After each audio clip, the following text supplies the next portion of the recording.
People of the State of Michigan versus Roy Larry, case number 2023-284-940-FC, and People of the State of Michigan versus Marco Bisbiscus, case number 2023-284-941-FC. Good morning, Your Honor. John Skinsky for the people. Brandon Pollack for the people. Rick Polanco for the people.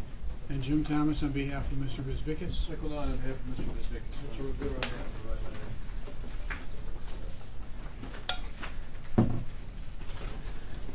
And you may be seated. Good morning. Good morning. Ms. Julia, please approach.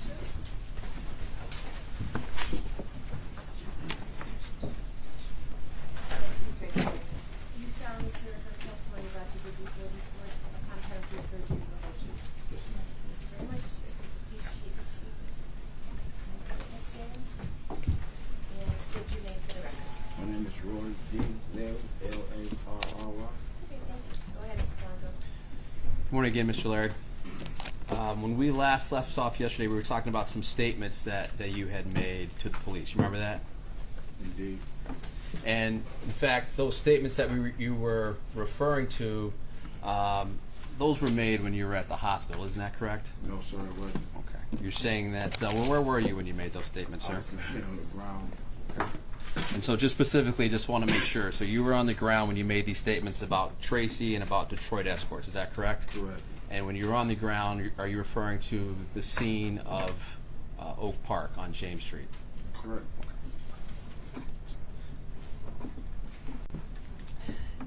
And then in those statements, sir, you indicated that you met Kevin over near the Taco Bell, and Kevin asked Larry to show him the money. Isn't that correct? That's not correct. It's not correct. We answered the same question yesterday. I'm just trying to clarify. It's been a day. I told you yesterday that wasn't correct.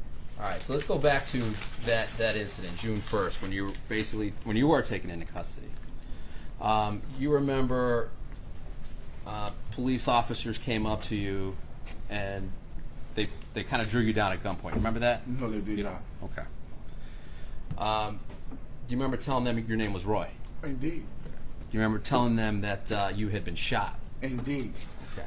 And you actually had blood on your hands and your arms, correct? Correct.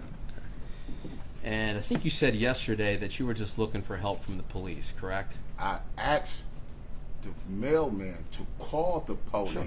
Yeah. You wanted help from the police. Correct. You were a victim of a crime, correct? I believe so, yes. But in fact, sir, you were not shot. Isn't that true? I was not. But you told the police you were shot. Yes, I did. Is there a reason why you told the police something that wasn't true? Because when I looked at my leg was completely turned. I had a bone sticking out, and I remember the dude standing over me with the gun before I actually passed out at the scene. So when I came back through, police was asking me questions and asking me what happened, and I just told them, like, listen, man, the dude had to shoot me. I looked at my leg and seen the hole in my leg, and I said, hey, he had to shoot me. So now you passed out. Is that true? I blacked out for a few seconds. Okay, you didn't say that yesterday, though. Isn't that true? You didn't ask me yesterday. You didn't say that yesterday. Isn't that true? No, sir. All right. I want to take your attention to June 7th. A few days later, well, about 6 days later, when you were taken from the hospital to the Oakland County Jail. Do you recall that, sir? Not really, no, sir. You recall being in the infirmary at the Oakland County Jail? I do. Do you recall being visited by Lieutenant Benson and Detective Green? I do. And they were there to take your DNA. You remember that? Yes, sir. Do you remember being shown, actually, can you be 55? Remember being shown a picture, sir? I do. Do you remember what you said when you were shown that picture? I do. Clearly, I know exactly what I said. And when you were shown that picture, isn't it true that you said, you got me? No, I did not say that. So when they showed you that picture, it's your testimony that you didn't say you got me. No, they didn't show me that picture. That's not the picture they showed me, sir. Okay. Just make sure I clarify. They didn't show you this picture. No, they did not. And you're saying that you didn't say the words, you got me. No, I did not. You're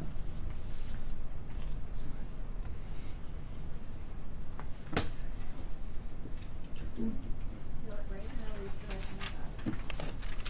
some Can I get nothing further? Okay, now you can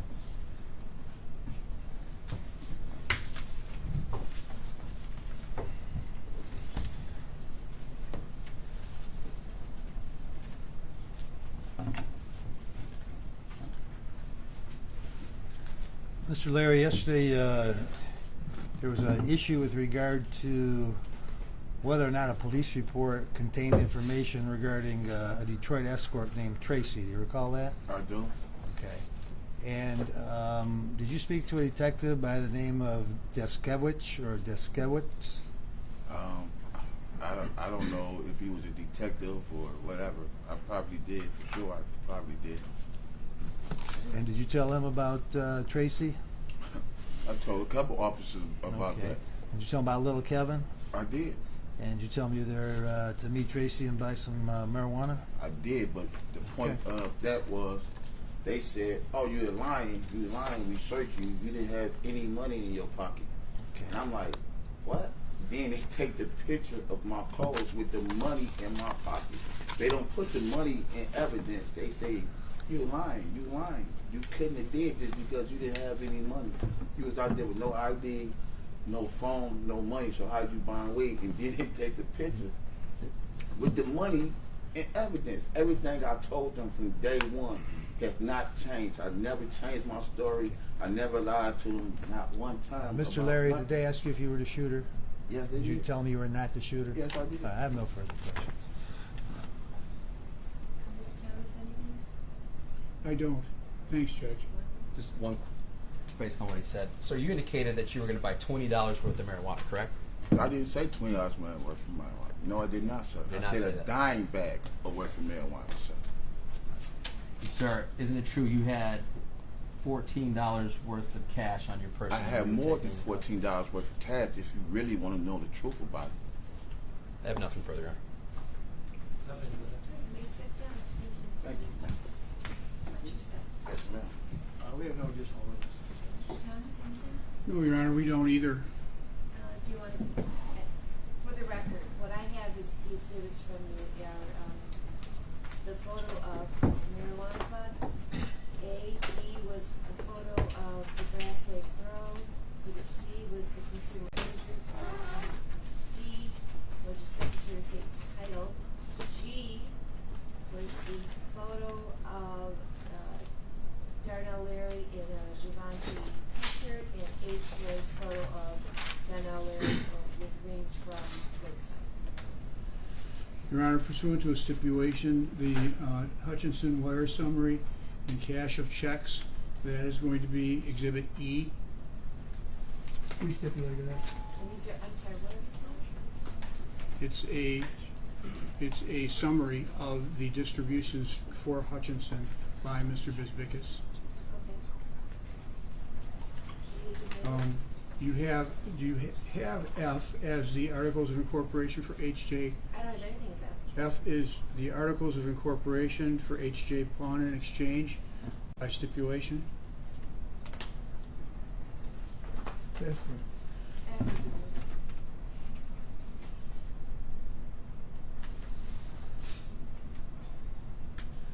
And GH, there is no I.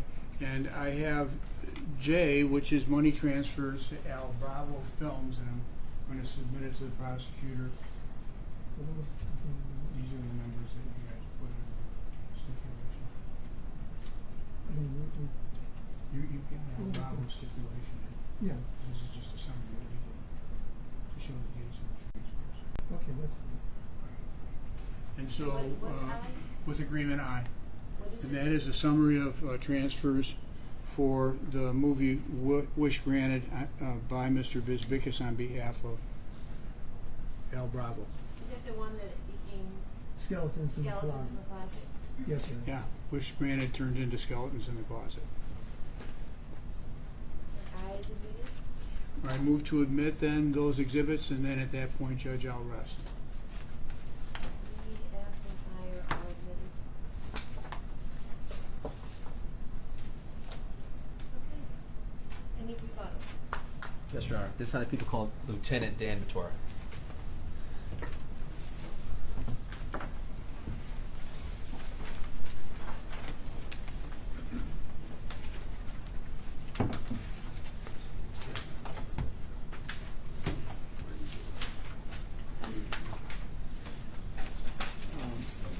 Can I grab this? You solemnly swear to give testimony about to give before this court on penalty of perjury will be the whole truth. I do.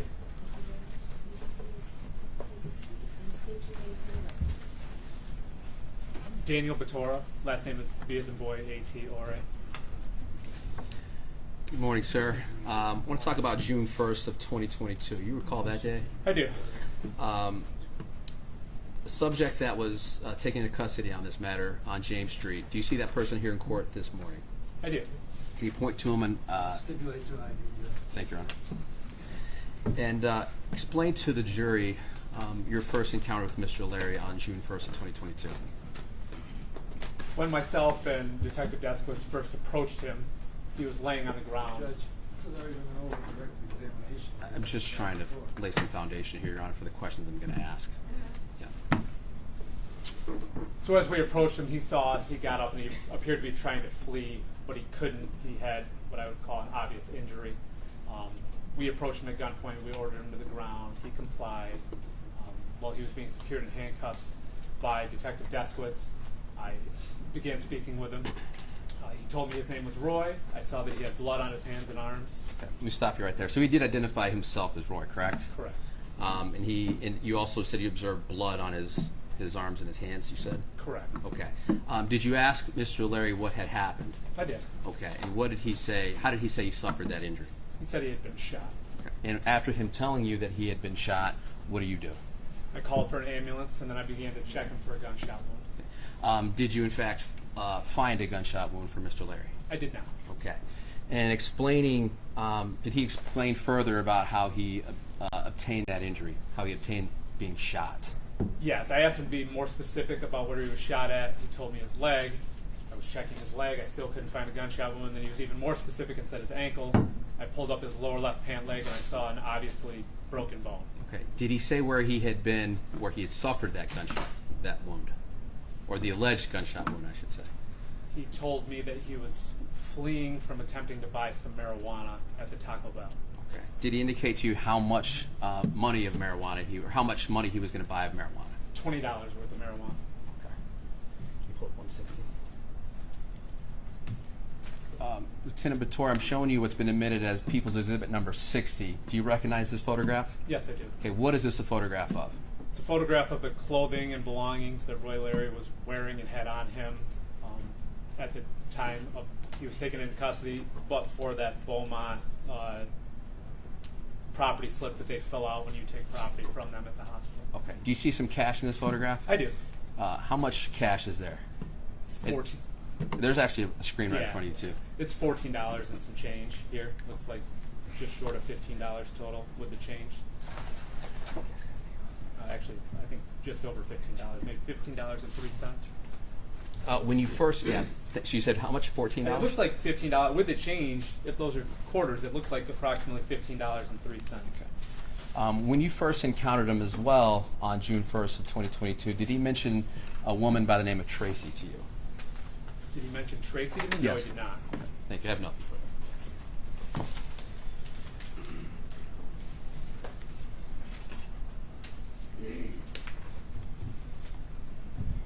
Good morning, Detective. Good morning, sir.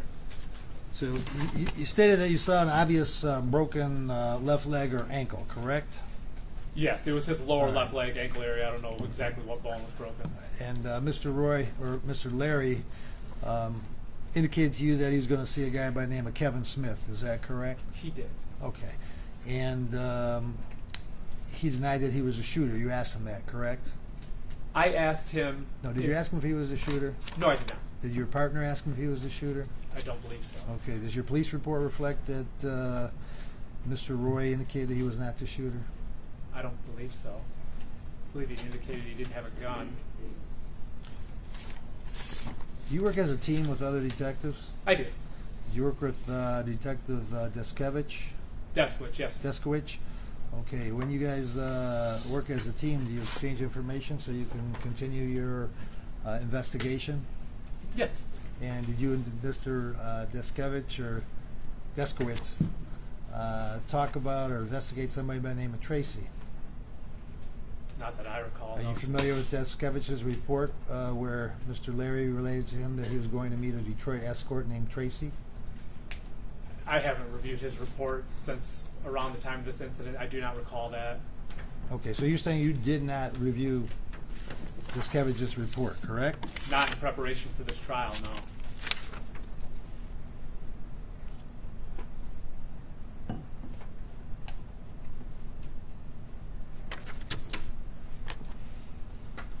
So Deskevich would have to be here to talk about what he put in his report about Tracy or about little Kevin, correct?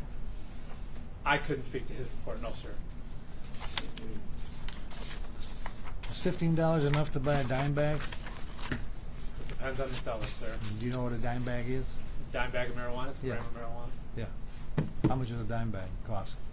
$10 is a dime, right? Well, in my experience, it depends on the seller, but around that, I would say it's not completely out of the realm of possibility. All right. Thank you. I have nothing further. Follow up on that. questions? Oh, sorry. Thank you, Mr. Douglas. Follow up on that. He gave you a specific amount of what he was going to buy, correct? Correct. And again, what was that amount? $20 worth. Thank you. I have nothing further. Anything else, Mr. Douglas? Please sit down. Thank you. Thank you, Your Honor. Any further business? Thank you. I recall Sergeant Dwayne Green. Please raise your right hand. Do you solemnly swear your testimony you're about to give before this court about penalty of perjury will be the whole truth? Yes. Thank you very much. Take a seat. And state your name for the record. That's Dwayne Green. Good morning, sir.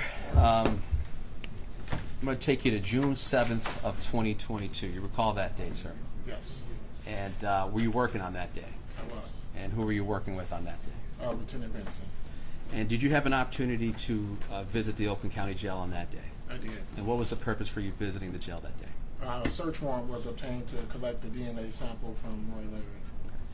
Did you in fact see Mr. Larry on that day? I did. All right, do you see him here? You see him in court this morning? Yes. I'll stipulate that. All right, thank you. And did you, when you and Lieutenant Benson visited Mr. Larry, did Lieutenant Benson have a photograph on him? He did. Was it this photograph right here, sir? It was. Was this photograph shown to Mr. Larry? Yes. And when this photograph was, who showed this photograph to Mr. Larry? Lieutenant Benson showed this photograph to Roy Larry. And after being shown this photograph, did Mr. Larry say something? Yes. And what did he say? He was sitting on the edge of the bed. Once he observed the picture, he sat back and he stated, "You got me." He said, "This is bigger than me." He said, Objection. Beg your pardon? Your Honor, may we approach? I thought we had discussed this testimony. Testimony, sure, you can approach.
We need to ignore. Disregard. Nothing further? Mr. Goodwin? Oh, nothing further today. Mr. Thomas? No, thank you. Mr. Dunn? Anything further? Let the people rest. All right. The case is not yet yours. We need to do a little bit of work before it is, so I'm going to excuse you. Hopefully it won't take very long. And when you come back in, we're going to have the closing arguments, and then the jury instructions, and then you'll be able to deliberate. So still no discussions, no deliberations. All rise for the jury.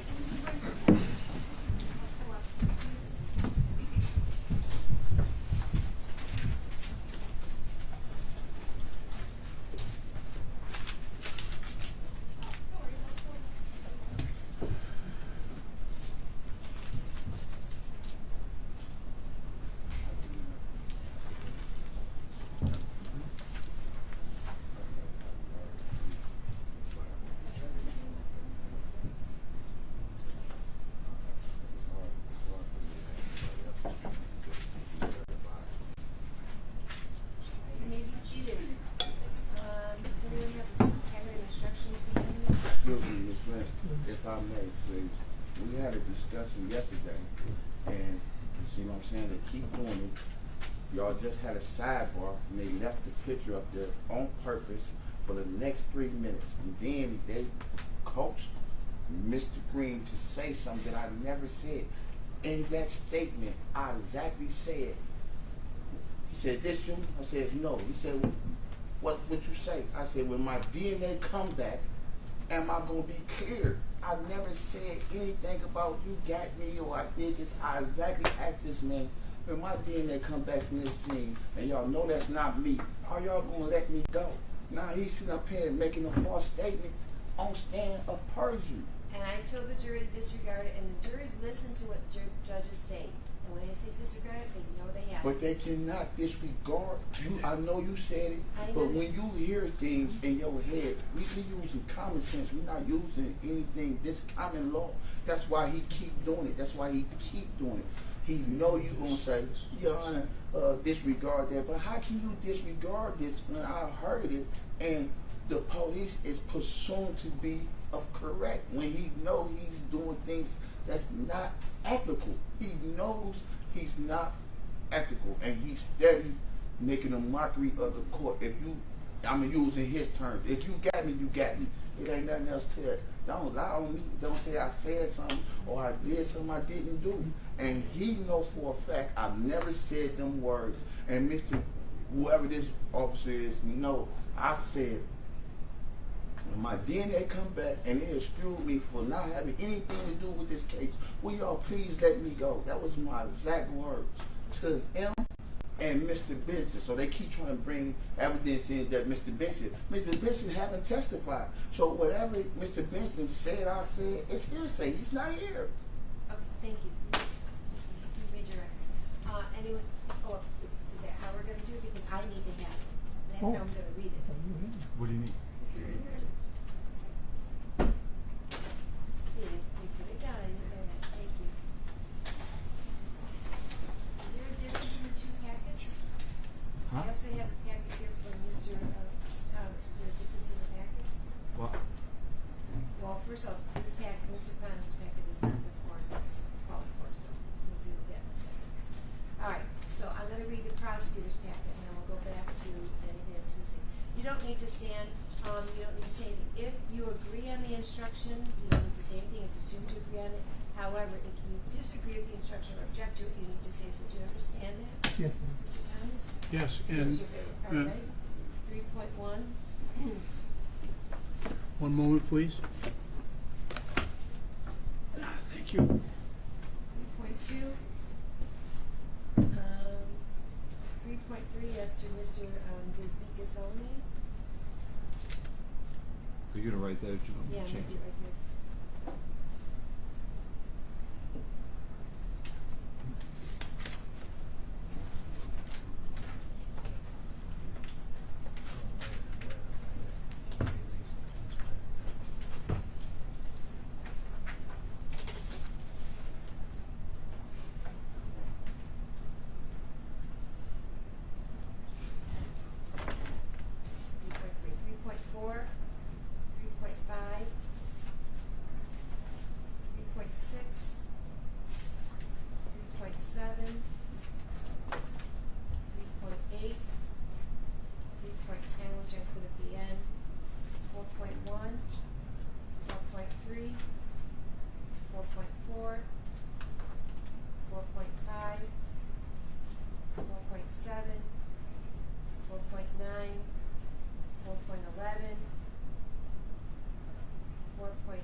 Special venue instruction, 4.16.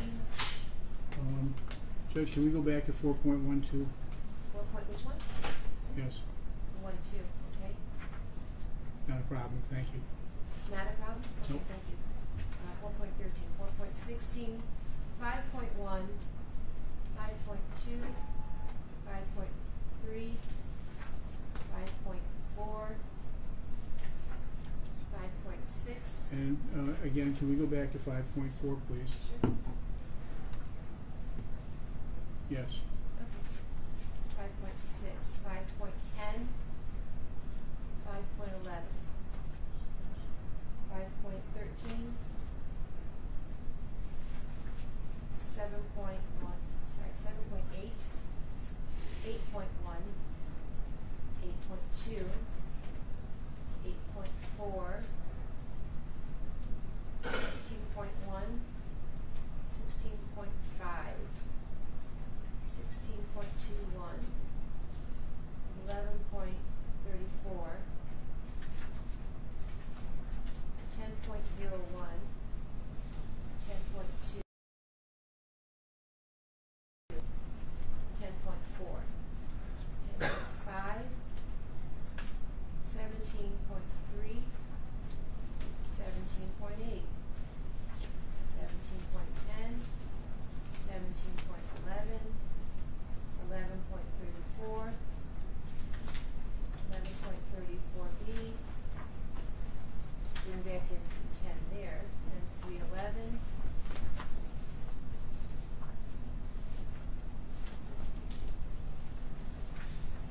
3.13, 3.14, 3.15, 3.16,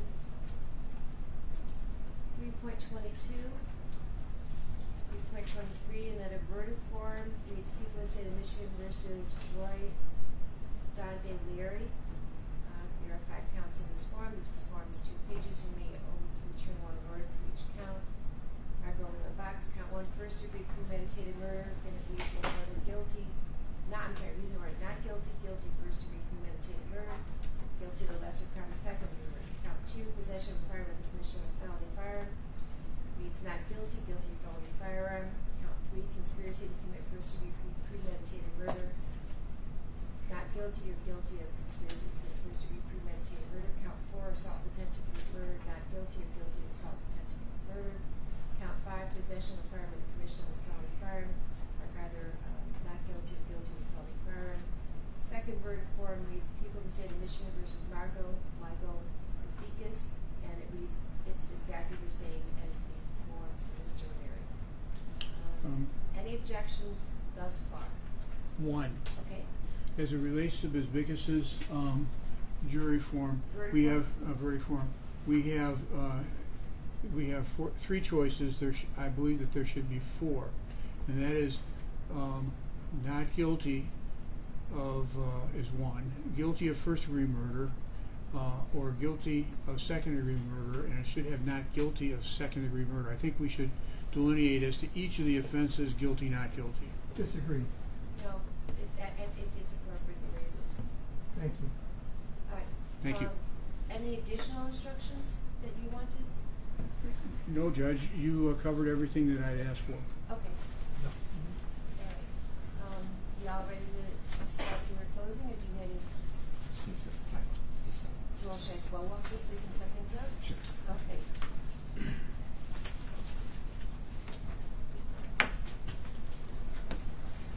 Once we start closings, I want everyone to stay seated. I don't want you in and out, back and forth. So if you need to leave now, or you'll be sitting.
Thank you, Aaron. Ladies and gentlemen, first of all, I want to thank you for your attention over these last few days.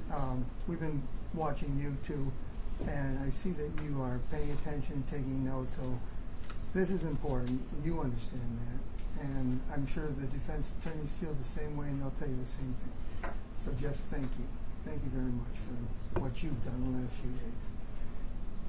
This is a time of the trial called closing arguments. And it's a time of the trial when I'm going to try and put together to you all the stuff that we've been putting into evidence over the last several days. I know that when it comes in, when it's coming in through the witnesses, it's kind of hard to understand what the significance of each piece of evidence is. And that's why we have a closing argument, because I want to try and put all this together and tell you the story of this case. And I think that you'll see it leads to one conclusion. Before I start talking about that, I want to talk to you about the law a little bit. Now, Judge Grant is the boss and so if I say anything that's going to be different than what she tells you, you have to go with what she says. And if I say anything different to you about what the evidence has said, and you remember something different, then go with what you remember. We've all, had our vantage points. We've all had an opportunity to listen to everybody. So if I say something that you don't remember, you have to go with what you remember. And as I told you at the beginning of this trial, between the 12 people that are going to decide this, you're going to remember everything that happened in this courtroom.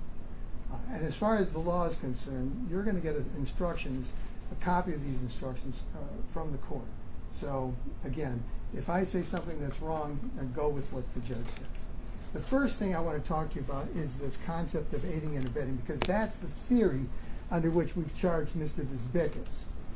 Theory of aiding and abetting is very simple. Anyone who intentionally assists someone else in committing a crime is as guilty as the person who directly commits it and can be convicted of that crime as an aider and abetter.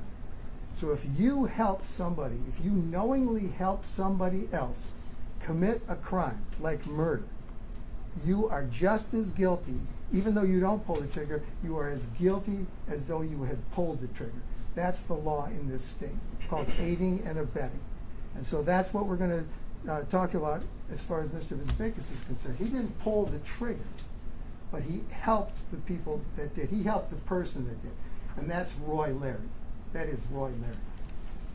So that's the first concept I want you to remember, because as far as Mr. Visbickas is concerned, that's what we're saying. He didn't actually do it, but he helped do it, and that makes him just as guilty.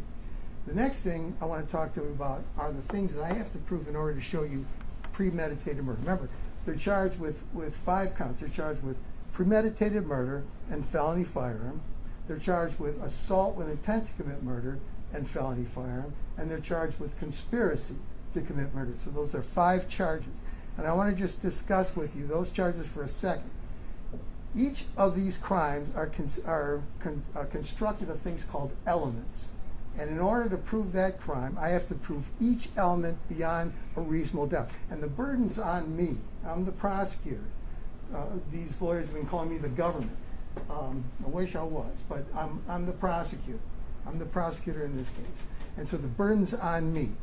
And I'll show you how we've met that burden. The first element that I have to prove for first-degree murder is that the defendant caused the death. Now, the judge is going to tell you it's either the defendant or a person who aided and abetted caused the death. So whenever I'm talking about these elements, I'm talking about aiding and abetting in doing these things. Not actually doing them for Mr. Visbickas, but helping somebody else do them. As far as Mr. Larry's concerned, he did these things. The first thing is that he caused the death. That's the first element. The second element is at the time that he caused the death, he intended to kill this person. It wasn't an accident. It wasn't a mistake. It was an intentional act. It was an intent to kill. That's the second element. The third element is that an intent to kill has to be formed before the act is actually committed that killed the person. It has to be premeditated. You have to have come up with the intent to kill before you actually commit the act that causes the death. Premeditated. And the last thing is, you have to have deliberated on your decision to kill. You have to have subjected your intent to kill to a second look. It can't be like impulsive. There's got to be some time between the time that you form the intent and the time that you perform the act to take a second look and decide to go ahead and do it anyway. That's what premeditation is. The law doesn't tell you how much time a person has to take a second look. You decide that. You decide whether this person had enough time to take a second look at his intent to kill and decide to go and do it anyway. Now that's it. That's it. Those are the only 4 things that I need to prove beyond a reasonable doubt. That's it.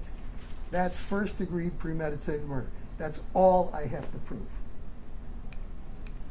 Another thing is that the court's going to give you an instruction on a lesser included crime. Law requires that. And that crime is second-degree murder, and the first element is the same as first-degree murder. The defendant caused the death. Now this is where it differs. Either, in this crime for second-degree murder, either the defendant intended to kill or he intended to do great bodily harm, and I abbreviated that with GBH, or he has to have created a high risk of death or great bodily harm, knowing that those things would happen in order to be guilty of second-degree murder. Roy Larry is guilty of second-degree murder easily. The thing that this second-degree murder does not include is the premeditated part, the premeditation and deliberation. But I'm going to show you that there was plenty of premeditation and deliberation. So the court will give you an instruction on this, but he did this, but he did much more than this too. So that's part of this first-degree murder crime. The second crime is assault with intent to commit murder, and there's only a few elements for that. The first is that Mr. Larry tried to injure another person, Marissa Hutchinson. The second element is at the time that he tried to injure Ms. Hutchinson, he had the ability to do it. Now you saw that he had a gun. You saw that there were multiple shots. He had the ability to do it. And finally, that at the time that he committed this assault, he intended to kill. Now the result is not the question here. The result doesn't matter. It's the intent when you commit the assault. What do you have in mind? What are you thinking about when you're trying to commit the assault? It's not the result. That's not how you judge this. You judge this by what his intent was at the time, the moment that he commits the assault, the moment he starts firing. What is his intent? That's what this crime is all about. We also have 2 counts of felony firearm. There's a couple of different rules, one for Roy and one for Mr. Roy Larry and for Mr. Bisbickus. For Mr. Roy Larry, the felony firearm is consisting of that he committed the murder or the assault with intent to commit murder, both of those crimes, and there's a felony firearm count for each one of those, each one. So if he committed assault with intent to commit murder and felony firearm, premeditated murder and felony firearm. So understand that. So he does those 2 things. He commits those crimes, and at the time he committed them, he carried or possessed a firearm. That's it. That's all I have to show you for felony firearm for Mr. Roy Larry. For Mr. Bisbickus, it's a little different because we're talking about aiding and abetting. And for that, we have to show that the felony firearm was committed. You saw it committed. You actually saw it committed. And we have to show that Mr. Bisbickus counseled the use of a firearm, like bump and shoot. And finally, that he intended that the firearm would be used. Okay? That's what we have to show for Mr. Bisbickus. And I'll show you that. I'll show you what the proofs are. So those are the 4 crimes that we started with. Premeditated, felony firearm. Assault, murder, felony firearm.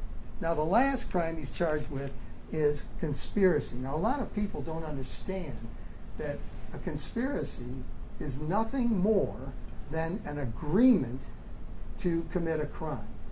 That's what the whole idea of conspiracy is that, and the reason for that is because conspiracies are difficult. They have a greater chance to succeed because they include more people. They're harder to investigate and crack, and the chance for harm is very, very great. So the law has made an agreement, just an agreement, to commit a crime. Just the agreement of it. The first element is that the defendant agreed with another to commit the murder. And the second element is that at the time that they agreed, they actually intended to commit the crime. They intended to commit the murder or help commit the crime of murder. So that's all conspiracy is. And then the third element is that it lasted between January of 2022 and August of 2022. So those are the elements of conspiracy. Now there's some special rules about conspiracy that Judge Grant will tell you. And the first rule is that it doesn't have to be a formal agreement. It doesn't have to be a written agreement, like people sitting around a table saying, okay, we're going to do this, or writing it down. It can be inferred from words, deeds, and other evidence. So just when you see people acting together, acting what we call concert, acting in concert to commit a crime, that's evidence of a conspiracy, of an agreement to commit the crime together. It doesn't have to be formal. The court will also tell you that it's not necessary for all the members to know each other. Like, for example, Mr. Roy Larry doesn't have to know Mr. Bisbickus in order to be part of the conspiracy. And secondly, it's not necessary to know all the details. For example, Mr. Bisbickus does not need to know how Mr. Roy Larry was going about committing the crime. That's not required. Also, each person in the conspiracy is responsible for all the acts of the other people in the conspiracy, as long as those acts are part of the agreement and as long as they further the purpose of the agreement, or they further the purpose of the agreement. All right, now that may not make a lot of sense to you, but it will when I start going through the evidence, which I'm going to do right now. All right, so we had a long story. You heard a lot of evidence about a lot of people. And we start with a cast of characters that includes Dan Hutchinson and his wife, Marissa. We know that they've been married for 16 years. They have a daughter named Marley, who at the time is 16 years old. We know that they own Hutch's Jewelry, and that's located on the east side of Greenfield and a little north of 9 Mile Road. We further know that Hutch's Jewelry sells fine jewelry. It's high-end jewelry. It's very expensive, anywhere from $500 to $75,000. So it's a very high-end jewelry store. We also know that they have a company at the jewelry store called H2 Optics, and they sell Cartier frames, which are very expensive. So that's what they sell there. We also know that Hutch's Jewelry has a clientele of males between 20 and 50. A lot of them are athletes, there are rappers, there are professionals that come in to buy this expensive jewelry, but there are also others. There are other people. And those are the people that start off this whole thing. Those other people. Now we know that the Hutchinsons, those are the first two characters here, knew a third person, another character, and that person is Mr. Bisbickus. He was an attorney. He was actually their attorney. He owned a firm called All Law, and that's All Law. That's what it looks like.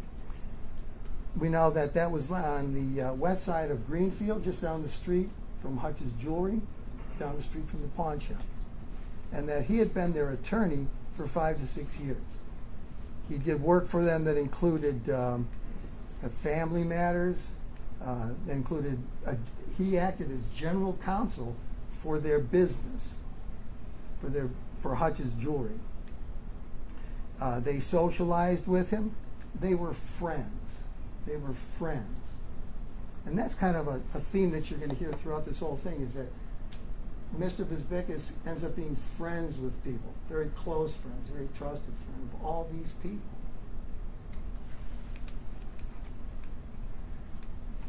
We know that they trusted Merkel.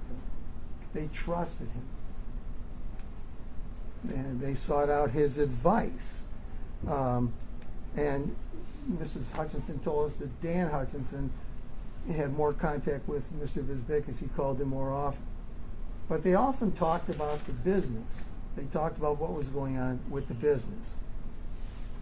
Now, we also know that, like I told you, Hutch's Jewelry, in 2020, something had happened. It happened to all of us. And that was the COVID pandemic. And it also did something to Hutch's Jewelry.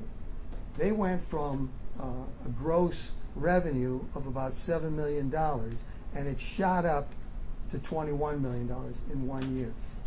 It tripled. The income tripled. And as you can see, that's a lot of money. That's a lot of money. There are a lot of things that happened during the pandemic. Hutch's Jewelry dealt with people that had a lot of cash. There were people, as you recall from the pandemic, I mean, the government was giving us money, a couple grand at a time.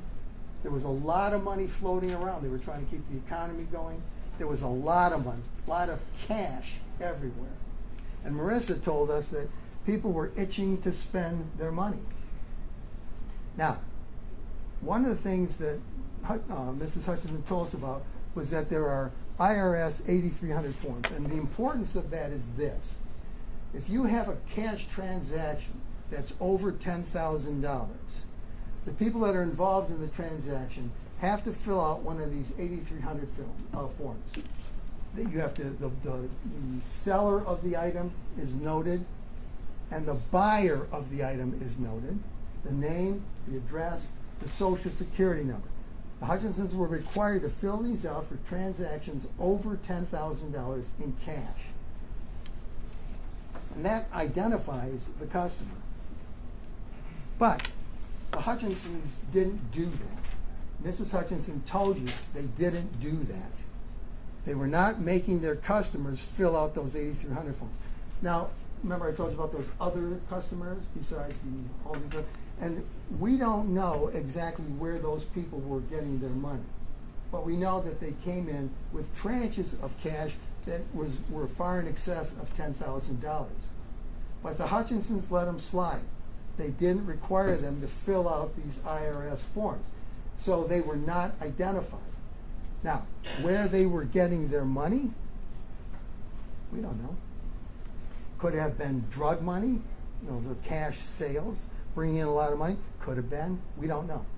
But they were people that were getting large amounts of cash that didn't want to be known. They didn't want anybody to know who they were. And the Hutchinsons allowed them not to fill out those forms. So what they were doing was they were coming in with possibly illegal money, buying an object that cost maybe $75,000, so they get rid of that amount of cash, and now they've got a piece of jewelry which maybe they could sell later or use themselves, but they don't have that illegal cash anymore. What they've done is they have laundered their money. That's how you launder money. And that's what happened. That's what happened at Hutch's Jewelry. Hutch's Jewelry was helping these people launder their money. And while they were doing that, they were getting enormous amounts of money. And they themselves were not reporting all that cash revenue. They were not reporting. They were holding back on it. They didn't report at all. As a matter of fact, Ms. Hutchinson told us that they did not report between $5 and $10 million for 2020 and 2021, both years. So it's between $10 and $20 million in cash that they were receiving, that they were in effect laundering, and they were not reporting that as part of their revenue, as part of their income, paying no taxes on it. So they've got all these piles of cash. And that happened for both years 20 and 21. Now they took the cash, and you got to physically do something with this cash, and they kept it in the store. They kept it in their safe, whatever. Now we know that jewelry stores are targets to begin with, targets for robbery, targets for things like that, because they've got valuables in them to begin with. But when you throw on top of that $5 million in cash that you're keeping on the premises, that's enough to make anybody nervous. And it was making the Hutchinsons nervous. And we know that they talked to Mr. Bisbicus about this. Dan Hutchinson, in presence of Marissa Hutchinson, told Mr. Bisbicus that he had a problem, and it was a green problem. He had all this money. He was telling him about what was going on.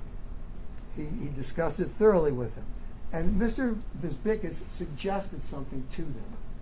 He said, well, you know, I've got these things called IOLTA accounts. Those are accounts that lawyers keep, they're escrow accounts that lawyers keep to keep clients' money separated from the firm's money or from their own money. Those are called IOLTA accounts. And he said to them that that's privileged.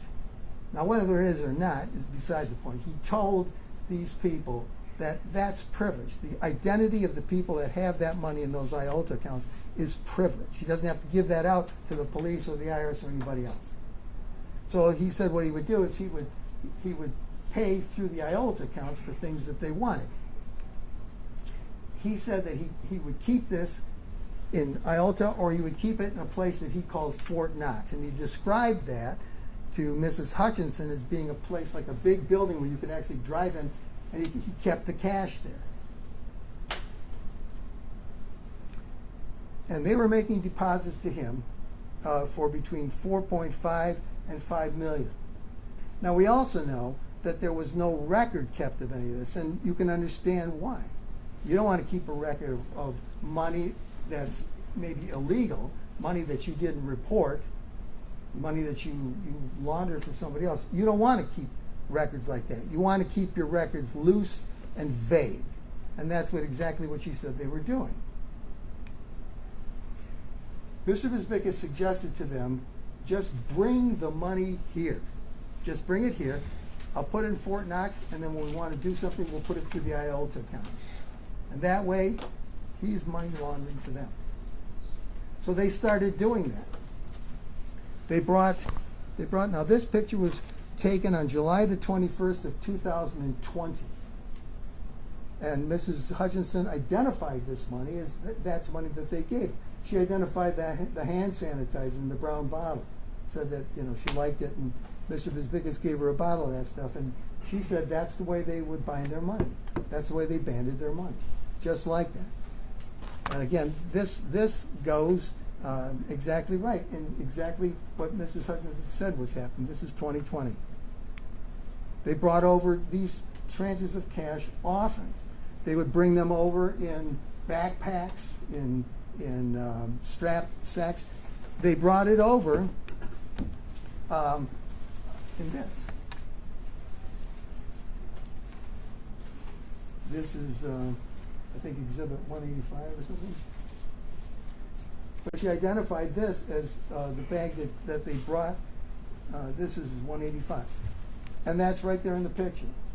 They were bringing these huge amounts of cash physically to Mr. Bisbicus' office. And she identified that as the conference room in Mr. Bisbicus' office, in bags like this.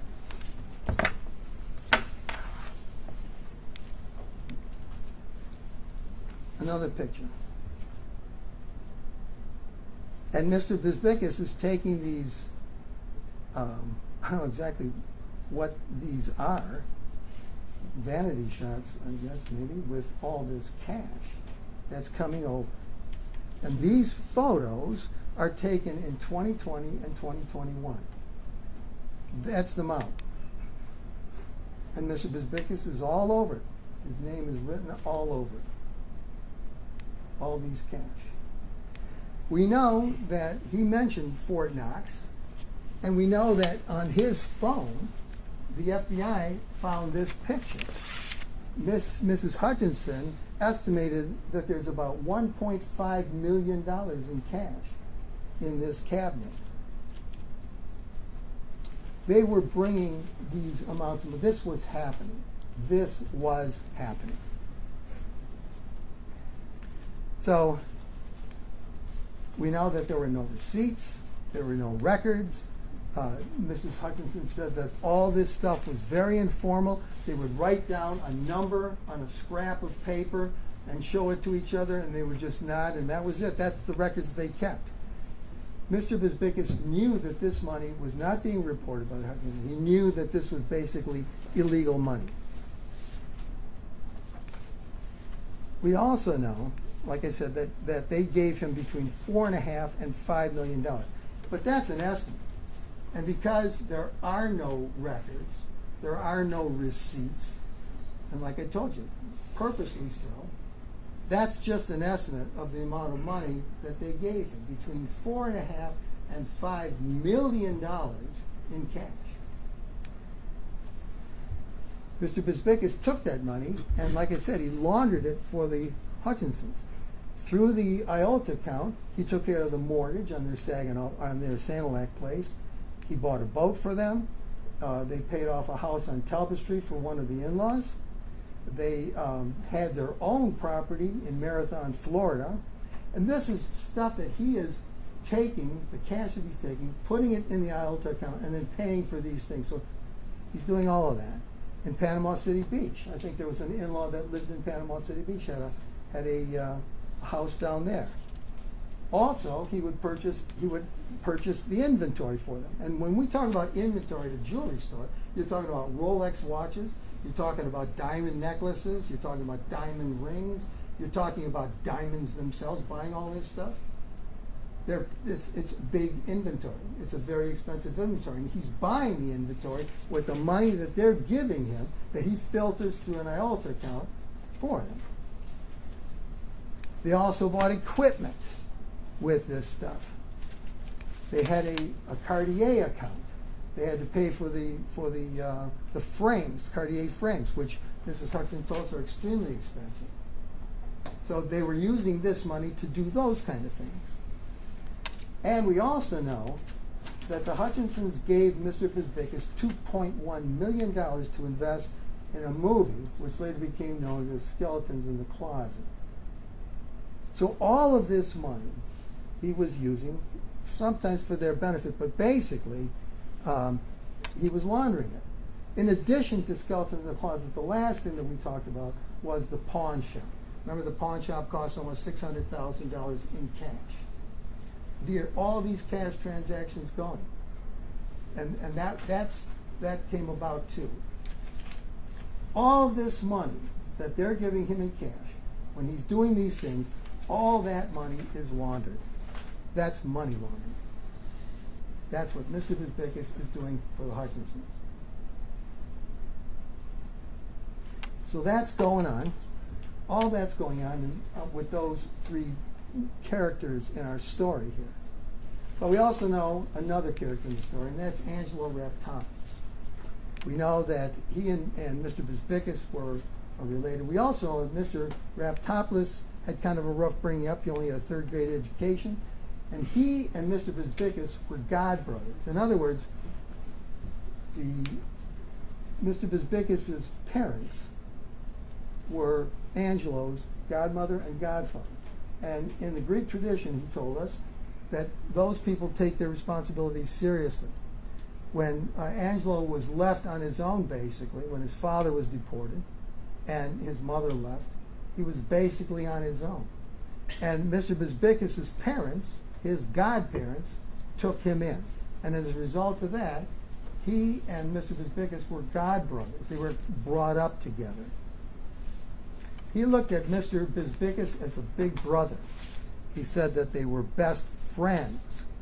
He said that he considered Mr. Bisbicus to be a role model, and he trusted him completely. There's that idea about trusting him. Trusted him completely, just like the Hutchinsons. Trusted everything he told them. He had the highest regards for his big brother.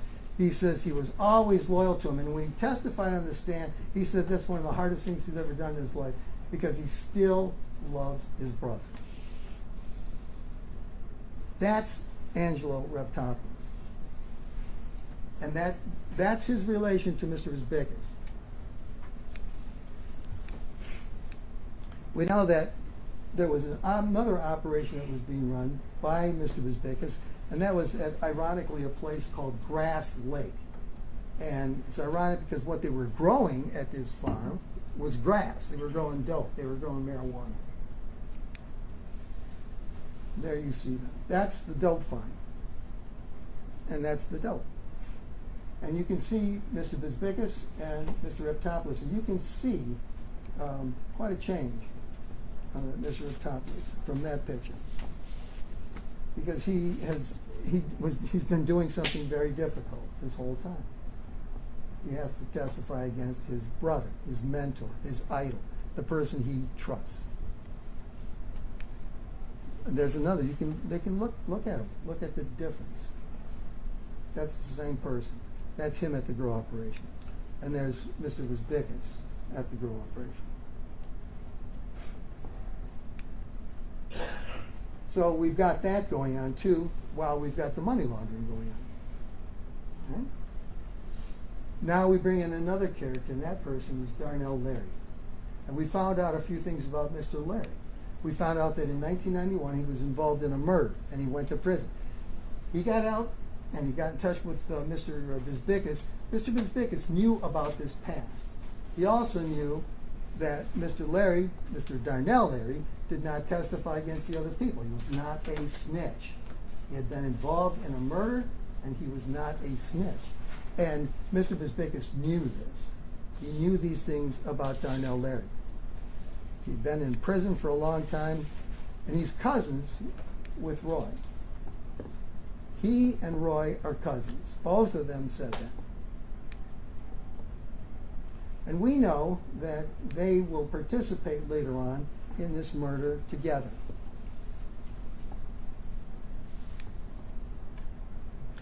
He told us that when he got out of prison, he'd been in prison for a couple of decades, and that he was highly unemployable.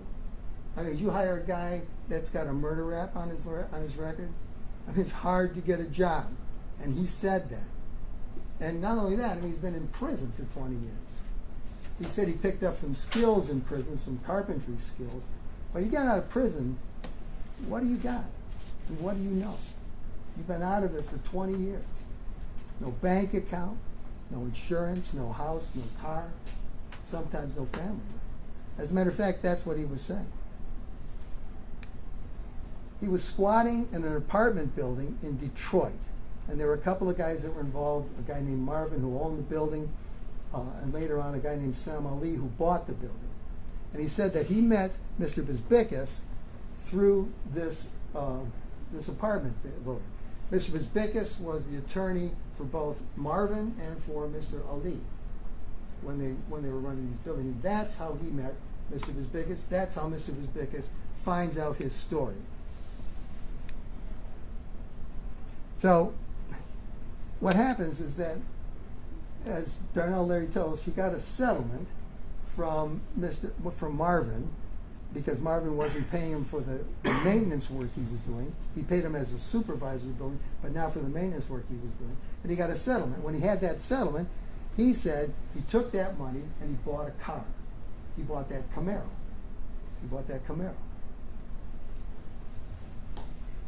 As Mr. Ali, he got a settlement there too. He had Social Security disability because he had been involved in an accident at where he worked, and his back was severely injured. And Mr. Bisbicus helped him on that too. He got him a lawyer, and they told him, you can't have this many assets, you got to get rid of that car. So he writes the car over to Angelo, but he's still using it. But it's off the books, it's his car. So great advice, great legal advice. In order to trick the Social Security Administration, get rid of your assets. Great advice. So he did, but not really. But he gets that too. And Marco helped him. He said he didn't know anything about, Darnell said he didn't know anything about Social Security disability. But Marco helped him. Marco told him, you can get some money for this, and he helped him. He got him a lawyer, got rid of his assets, and he got a settlement. So he's helping this man who otherwise doesn't have a friend. A man that can't get a job, a man that doesn't have any assets at all. And then, when that employment at the apartment building ends, Mr. Bisbickus gives him a job himself. He gives him a job at Grass Lake at the dough farm. And we saw pictures of Darnell. He identified that himself, and that's his wife, Dawn, working, trimming, watering, fertilizing, all that kind of stuff. They had more than one location where this was going on. They had several locations where this was going on. And these were all pictures of Darnell Larry at work. This is work that Mr. Bisbickus gave him and then paid him for. When no one else would, Mr. Bisbickus was there for him.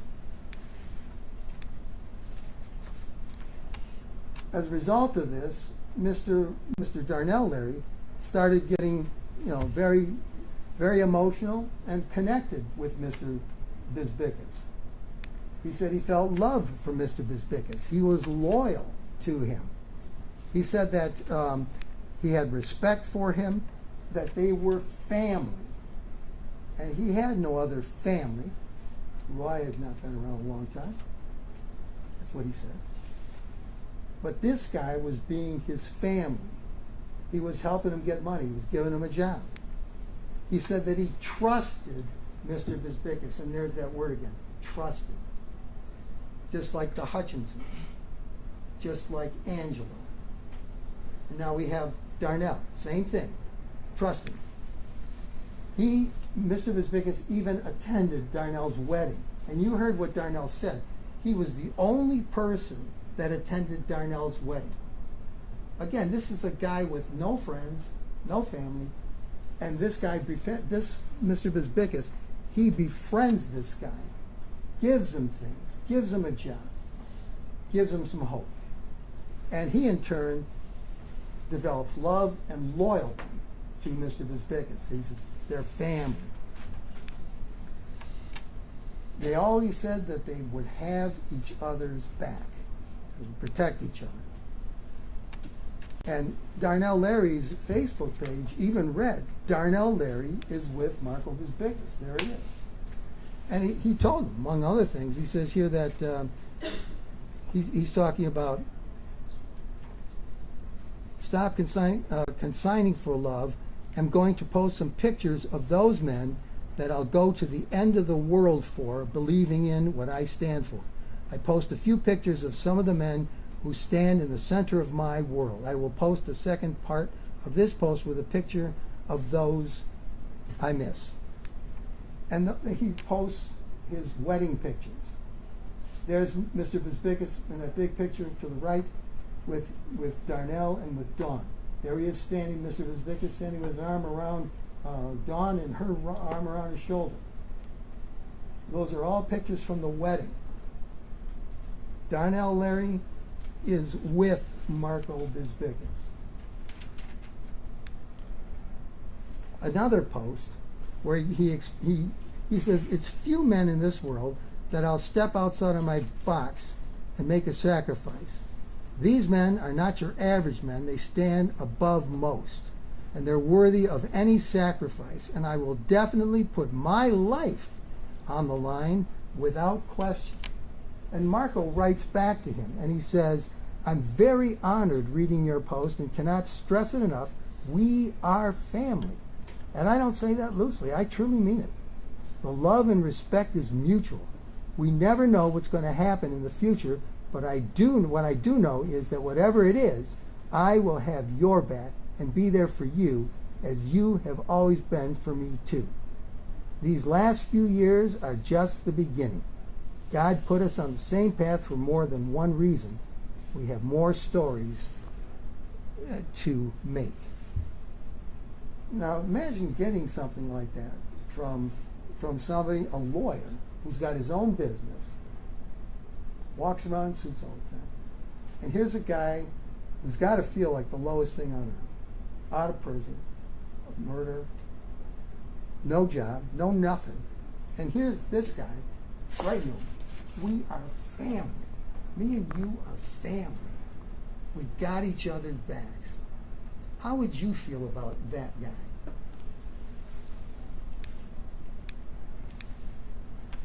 Even when Mr. Bezbikis talked to the police on August the 24th at the Oak Park Police, he talked to Lieutenant Patoro, who you heard today, and Mr. Schuff, who you heard yesterday.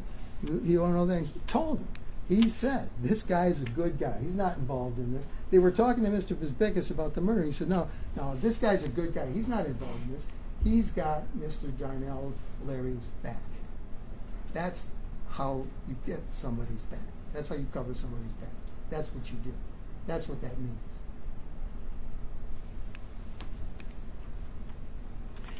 Now, as Darnell is working on the farm, he's working with Angelo, who runs the farm.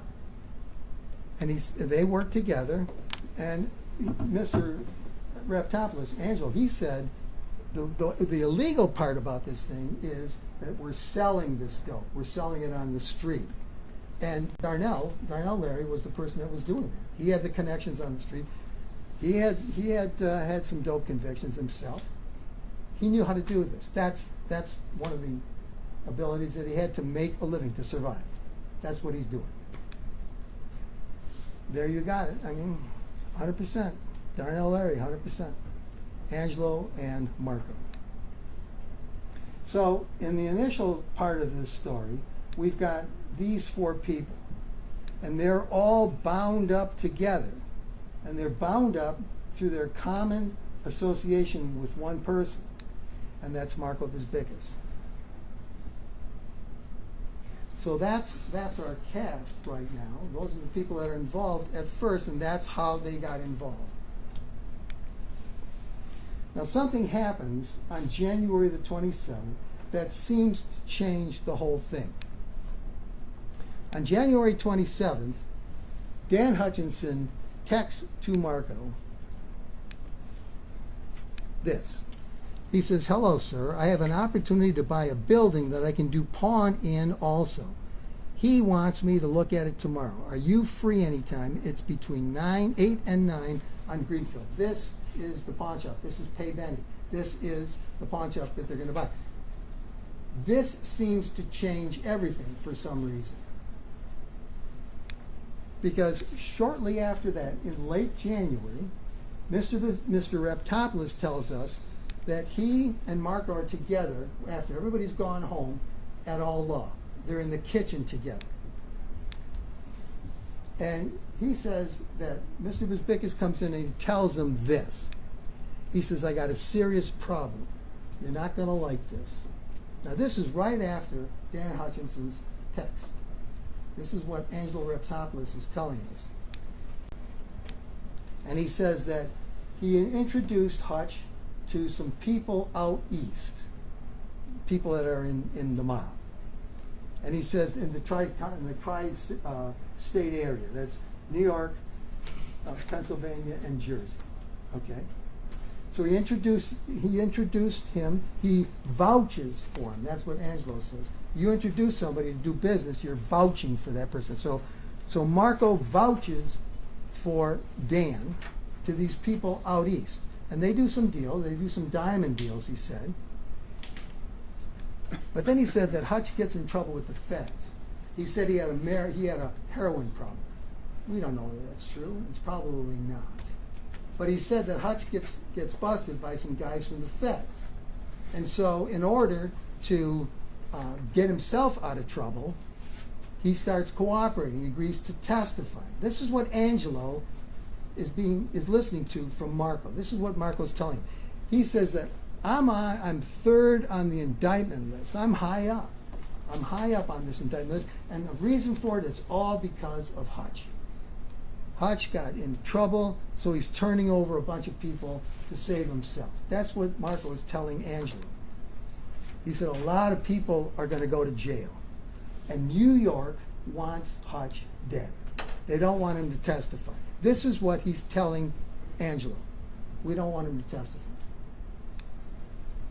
And he says, Marco says, that they told me, these guys in New York told me, that you have to kill Hutch. You have to get done. You vouched for this guy. Now you got to get rid of him so he can't hurt us. So it's either, Marco tells Angelo, either I got to kill this guy or if he testifies, I'm going to jail. And you're going to hear that again. You heard that again. That's not the only person he tells this to. And he also says that there's $200,000 to do this. New York has sent $200,000 to do this. And Angelo said that they start brainstorming about how they're going to do this. What are they going to do? And of course, that leads to Darnell. I mean, what better person are you going to look for? A person who's already been involved in a homicide and a person who's not a snitch. Of course, it ends up about Darnell. And Marco says, don't tell him that I know about this. Tell him you got this information from somebody, but don't tell him I know about this. And he's trying to keep his fingerprints off this. He doesn't want Angelo to tell Marco that Marco knows. He doesn't want Angelo to tell Darnell that Marco knows. And he also doesn't want to say, don't mention that it's the Hutchinsons. Don't tell him that. So Angelo's got his orders, and he says that he has no doubt about what Marco was telling him. He trusted Darnell. He believed in Darnell. He had no question about what Darnell was telling him. He believed what he said. Hutch and Marissa needed to go away. He believed that. He had strong loyalty to Marco. Again, this has been cultivated. Marco has cultivated this very strong trust with his god brother. And he said, I would do anything for him. I would do anything for him. So he chose Marco over the Hutchinsons. Even though he knows Marco wants him to help kill the Hutchinsons, he chooses Marco over the Hutchinsons. That's what he said on the witness stand. So he agrees to do this crime. And an agreement to commit a crime is called a conspiracy. So we've got a conspiracy going now between Angelo and Marco. Right there, Mr. Bisbikis is guilty of conspiracy to commit murder. You've got an agreement to commit murder, and at the time of the agreement, there's an intention that the murder happened. That's conspiracy. He's committed the conspiracy right there. Both of them have. That's the substance of the conspiracy. And that's in January, late January of 2022. He's guilty right there, Mr. Bisbikis. The very next day, Angelo goes over to see Darnell. And he starts telling Darnell, he says, Marco is in danger. He tells him, Marco doesn't know about this. Both Darnell and Angelo testified to this. Angelo did not tell Darnell that Marco knew about what was going on. As a matter of fact, he told him he did know. He said, I got this information from New York. They gave it to me. Okay? And Mr. Darnell there, he's a little skeptical about this because he said that Marco's third on the list, and he's thinking, how does Angelo know that Marco's third on an indictment list when Marco's a lawyer? He doesn't know. But he's very strongly motivated. And this was what Mr. Reptopoulos said about Mr. Darnell Larry. He was motivated to protect Marco. He wanted to protect Marco. And the way he was going to do that is that these people couldn't testify. That's it. Now, you've got two guys who are very strongly attached to Marco now, and they're both believing this story, although Darnell is a little more skeptical about it. Angelo also told him that it would be $50,000 for Angelo and $50,000 for Darnell to do this hit. And he asked him, will you help protect Marco? Will you help protect Marco? And he said, Angelo said that was Darnell's motivation. He felt very strongly attached to Marco. He wanted to protect him. That's what he's doing. He's going to get $50,000 too. He's a poor man. And $50,000 is nothing to laugh at. That's important too. So Angelo and Darnell now agree. So you have a conspiracy going there too. So this conspiracy is growing. It starts from Marco, goes to Angelo, and now Darnell's involved. That's conspiracy to commit murder. All guilty. All guilty. All you need to do is agree. You don't have to do anything. You just agree to do it, intending to do it. All three of those guys, guilty. Now, the next thing that happens is this. Like I said, Darnell was skeptical. He thought, how does Angelo know that Marco is on a federal indictment list, and Marco doesn't know this? Marco's a lawyer, and Angelo's just working on his dope farm. How does he know? How does he know this?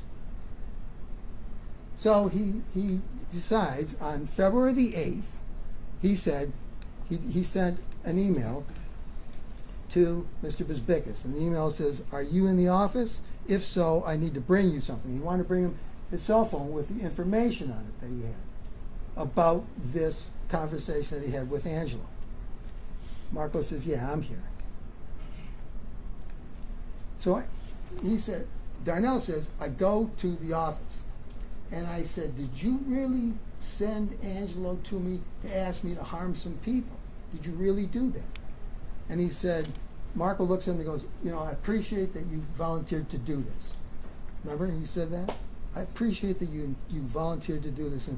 And Darnell's like, well, what do you mean? Well, Angelo told me that. Not only that, but these guys in New York who are putting me in danger, they also know about you. They know about you. And they know about your family. And you and your family are both in danger now if you don't do this, because these guys in New York. Now here's a guy that's, we don't know if Mr. Bezbikis has given him a line or what. But we do know that Darnell believes everything Mr. Bezbikis says. He trusts him. And here's Mr. Bezbikis himself confirming to Darnell, not only, yes, that's true, but you and your family, that hits a nerve for Mr. Larry. He married a woman. He's got 2 young children by her. He's got a family going. He's got something going. He's got a job. So he's got something going. He's got a life going. And before that, he had nothing. So his loyalty is to Marco. So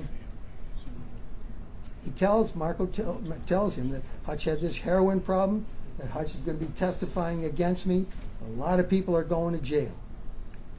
He says that, Marco says, Darnell said, I have no reason to disbelieve this guy. He's never told me a lie before. He's only been good to me. So I have no reason to disbelieve him. I trusted him. And he said, I would die for Marco. I would die for Marco. I showed you that text message where Marco had paid like a $600 insurance bill. $600, remember that he paid for Mr. Darnell Larry? There was a text message about that. All right, so also on December the 8th, we know, this is Matt Schuff, who you heard from yesterday. We know that when Darnell went to see Marco to show him these text messages, Marco disabled his phone. And Agent Schuff told us that as of February the 8th, this phone number, which was Darnell Larry's phone number, there was no more activity on it. And Darnell Larry said that Marco took that phone and disabled it. Didn't like what was on it, so he disabled it. And Matt Schuff says, yeah, that's right. After that, you don't have any more communication from this phone number. All these things that Darnell are telling you, I'm showing you all this to show you that he is telling you the truth. He's telling you these things. Objection, he's vouching. I'm saying these things show that he's telling you the truth. These things show that he's telling you the truth. Now, we also know that shortly after that meeting between Marco and Darnell, about a week later, on February the 15th, we know that Mr. Bezbikis signed an investor agreement. He had signed the investor agreement on Wish Granted, LLC, as an investor on February the 15th. And we know Wish Granted became skeletons in the closet. So he's signing an investor's agreement with the producers of this movie. We also know that the thing he's going to invest is not the $2.1 million that he's asked the Hutchinsons for and said, I'm going to invest 2.1 of my own money. But he also only invests $900,000. He's agreed to invest $900,000. That's it. That leaves $1.2 million unaccounted for. $1.2 million. And he signs it. And he signs it in his own name for himself. He's the investor. Not the Hutchinsons, not the partnership that Marissa later got him to sign into to acknowledge the $2.1 million. But he signs for himself and only $900,000. Like I said, the Hutchinsons had given him $2.1 million. Later on, we know this is true because later on, she got him to sign this agreement. And this agreement says that the general partner and the partnership acknowledge that the limited partner, who's Marissa, reasonably contributed $2.1 million US to the capital of the partnership. Remember, she got him to sign that later on in July because she was feeling very uncomfortable about the fact that there was $2.1 million that was totally unaccounted for. And she didn't know what was going on with this film. Your Honor, are we referring to an exhibit here? Yeah. Yes, we are. Okay. So he says she's recently contributed 2.1. He acknowledges that. He wrote this. He wrote this. So you can judge for yourself whether she's telling you the truth about that. But you have to look at the evidence. Now it's February and March, and we know that the two of them are sometime in February and March. They're at the Detroit Wing Company. Remember? Angelo said that they went to the Detroit Wing Company, and they're sitting there, and they're having, this is like sometime in February or March. He didn't know the exact date. This is after Mr. Larry, Darnell Larry, has visited Marco Bisbicas, who has told him about what's going on. And he said that he was going to give him more information, but that Darnell guessed who the people were that were supposed to be killed. And the reason for that, the reason why that makes sense, is because Mr. Darnell Larry tells us he went to see Marco on March the 8th, and Marco told him who it was. He told him it was the Hutchinsons, that they were going to testify against him and others, and he had to get rid of them. And Angelo says, just surprisingly, this guy knows these people's names. It's not surprising. It's not, and this all fits together. It all fits together, all these pieces. That's why when we're putting in all these little pieces like this, you may not understand the relevance of all this until we put it together like this. It may have been confusing for you, and it was. It was confusing as it went in, but this is when you put it together, this is what it comes out as. This all makes sense. And it all supports what these people are testifying to. So Angelo tells Marco that Darnell is in, but he says Darnell needs pressure. Marco keeps asking Angelo, what's going on? What's going on? What's he doing? What's he doing? What's he doing?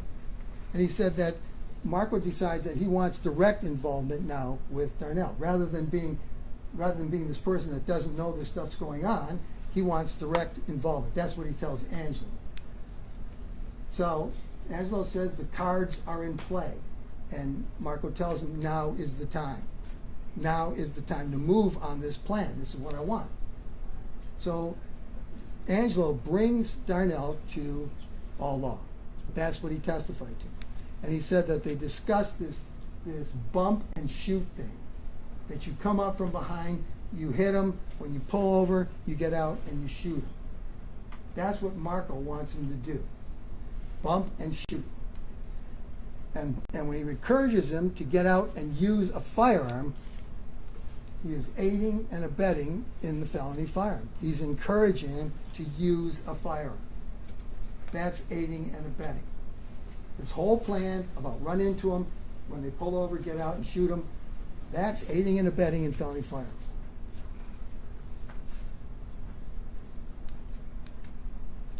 Now it's the 15th of March.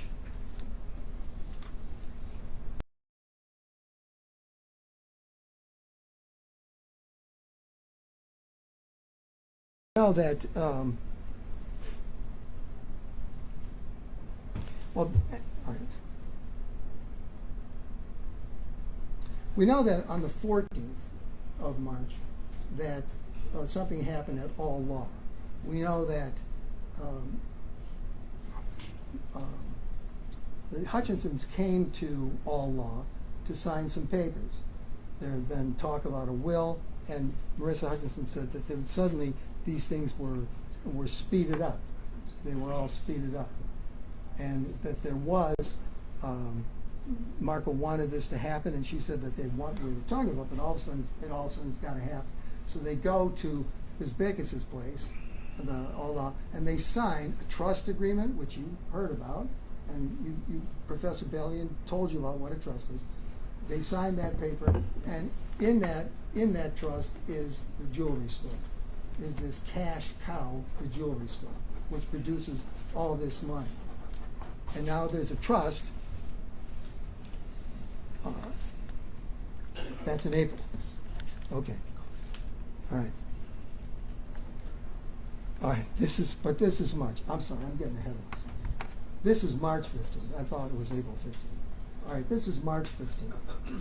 And we know, what did Darnell tell you? After all this stuff got going, and after he started going to the All Law, he started talking, and Marco started telling him about these plans that he wanted him to do.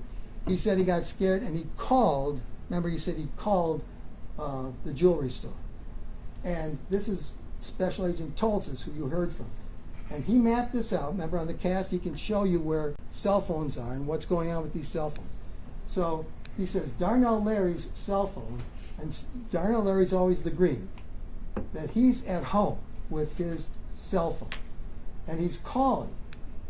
On the 15th, he calls that number, and Agent Tolzis identifies that number as Hutch's jewelry.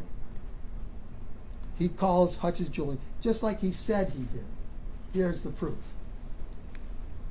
On March the 27th, again, Tolzis charts it. He shows Darnell Larry's at home, and he's calling that same number. Just like Darnell Larry said. I wanted to warn these people. He's at home making this call. On March the 28th, Tolzis maps it out again, and he sees that Darnell Larry calls the store twice. He doesn't get through, but he said he felt bad about this, and he wanted to warn them, and he said he called them, and there's the proof. He did. That's an FBI agent telling you that that's true. Darnell Larry is making those calls from his house. Now we get into April. And you remember that in April, Dan Hutchinson and Marissa Hutchinson, on April the 1st, they went to the Comedy Castle. Marissa Hutchinson told us that they went to the Comedy Castle that night. And it was around 10 o'clock.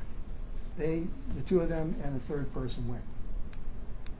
We also know on April the 1st, and this is what Special Agent Tolzis tells us, he mapped it out, and he maps out the phones for both Darnell and for Angela. Angela's red, Darnell's green. The blue shield there is the Hutchinson's house, and the yellow shield above it is the Comedy Castle. And you can see that there they are.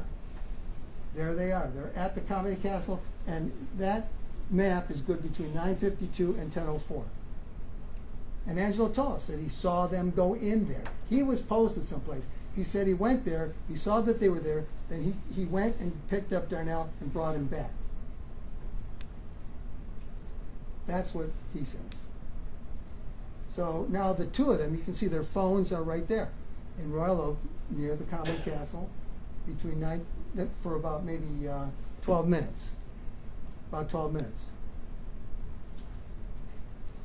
And Angelo says that he wanted to drive, he drove Darnell Larry back to Detroit, and then he said that he waited in the area. And that's an important detail, and I'll tell you why in a minute. He waited in the area. Darnell Larry doesn't come back, doesn't do anything. Darnell had a different story about this. Darnell said that on April the 1st, Angelo came and picked him up from Detroit and took him up there.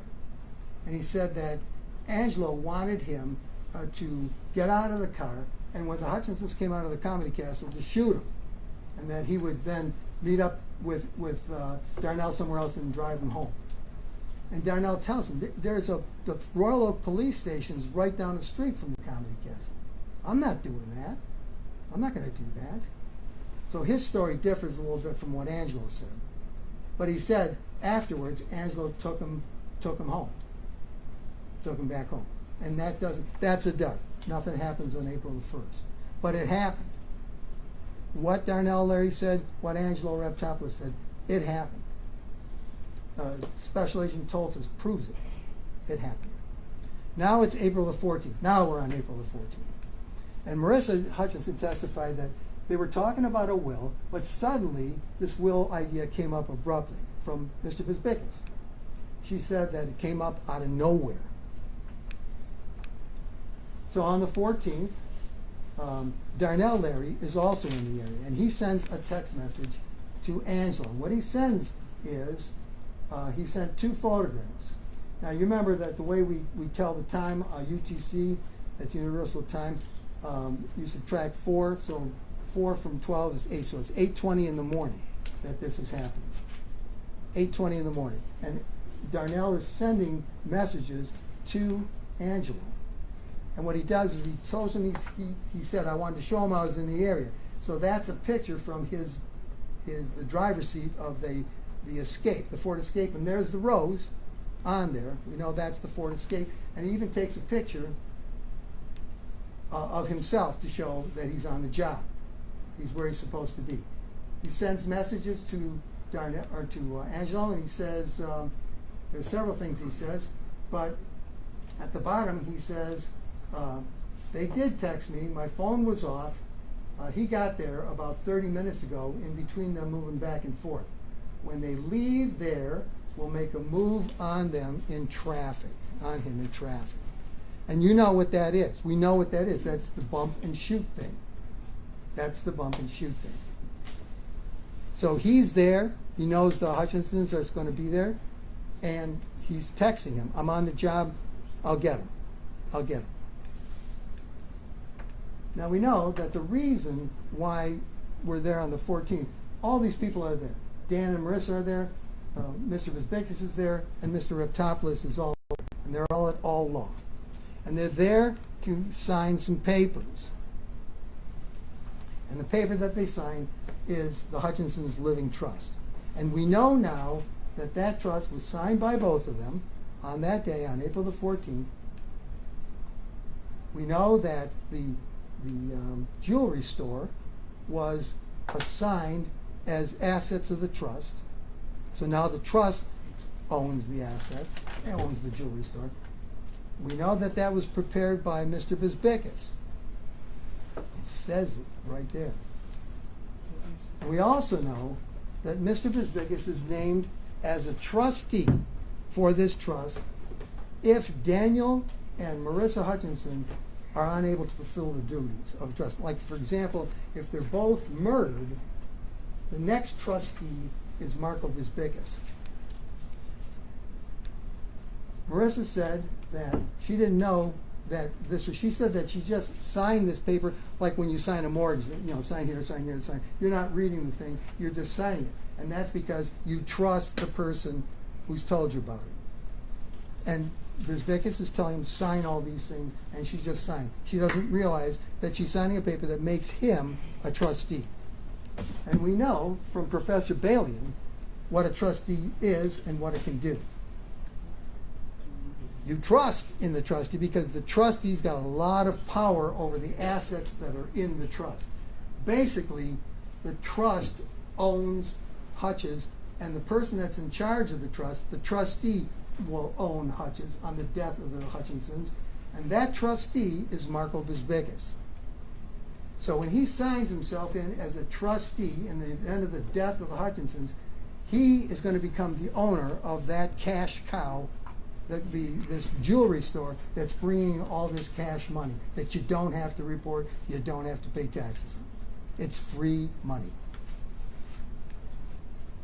And the professor told us that the potential for abuse is huge. And she said why? That there are no trust cops.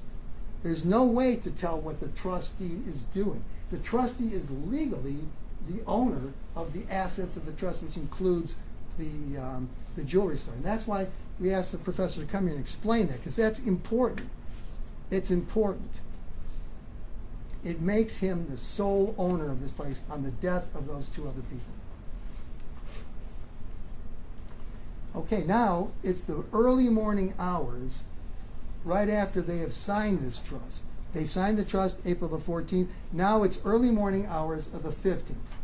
And we know that Marco, at 12:37 a.m., this is just hours after this trust has been signed, Marco sends a text to Darnell. And what he says is, if you are up, give me a call. You can see at the bottom, 12:57:50, that's UTC time -4, which is Eastern Standard Time. So it's 12:30 in the morning, and he's texting Darnell. And we know that Angelo, at 1:06 in the morning, makes a text to Marco, and he says, I'm outside. I'm outside. So after getting in touch with Mr. Darnell, Larry, he apparently got in touch with Angelo, and Angelo is outside. He says, I'm outside. He's at Marco's house. And then we fall back on Mr. Tolsis again, on Agent Tolsis. And he shows us a map of now the red phone is Angelo's phone. He shows us a map of the travel of Angelo's phone between 1:06 a.m. and 1:55 a.m. And it shows Angelo going from that purple shield, which is Bisbicus's house, along 696, and he ends up between those hours down there at the Hutchinson's house. It's off the screen, but you can't. It's the blue shield. Between 1:06 a.m. and 2 o'clock in the morning, you're driving all the way from Novi to Royal Oak. Why? He does a map of Mr. Bisbicus' phone for the same time period. And there you see Mr. Bisbicus along the same route, and he ends up at the Hutchinsons, or in the area of the Hutchinsons. And Mr. Tolsis, Agent Tolsis, told us that that pattern on both those phones is consistent with them being together. It's consistent with them being together. They're going to the area of the Hutchinsons after this trust has been signed, which would make Mr. Bisbicus the owner of the jewelry store upon the death of Marissa and Dan Hutchinson. Then we look at Darnell Larry's phone. We have a phone call from Darnell Larry at 1:19 in the morning now. This is while Bisbicus and Reptopoulos are headed toward Royal Oak. And they have a phone call which lasts, again, there's the time that they figured out, and the phone call lasts for 1,038 seconds, which totals out to a little over 17 minutes. A 17-minute phone conversation at 1:19 in the morning between Darnell Larry and Angelo Reptopoulos, who, with Mr. Bisbicus, are heading toward their home, Hutchinson's home. And Agent Tolsis also mapped out Darnell Larry's. He shows that Darnell Larry is heading in the same direction. And that time is between 1:20 and 2 o'clock. So 1:19, the phone call. As he's heading toward the Hutchinson's home, he's on the phone with Angelo, who's with Mr. Bisbicus, heading toward the same direction. And that's the house.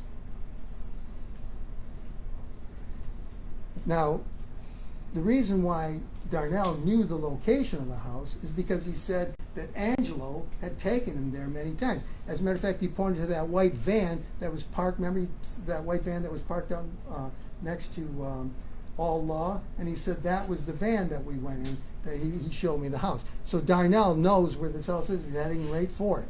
He knows exactly where he's going.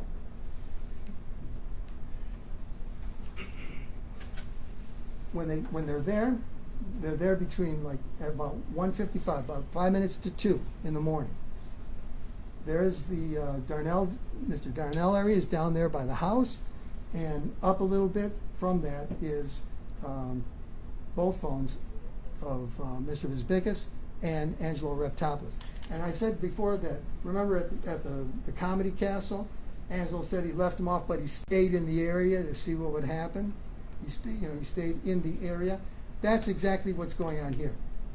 Darnell told us that the reason he's supposed to go there is he's supposed to kill them. He's supposed to kill them. And they're hanging out nearby to see what happens.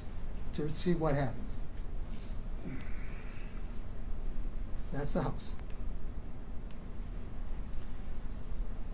So Agent Tolsis tells us that that's consistent. They're all in that same area. And we know why. Now, Tolsis also tracks this, and he shows that at 2:30, this is about a half hour later, both their phones are near Vizbickas' house. They've left the scene. They went to Royal Oak and stayed in Royal Oak for maybe 15, 20 minutes, and now here they are all the way back at Novi. Why would you go to Royal Oak from Novi at 2 in the morning? Except to do what Mr. Larry said they were supposed to do. At 7:24, he said that he gets a call, and he says, "I apologize, boss, I can't go home. No one has left from here yet. I've been out here all night." And he's talking about outside the homes of the Hutchinsons. So this happened. What Mr. Larry said happened. The evidence proves it. And there, he's out there supposed to gun them down. That's the whole reason for him being there. Now, later on, that same day, later on in the afternoon, Mr. Vizbickas texts Dan Hutchinson. Now, they're supposed to be closing on the pawn shop. And the pawn shop, we know, is going to cost $600,000 in cash. That's $600,000 that you got to take out of this Fort Knox thing, which, if Mr. Vizbickas became the trustee, he would own.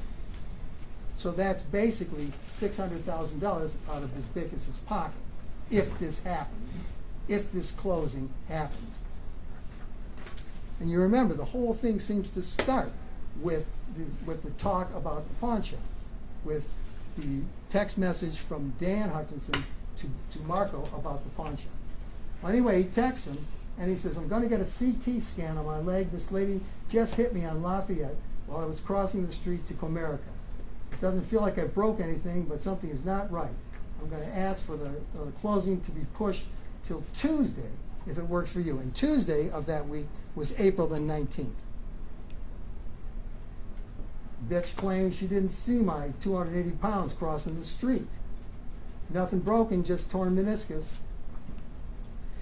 But he's talking about being on Lafayette downtown, that we asked Agent Tolsis to look that over to see where his phone was on that morning. And he said, he testified to you yesterday, Marco was not in the area of downtown Detroit or Lafayette Street on April the 15th. So Marco is texting to Daniel Hutchinson and Marissa Hutchinson a lie. "Oh, I can't make it, I got hit by a car. Oh, let's put this off. Let's put this off." But they reset it to the 19th, April the 19th, a few days later. And Marissa said that they were going to go close on the pawn shop, and this was going to be at an office in Livonia called First Centennial Title. Okay? So they're going to Livonia to do this, and that building is across the street from the Livonia PD. There's the Livonia PD at the upper right, and that red circle down a little bit lower and to the left, that's the First Centennial building. That's where they went to close that day, on April the 19th. Now, Mr. Reptopoulos said that at 9:25, he gets a series of calls from Mr. Darnell Larry. That one's for about 5 minutes, another one for about a minute, and then one for over 8 minutes. This is when the Hutchinsons are supposed to be going to do the closing. Mr. Tolsis tells us that that morning, between 9:35 and 9:54, Darnell Larry is supposed to be at the Hutchinson. And he tells us he was there supposed to kill him before they could leave. But he doesn't. Mr. Tolsis said he ran the phones for Mr. Darnell Larry and Phil Sumter. And Darnell tells us that Phil Sumter was a person that he had recruited to help him commit this murder. And Sumter gets into the picture right there, between 11:47 and 12:05. And that's around 8 Mile Road. He's on 8 Mile Road. And that's the pawn shop. That's where Darnell Larry is, too. The two of them meet there. At 11:52, Sumter texts to Mr. Darnell Larry on 8 Mile, where you at? They talk this over. They're supposed to go to Livonia that day, and they're supposed to kill the Hutchinsons at the signing. So Phil Sumter saying, where you at? And Tolsis tells us that they were both around the scene of the crime. They met around the scene of the crime, both Sumter and Darnell Larry. That's a little bit later. And Tolsis also shows us that at around 1:08 to 1:20, that there's a phone call. And that phone call is coming in from the blue phone. And that's coming to Angelo. And Angelo is checking out Darnell Larry. And Darnell Larry's right where he's supposed to be. He's supposed to be there at the Hutchinson's home, which is the Blue Dot. And he calls to Visbickus to report. Around 1:48, Darnell Larry texts to Phil Sumter, fat guy is our people. I don't have eyes on you, bro. When you get a chance, give me a thumbs up. Fat guy is our people. That's Mr. Visbickus. Don't shoot him.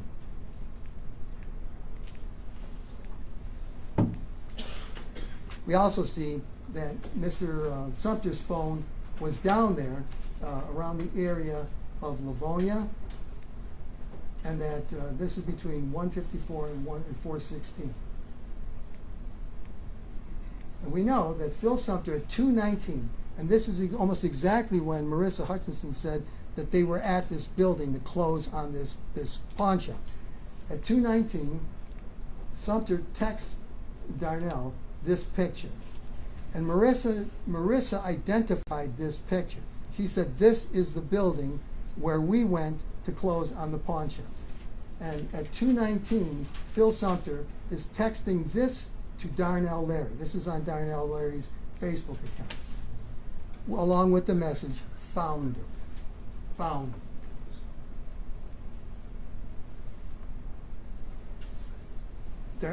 Marissa testified that that's their Yukon Denali, the blue Yukon Denali. That's the thing that will eventually get all shot up where Dan gets killed. She identifies the title building, and she identified the car. She said, that's our car, and that white vehicle, the fifth car down, that's Marco's car. So all of this fits together. All of these details fit together. They prove what Darnell Larry is saying. They prove what he's saying. After the 19th, Angelo said that Marco told him to put the plan on hold. All right, so that second failed attempt where they're supposed to kill them, at the closing, that doesn't work. So Marco says, I'll put it on hold.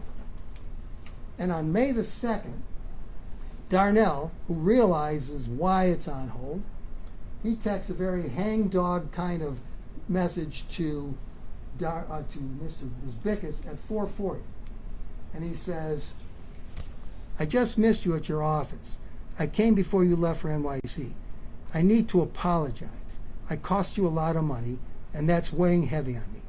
I definitely understand I'm cut off from the team. I know this. I respect and love you as though you were my broad. I appreciate everything you have done for me and my family. But he failed. He failed.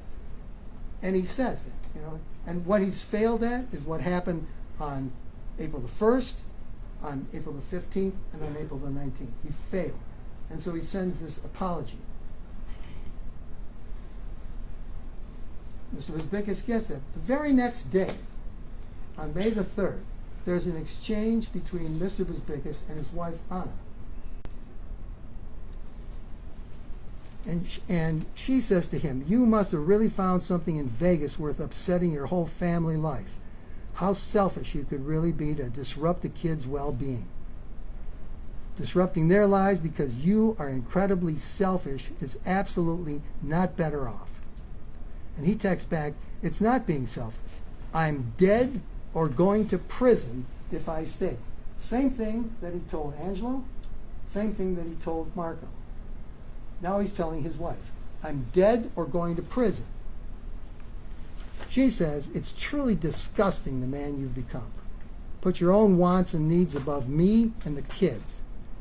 And Marco replies back, "The pressure is on me this time, and I'm not fighting anymore. I just don't have it in me anymore. You don't get it. It's not about us." She writes back, "If you want to flee, then flee. But you aren't taking my kids. You aren't ruining their lives to save yours." And he says, "You can't stop thinking of your vacation problem. I'm telling you, I'm dead or in prison. And all you care about is your fucking vacation? I'm dead or in prison." All right. Twice he says that to her. Now it's the 18th, a couple of weeks later. And there's text going on at 7:16 between Mr. Vizbickas and Mr. Darnell Larry. And this is what he says to Mr. Larry. He says, "You are the man. I was calling you on another rule. Whenever you have time, no rush. Next week, swing by the office to see me. Whenever you want. We're always 100 and good. I know shit happens, but as long as we are good, everything else will work out. I just want to make sure you're okay and just to touch base with you and get your thoughts on something. This convo doesn't have nothing to do with Angel. It's just with us and about something important to me, so swing through to meet with me when you have time. I'm kind of tied up tomorrow, all day and Friday morning, but I am free just about any afternoon next week." This is a pretty reconciliatory email he's sending. You know, "You're my man. I just want to talk to you about something else. You know, not the last stuff, not those failed attempts. I just want to tell you about something else." And Darnell Larry, what did he testify? He said, "I knew exactly what he was talking about. I knew exactly what he was talking about. It's this plaque."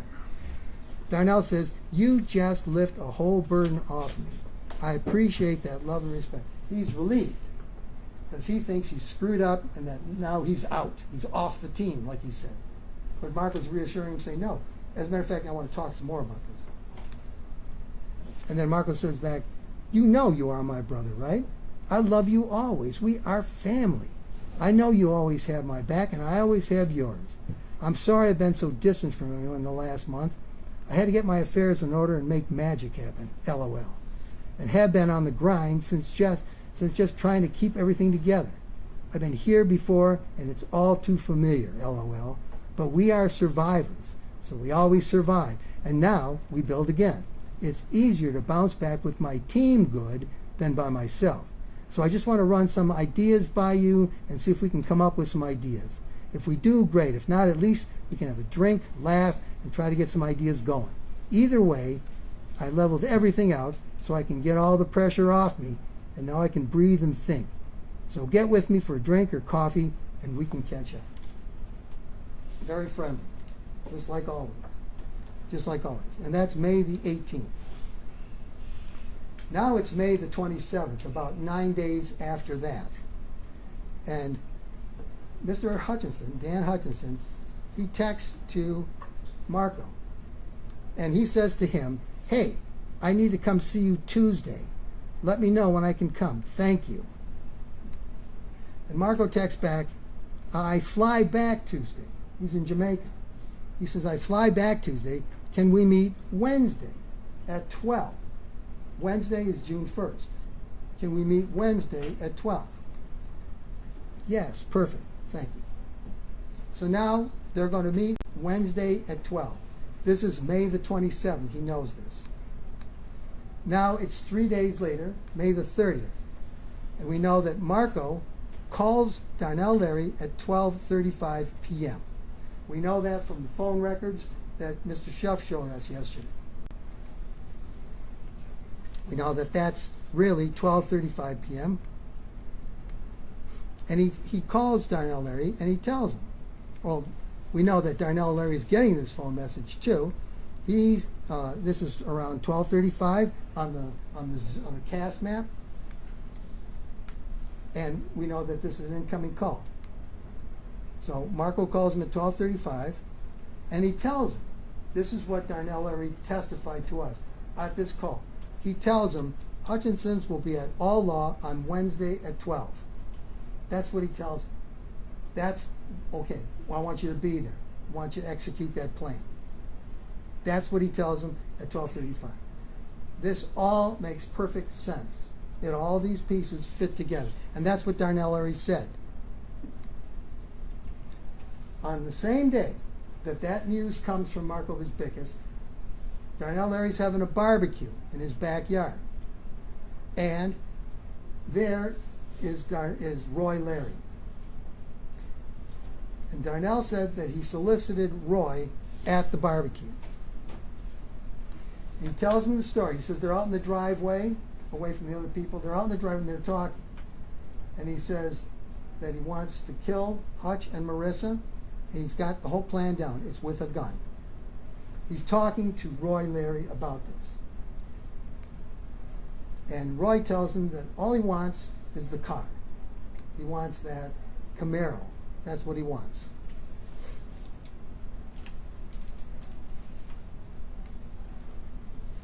So by May the 3rd, and he agrees to do this. He said, I'll take care of that for you. I'll take care of it for you. So by May the 30th, we have Marco to Angelo to Darnell and now to Roy. That's a conspiracy to commit murder. They all agree to commit the crime of murder with the intent to commit the crime of murder. Why do we know they have the intent? Because the murder is actually committed. That's the intent. And Darnell tells Roy both of them have to die. Both of them. Okay, that's the conspiracy to commit murder. It's not necessary, remember, for all the members to know each other. It's not necessary for all the members to know all the details. So the fact that Roy Larry doesn't know Marco Visbickas, that's inconsequential. It's still a conspiracy. He and Darnell are conspiring now. And it's not necessary to know all the details. It's not necessary for Marco Visbickas to know how these people are going to do this.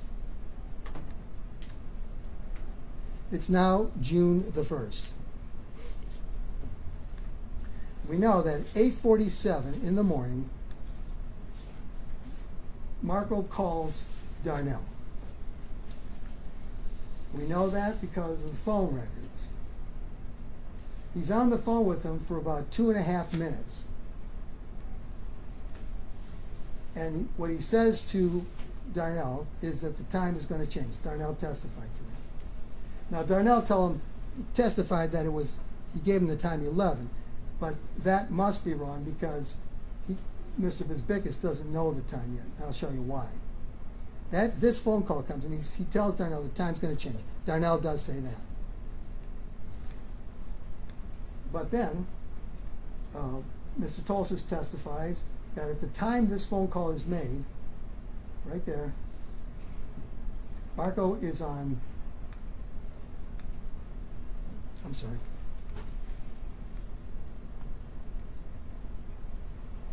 Okay, Marco's on 696, around 696. Darnell's at home. And we know from what Mr. Visbickas tells everybody, he was coming back from St. Clair Shores from a court date. I think that his secretary testified yesterday she thought it was in St. Clair Shores. He's coming back because he thinks that court date was at 11 or earlier in the morning. That's why he made the appointment with the Hutchinsons at 12. But he's told that the time has changed, that meeting, that court hearing, is really in the afternoon. So he's coming home. That's consistent with that story. And at 9:30, he texts Hutch. And he tells Hutch, hey boss, just moved my 9 a.m. to 1 p.m. Can we meet at 11 a.m. today or after 3 or anytime you want tomorrow? Also, I have your sister's hearing today at 2. And just a couple of minutes later, Hutch texts back and says 11. And within seconds, he says, okay, cool. At 9:34, within seconds of this, at 9:34 and some seconds, he calls Darnell Larry. And we know that's true because Mr. Schuff showed us those phone records. So when Darnell Larry says the second call came through, that's proven by this. And at this time, Marco tells him it's going to be at 11. Be there. Make sure you're there. 11 o'clock. All these phone calls and text messages are consistent. They all tell this story. Still, on June the 1st, all right, Agent Tolsis maps out where these two phones are. Then when that second call comes, we know that Darnell Larry's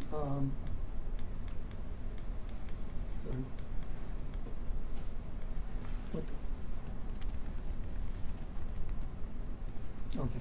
We know that Darnell Larry is at home, and we know Ms. Bickus is in the area of all law. And that's at 9:34. Within seconds of that text with Dan Hutchinson. Within seconds.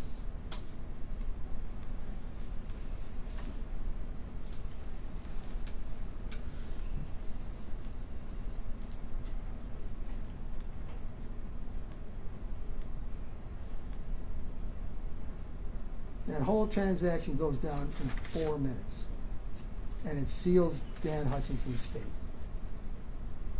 It seals it. He tells Darnell, and that's aiding and abetting. That's aiding and abetting a murder. He's telling him, these are where these people are going to be. This is the time. It's a different time than before. He's aiding and abetting in the murder. And he knows he's calling Darnell because Darnell's supposed to go there and he's supposed to kill these people. He says, they're going to be at my office, be there, and when they come out, hit them from behind. When they pull over, shoot them. That's aiding and abetting in the felony firearm. Telling him the time, that is aiding and abetting a murder. That's helping somebody else commit a murder. That's guilty of first-degree premeditated murder as an aider and abetter. Right there.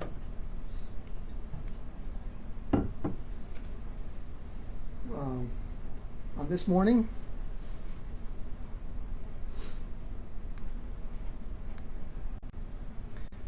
we know that the Hutchinsons went to Mr. Bisbickus' office at All Law. We know that they had a brief meeting there. It was at around 11 o'clock.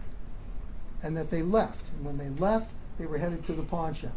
They were heading south on Greenfield to the pawn shop, which is a little bit, it's around 8 Mile Road. It's a little bit north of 8 Mile Road. So now they're heading down that street. In the meantime, we know that Darnell tells us, I'm trying to waste some time. I don't really want to do this. I really don't want to do this. I don't want to go back to prison. And I'm trying to waste some time. So they go to the bike shop. And there's Mr. Larry. You look at his profile. Check him out. In the gray pant, the gray shirt, the blue jeans, and the shoes with the buckles on. He and Mr. Darnell Larry go to GNR Bike Shop, off I think he said it was Grand River, in Detroit. There they are. They arrive. It's about 11:38. Darnell goes inside and he gets the bike. The bike was going to be repaired. That's the bike with the gold forks on it. That's the bike that Roy Larry's going to ride when he murders Dan Hutchinson and tries to murder Marissa Hutchinson. There it is. You saw that bike in court.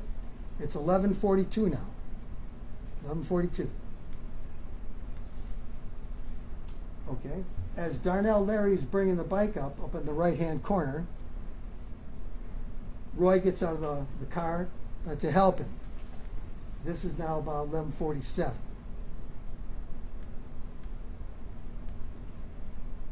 There's Darnell Larry. I believe looks like he's got a tattoo right above his shirt collar in the back of his neck. And he's got that Detroit hat on with the little silver sticker on the visor. We'll see that again in a minute. We'll see it at the crime scene. We'll see it at the takeout drive of the Taco Bell. We'll see it on him as he drives away and as he's doing the shooting. They load the bike into Dawn's car. This is the with the license plate. She is it. It's now what, about 11:48, and they take off. Darnell says they go back to his house. He's still trying to waste time. He doesn't want to really do this. They go back to the house. It's now about 11:49 when they leave, about 10 minutes to 12. And that's the She Is It license plate on there. Now, he said that they start heading toward Greenfield and 13. That's the area where the Hutchinsons are supposed to be at Mr. Bisbicus's. We know that this is the area. The pawn shop is in the lower left-hand corner, right there where the circle is. And they're headed for this area. They said they go up to 10 Mile Road, and he says that he sees the Hutchinsons coming southbound. Remember? They're in their blue Denali, and he knows the vehicle. He sees them coming, so he turns around, does a U-turn, and he follows after them. The Hutchinsons arrive. They arrive at the pawn shop. They park their vehicle on the west lot. This is the one right next to Greenfield. And they go inside. And as they're going inside, if you look in the upper right-hand corner, we know that that's Darnell Larry and Roy. They do that turnaround, and that's their vehicle right there. It's heading down the street to James Street. There's Roy inside, and that's the vehicle.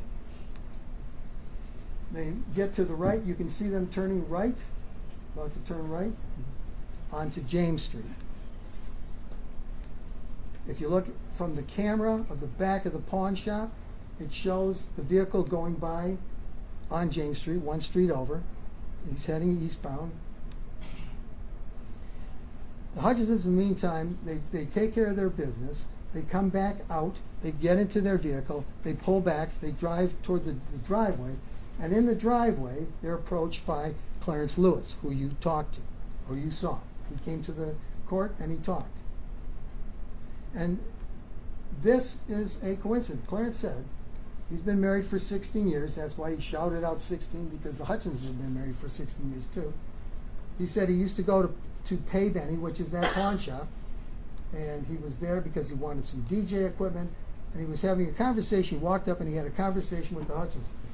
Marissa rolled down her window and they're talking. He said it was a very friendly, warm conversation. Then he experienced the shooting. You can see him in the video. You can see him in the pictures. He dives to the ground. He rolls over. He's crawling on his all fours toward his van, which is parked along the side. He said that after the shooting, he doesn't know what's going on. And the car is drifted now up into that vacant lot. He said he doesn't know what's going on, and he said that he left. He's scared. He's really scared. He leaves, but then he said he returned. He came back to the scene when they were there. Later on, he was asked to come into the Oak Park Police Station for an interview. He does. He does. And his appearance there was a coincidence. Angelo also said he had nothing to do with this. Angelo, who did have something to do with it, he said this man had nothing to do with it.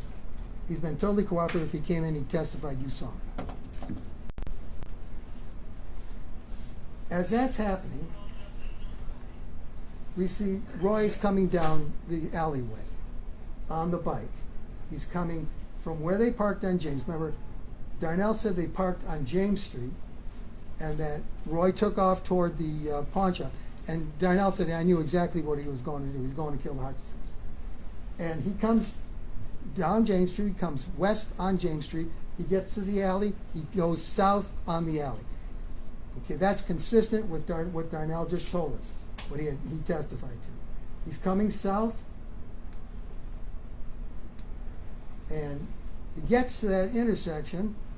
You have to turn left to go to Greenfield, but he doesn't. He turns. You have to go right to go to Greenfield, but he turns left. That's Roy right there. The reason why he turns left is because when he looks, he sees this over to his right. There's Clarence talking at the window. In the meantime, Alex Secularis has pulled up right next to the Hutchinsons in that silver Mercedes-Benz. So, seeing that, Roy heads off east, down Miller Street, going that way. We know that it's Alex Secularis that's in the silver, and Marissa said that she knew immediately when he pulled up that it was him. She knew that. She said that she was not really surprised to see Alex. He hung around a lot. He was always trying to see Dan. She testified that he had mental health problems. He had mental health problems, and he would become manic. He would behave in a really quick and impulsive way. And she said Alex would just be around. He was always around. And it was not surprising to her that morning that he pulled up next to her. Angelo testified that Alex does indeed have mental problems, and he said Alex was not involved. There was no gun found in Alex's car. They searched the car before they had to tow it because Alex in a minute is going to wreck his car chasing after the shooter, after Roy Larry. But Angelo said Alex was not involved in this. He was not involved in this. And Angelo knew who was. He said this was just a crazy coincidence. The fact that Clarence shows up and the fact that Alex shows up, it's a crazy coincidence. Neither one of these people have anything to do with this. There's no evidence that either one of them has anything to do with what's about to happen. And Marco, even when Marco talked to the police, he said this. He said, I had him here several times. I met him at my office several times. He kept on saying he wanted to write a statement. That's why I'd meet with him. And then finally, we were here. I just gave him the papers and was like, write the statement, whatever the fuck you want, drop it off, but leave me alone, basically, because it went on for like a whole fucking week. All right, so he knew that, and Mr. Secularis went to the police station several times, wanted to make a statement. He was not involved in this. But we do know that while they're standing there, while that group is standing there, Roy Larry comes back. He came back, he had turned left on Miller, now he's coming back, and there he is. He's passing them. And, all right, he has formed the intent to kill. We know this because we know he's got a gun on him. The intent to kill is premeditated. He brought the gun with him. And it's deliberated. He's had plenty of time. As Roy Larry and Darnell Larry were driving from the bike shop to the scene of the crime, he had plenty of time to contemplate his intent to kill and to take a second look at it. Plenty of time. And he does that and still decides to go and do it anyway. When he's driving up James Street and turning down the alleyway, he's got more time to think about that intent to kill, which we know he has. And we know that he's intending to kill both Marissa and Dan because his conversation with Darnell was, you have to kill them both. You have to kill them both. We know that when he goes down east on Miller, He's got plenty of time and he's coming back. Right there. He passes them. He's passing them. He still has time to consider, to reconsider, to take a second look. We know he's got that gun. He's prepared. He had a premeditated intent to kill. There he goes. In the meantime, Darnell is parked up there on James Street.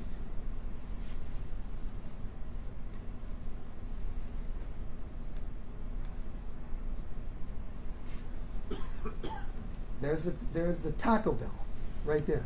That's where Darnell was headed. And there he is. He's standing in the driveway. That's where Roy was headed. And Roy's standing right there in the driveway. And he told Lieutenant Bator, you heard that this morning. He told Lieutenant Bator, when Bator comes upon him just a few minutes later on James Street with his broken ankle, which he got when he got hit by the car, which knocked him over. We'll talk about that in a second. But he had to make, he knew, he knows that there's cameras there. He's looking right at him. And he knows, for some reason, he takes down his mask. But he knows he's got to explain Taco Bell. So when he talks to Bator, he says, I was over at Taco Bell to buy some dope from a guy. I was going to buy $20 of dope. He doesn't even have $20 in his pocket. But he says, I'm going to buy $20 of dope. He's got to incorporate that into his statement because he knows they're going to know that he was at Taco Bell. But there he is. There are those gloves. He's holding the gloves. And you can see the right side of his pants are sagged down because there's a gun in there. He's got his hand over it, so you can't see it. But there are the gloves. There's the hat.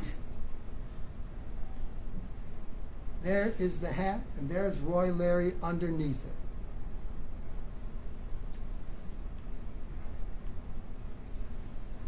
So he starts coming back. He comes back from the Taco Bell.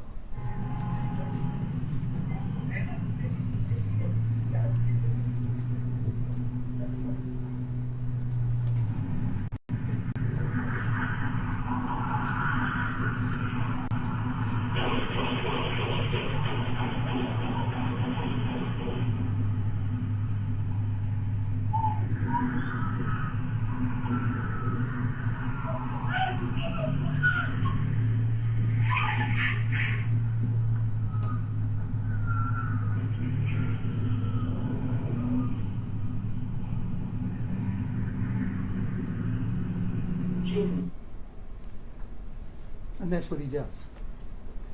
Now, it takes a special kind of a person to be able to harbor that intent to kill, keep going, and drive between two vehicles when you know there's a guy in the silver vehicle, you know there's somebody in there, and you know there's a guy standing on the passenger side. He's right there. There are two people witnessing this whole thing. And he drives between those two cars. Couldn't have been a very big area. And he's able to take that gun out and fire it point blank repeatedly at this guy sitting there. It takes a guy that's got a lot of nerve to do that. A lot of nerve. Like somebody who could really look you in the eye and just lie to you without a problem. Same kind of guy. That's what he does. That's what Roy Larry does. And we know that Alex took off after him. Now, Alex, we know, had a very big loyalty, very big relationship with Dan. And he sees this. He sees this shooting. And furthermore, we know that there's about 14, there are 14 shots fired because those are picked up later on by Detective McFarland. So he shoots 14 times at point blank range, and we know from Dr. Packers that he only hits Dan 6 times.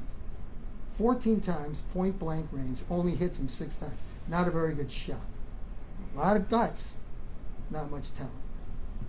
But he shoots it. And some of those bullets are going over into the other side. They're going through the console, and 2 of those bullets land on Marissa's side. Remember, the deal is you got to kill both of them. Got to kill both of them. And there he goes. You can see Clarence in the background, I mean, he's very tense. And you can see in the background of that, Alex is backing up into the street. And here comes Roy. We know that in the back seat of the Hutchinson's car where there was a backpack, and in that backpack was wrapped up all of this cash. There's like $58,000 in cash in the back seat. $58,000 in cash in that backpack. We know that Hutch was wearing jewelry, that diamond, several diamond rings. He's got a Rolex. He's wearing a Rolex. He's wearing that with the that diamond necklace with the pendant with his dad in the pendant. And we know that all that stuff is still there. So this is not a robbery. And remember, Darnell testified that Marco told him, make this look like a hit. This can't be a robbery. You can't take the jewels because you can't sell it, because Hutch's stuff is very, very unique, and they're going to know right away what it is. Darnell said that that's what that Marco told him. So all that stuff, almost $60,000 in cash, spendable immediately, and all these rocks. I mean, a totally diamond encrusted ring, 2 diamond chains, a Rolex watch, all that stuff left behind. This is not a robbery. This is a hit. It's a hit. And it's just like Darnell said.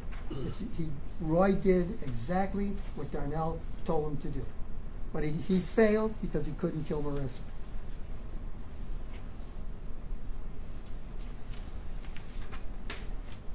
That's Roy. And that's Roy. And that's Roy. And that's the hat he was wearing. And those are the gloves. And those gloves are full of DNA. They're full of DNA. Those are the gloves that he was holding. And we know that the DNA was from 3 different people. And based on all this testing that was done, it's 62 trillion times more likely that it's the DNA of Roy Larry and 2 other unknown people than if it was just 3 unknown people. It's 62 trillion times more likely. And that provides very strong support that Roy Larry is a contributor to the DNA. And those are laying in the street. We know that when Marco Visbicus later on gives a text to Trovius, he gives him Roy Larry's name and his birthday. That's what Marco sends to Trovius, Roy Larry, because that's what Darnell told him. It's Roy Larry. And it's Roy Larry there in the hospital bed. And those are the clothes that Roy Larry was wearing when he was arrested by Lieutenant Bator, who you learned from today. Those are the clothes. Little silver buckles, and you look back, you'll see those little silver buckles on the guy, and those exact same clothes on the person of Roy Larry as he was standing in the driveway of the Taco Bell. It's Roy Larry. Dr. Packris testified that after all this shooting happened, he performed the autopsy, and he observed 6 gunshot wounds, only 6 at point blank range. Those are the slit was the treatment that they tried to do with him, but the gunshot wounds were all on his left side. One pierced his liver, and the kill shot, it pierced his heart. These are shots that are taken in order to kill someone. He also pulled out several bullet fragments out of the body of Dan Hutchinson. That was just a couple of them. He said that the cause of death was multiple gunshot wounds, and that the manner of death was homicide. No doubt about it. When they told the Denali into the station, some pictures are taken, you can see all the holes on the side. The window was up, we know that. The window was up. And look at all those holes. Look at all those bullet shots. Officer Taylor actually took pictures at the scene. And that's the inside of the vehicle. Now, you can see just to the right of the console at the bottom, there's what looks like a blank spot, a dark spot. Looks like a Y on its side. But that's actually, there was some molding there that was blown off when a bullet went through it. And there it is sitting there with a bullet hole in it. And we know that there were 2 bullets on the passenger side of the vehicle. So there were bullets that were going that way too. And we know that Marissa Hutchinson was wounded in this shooting. That's her in the hospital.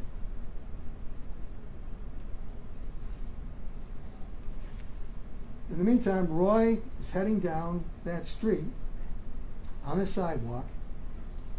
And as he's going up there, he goes onto the sidewalk. He's passing up all there. And as that's happening, Alex is chasing him, and then Alex goes up on the sidewalk too. Now, we know what happened from some civilians. Now, these are guys that were just on the scene. They were guys that in the neighborhood, they work in the neighborhood, they live in the neighborhood. Just guys.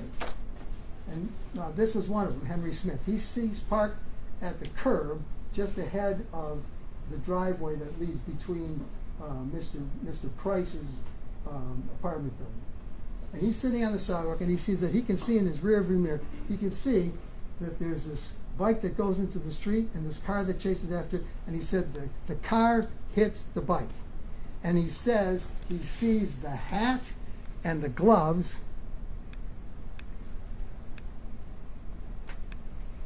go into the street. He sees the hat and the gloves that the bike rider, the shooter, was carrying. He sees those things go into the street. And they are the hat and the gloves that are later picked up. There they are right there. Those are the gloves, and that's the hat. And that looks like, if you were sitting at the curb like where that Camaro is, that dark colored Camaro, that was probably what Mr. Smith was seeing. He came in and he told you that. Mr. Smith, when he heard the shots and he saw these things, he got out of Dodge quick. He said he got out of Dodge. He says that the man that got hit was limping and running. That the car was pursuing the man who was limping and running. This guy has absolutely no stake in this case whatsoever. Doesn't know any of the people. Just a guy sitting at the curb that sees this go down. This guy that gets up off the street and runs, he's running and limping because his ankle is broken. His ankle is broken from being hit by the car. And because of that, he dropped his gloves and his hat in the street. We also know, we saw several pictures, or we have several pictures to show you that the car was driving after him on the grass. That when he hit him, there was a screeching halt in the street. We got pictures of those. And we know that he proceeded on the grass on the other side of the street up to this driveway, and then he pursued Roy on that driveway. Alex continued to pursue Roy on the driveway. Now, there was a man that all this was taking place right in front of. He's in his home, and that's Mr. John Price. And he told you he's inside of his house, and he looks out the door. He hears the shots, and he sees the car on the grass chasing after the bike. He says that the man on the bike goes in the street, he ends up falling off, and the car keeps pursuing him. And he said as he's running away, the man's got to hold up his pants. He's holding up his pants. And we know that earlier, I didn't do this to embarrass Mr. Roy Larry, but we see his pants are falling down. That's the way he wears his pants. And John Price happens to notice that this guy, as he's running away, he's trying to pick up his pants. And Mr. Smith tells us he dropped his hat and his gloves. and he limps away. It's Roy Larry. He also said that he went out into the street and he moved the bike out of the street and he put it, went between his apartment building there up that drive, turns right, and he puts the bike on the grass. And there it is. And it's got the gold forks on it, just like you saw when Darnell Larry picked it up with Roy at the bike shop, and like you saw from the pictures of the shooting. He moves the bike, but then later on he notices that all these officers are on the scene. They're all on the scene because they're all looking for the gun. Remember, they got dogs running around, metal detecting dogs. They're flying a drone over to see if the gun is up on the roof. There's like between 12 and 15 police officers running around, and there's a downpour going on. And these people are running around looking under bushes, trying to find this gun. So he sees all this, and he goes in between those buildings, and he alerts the officer. He runs into Officer Kretschmer, and he alerts the officer. He said, "Are you looking for a bike?" Now, this whole area, this is a diagram of the whole area. You can see the bike on the lower side of Miller Street, which is at the bottom of the diagram. You can see the bike tires, the tire marks. It crosses over. There's a hit in the middle of the street. And Alex takes over. He comes on the grass on the other side of the street, and he follows them up that driveway, and his tires go all the way into the parking lot of that one building. That's where Alex chased after him. And that's what Mr. Price said he saw happen. And we have tire marks in the grass around those areas. So Alex goes up that driveway to the right and then comes down that driveway next to the horseshoe-shaped building. That's where he went. That's where the tracks showed us. Now we also know on that day there was just another guy there. And like I said, he's like Mr. Smith and he's like Mr. Price. They're just guys in the neighborhood. And this guy is a mailman, and his name is Everett Hughes. And it's important to remember what Everett Hughes tells us, but it's also important to remember what Everett Hughes didn't say. He says that he's the mailman. He was on James. That's part of his route. He's doing the mail that morning.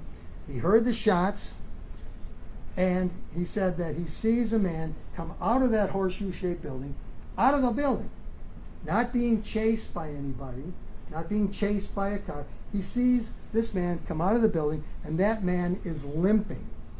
He is limping. That's Roy Larry. Roy Larry tells you that he was hit, he's hit by a car right there. Mr. Hughes, he's a mailman. And I said he's got no stake in this case whatsoever. He doesn't mention anything about seeing this guy get hit in the front on James Street in front of this building, or these people shooting at him or anything like that. He sees nothing like that. That's because that didn't happen. Some people can look you in the eye without flinching and lie. There are people that can do that. And they do it all the time. He says that man that came out limping says, "Hey, come here, come here." And he said that he was in the bushes next, in that U-shaped building. He says, "Come here, come here." And Mr. Hughes is not about to go over there. He says, "I'll call 911." So he does. He calls 911.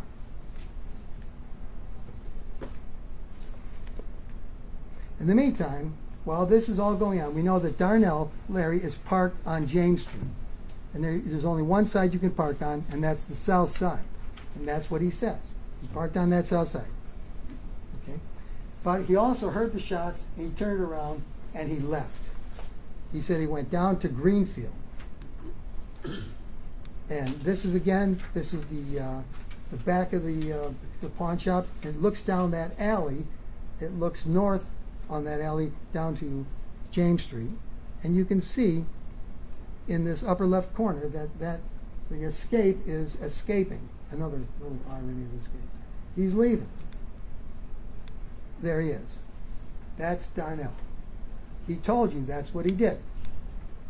He goes down to Greenfield, and he turns right onto Greenfield.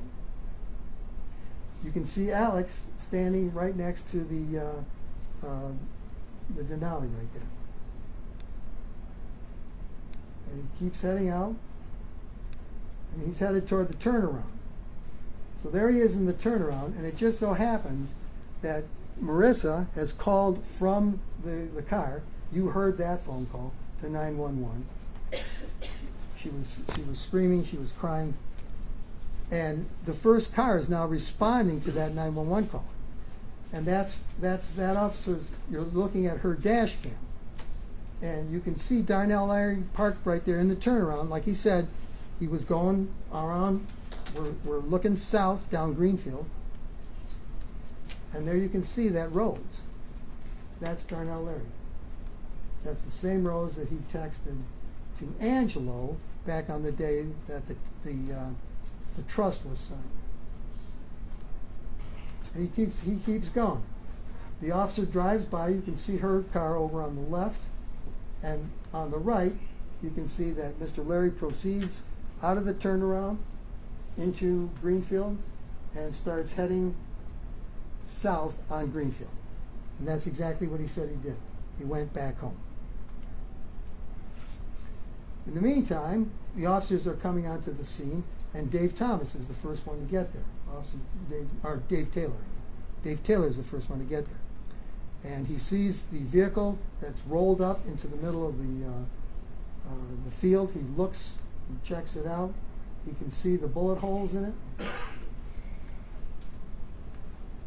And he said that when they finally get the door open, that he can hear some agonal breathing from Dan Hutchinson, like this real hoarse gasp kind of a breathing. He said that now starts this unbelievable downpour. It's just raining like crazy, and they're trying to get Dan out of the car. And he said that he looked at Marissa, and she's just staring. And he said she was in an extreme state of shock. He recognized that as an extreme. She's just staring. And he said that Dan's body is bleeding dead. At first they see the bullet holes in the front. I'm sorry, it would be on the left, yeah. But then they realize that when they're doing the compressions, he's bleeding out his back because the bullets have gone through too. And his heart has been penetrated by a bullet. So he's bleeding very badly. Officer Taylor said that he's joined on the scene by Director Sam Kretschmer. She's now the director in Fraser. And they said that his gun was just lying out. It had not been fired. She brought over a device. It's like a piston. It helps to compress the chest. It does the chest compressions. And she said that Dan had this death stare into the sky. It's a deluge coming down, and his eyes are open looking up into the ring. She said he had a death stare into the sky, into this deluge. They did all the work on him. They finally pull him out. They put him on the ground. They tried to do the work. There's the debris from the different things that they were using. And Officer Taylor said that they were trying to stuff his wounds with gauze to stop the bleeding. And you see a lot of the packaging there and the stuff. They're trying to stop this guy from, but it's too late. He's dying, and in a little while he'll be dead. Now, Lieutenant Butaro, who you saw this morning, but you saw him the other day too, he said that he got a radio that there was a suspect that had fled onto James Street. Okay, so that's his information. So he goes to that address on James Street, and he says he sees Roy. And he said Roy tried to flee. He got up, but he couldn't do it. So they said they stopped him at gunpoint. Roy Larry told you this morning that no, that never happened. Lieutenant Patora said we stopped him at gunpoint because it appeared he was trying to flee. And why would you flee? If somebody had just done all these things to you, Why would you flee? If you're a victim, why would you flee? It's because he's not a victim. Some people can just look you in the eye and tell you a lie. Then there's identification on the scene. He says that Roy told him his name. He had an obvious broken bone. Roy told him, I was hit by a vehicle. Later on, you heard him give a statement. He wrote him read a statement yesterday. And the judge asked him, what's the date of that statement? And he said, June the 3rd. This is June the 1st. So he's had 2 days to sit and think of a statement. He's been at Beaumont Hospital. He's got 2 days to cook up something. And all of a sudden, this lady appears, this name that he says. We asked Detective Bator, Lieutenant Bator this morning, did he ever mention that woman's name at the scene when you came upon him on James Street on June 1st? No, he never said that. He never said anything. He said he was at Taco Bell. He was at Taco Bell to buy $20 worth of dope. He only had $15 on him, but he says he was there to buy $20 worth of dope at Taco Bell because he knows they're going to see him at Taco Bell. Those cameras are going to see him, so he's got to say that. That's why I was there. 2 days later, he's not. He never went to Taco Bell. He's not there anymore. He's had a chance to think. It's 2 days later. He's had a chance to cook up another story. And so he tells that person, Detective Deskowitz, something entirely different than what he told Bator at the time he was arrested. He also, Lieutenant Bator says that these are the clothes that Roy Larry is wearing at the time he arrests him. These are the clothes that he's wearing. That's the money that he had in his pocket. He said all that stuff is where, except for that pink sheet at the bottom, that's a slip from Beaumont. Those are the clothes that Roy Larry was wearing at the time he was arrested. Roy Larry. Roy Larry. And that's taken right about the time of the shooting too. He's in the hospital bed. But that's what Bator says. He's wearing the same exact clothes as the shooter. He drops the gloves. Smith tells us he drops the gloves at the scene and the hat. The gloves are loaded with DNA. Bator also tells us that Alex came up and identified him as the shooter. Now, Detective Kretschmer, she said that she came up on Roy too when Bator and Deskowitz were there. He had an obvious leg injury, and she mentioned that he had some tattoos on his arms. She mentioned that he had tattoos on his arms. They didn't cross-examine her on that. That is uncontested. She saw tattoos on his arms. She said he had no ID and he had no phone, which, if I guess you're going to commit a murder, you don't really want to have on you. She further said that she looked around for the gun, and like I said, there were all these cops on the scene. She gets approached by Mr. Price. He sees her on there and he says, hey, are you looking for a gun?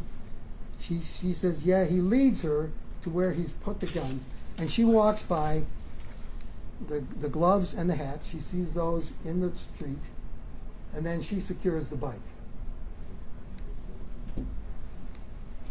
I'm assuming a lot more. A little bit. Would this be an okay time for break, or do you have Can I just go a little bit further just to end this, and then I think there will be a place to break. Okay, great, thank you. Okay. Now, Detective Lyle McFarlane, he's the ID tech for this case. He comes on the scene. And he said he swabbed those gloves. He swabbed the inside of the gloves and the outer. He swabbed the hat, the seat of the bike, the frame of the bike, and the bike grips. All right? Now, don't forget, there's a deluge. And that bike has been sitting out in this deluge. The hat's been sitting out, and the gloves have been sitting out too. Now, Sergeant Green said that he went and he swabbed Roy Larry. He swabbed him where he was being held. And at the same time that he swabbed him, He said that Lieutenant Marlon Benson showed Darnell or Roy this picture. He showed him this picture. Roy denied it. Sergeant Green said, we showed him that picture.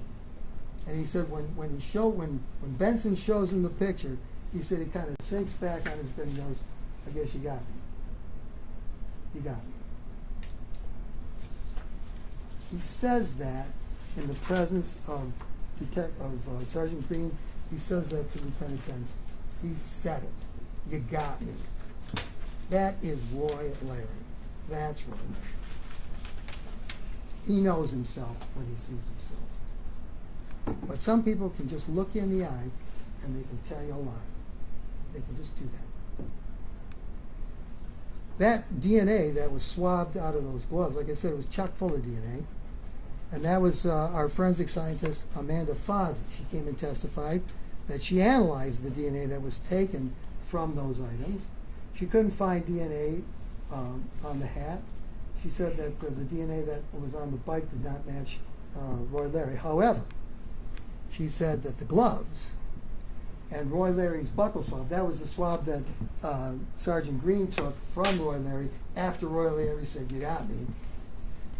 He takes that buckle swab, they give those buckle swabs and the swabs from the gloves to Amanda Fozzie, and she compares them, and she says, okay, there's 3 people that contributed DNA to these gloves.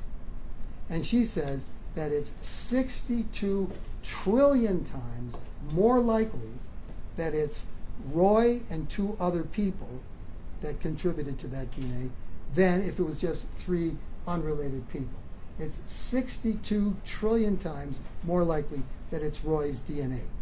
And she said that this provides very strong support for the fact that Roy Larry was a contributor to the DNA that were in those gloves.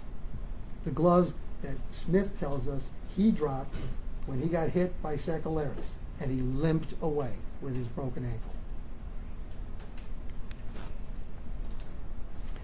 We know the murder gun is never found, but we do know that there were 14 casings that were recovered at the scene.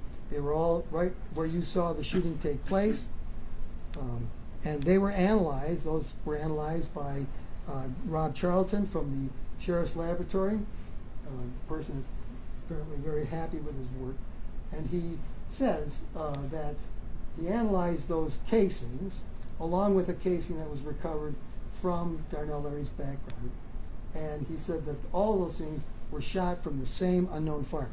He looks to those casings, and he looks to see if microscopic markings on them, and he told you that there are components of the gun that grab the bullet, that push the bullet forward, that eject the bullet, and all those metallic components of the gun, they make marks on these bullets. They compare the marks, they see that they're the same, and he can tell us that all those 14 bullets were fired from the same gun. Well, after seeing the murder, we could have told Rob Charlton that, but that's exactly what he finds. He finds exactly what you saw, that Roy Larry fired all 14 of those shots.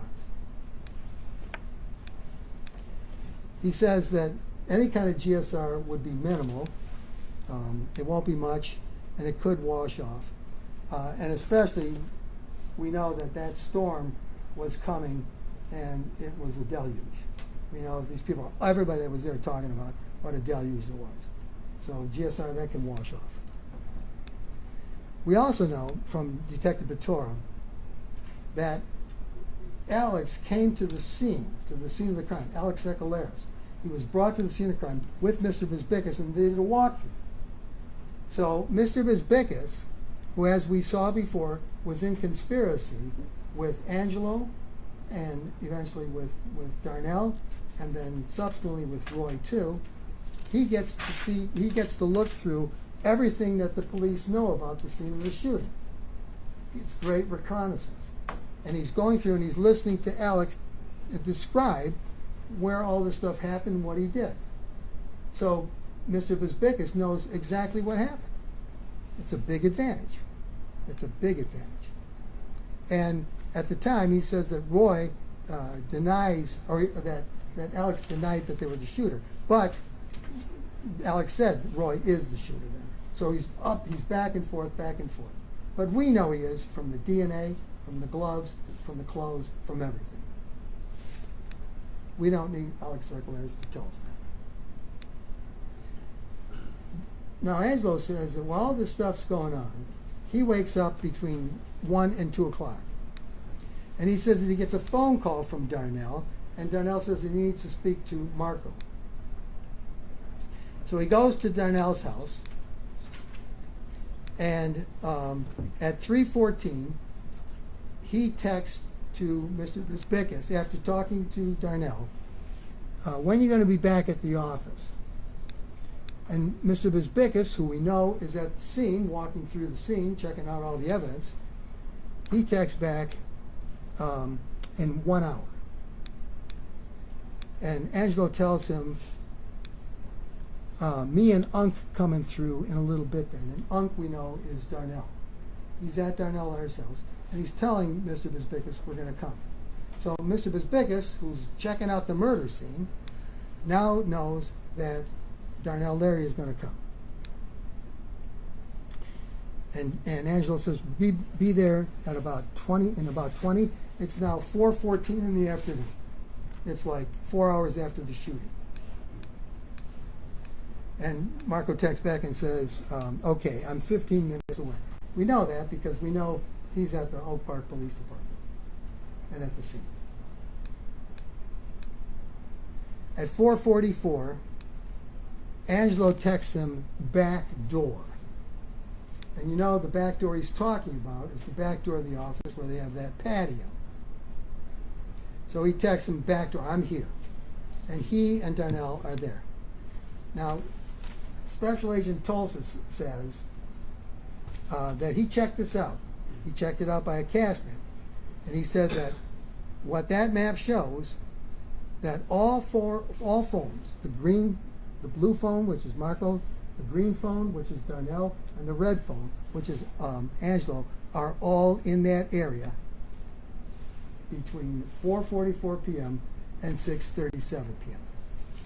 And when we come back, we'll talk about what happened inside the office. Thank you. All right. We're going to break here. We're going to break here for lunch. You've not heard everything. I know it's going to be very difficult. Do not discuss anything about the case because you still have to have the rest of this closing argument as well as hear from Mr. Thomas and Mr. Rivera. So it's going to be difficult. Do not talk about the case, no discussion, no deliberations. If you could all be back here at maybe 12:30 should work. We're all here at 12:30. Then we'll continue on with Mr. Swinsky's closing argument. Thank you. All rise for the jury.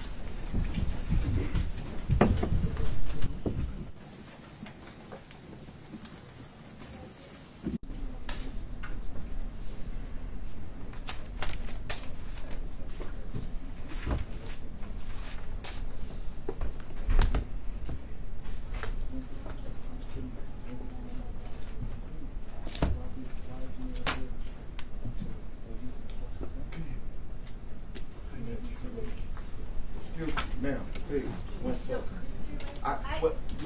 Mr. Larry, if you're gonna keep on allowing, if you're gonna keep you on, have to understand, Mr. Larry. I just like you. I've been sitting out here for 3 hours. Correct. You want to talk to me at the end? because I After didn't the want break, I'll be happy to hear. I didn't want to I'll object be in front happy of to, the Mr. jury, Larry, man. I'll be happy to hear from you after the break. I've got to get off this bench. Thank you. That's not right, man. You know that's not right. You say you've been a lawyer for 40, 50 years, man. That's not right, man. You keep saying, Alice said he chased him down. Chased him down. Alice said, Alice said. That's beautiful. Where's one like you say,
Really quick, sorry, I don't know if that's on or not.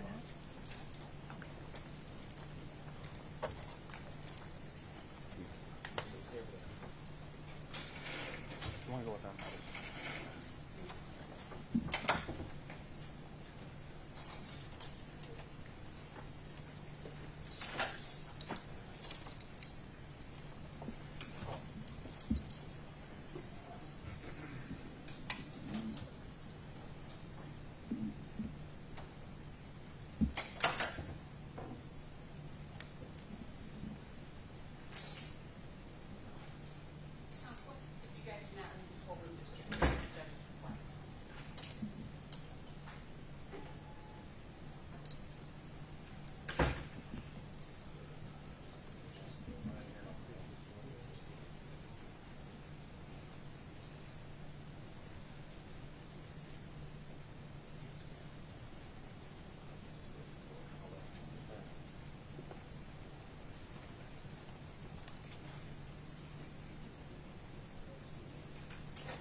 State of Michigan versus Roy Larry, case number 2023 284-940 FC, and People of the State of Michigan versus Marco Vesbicas, case number 2023 284-941 FC.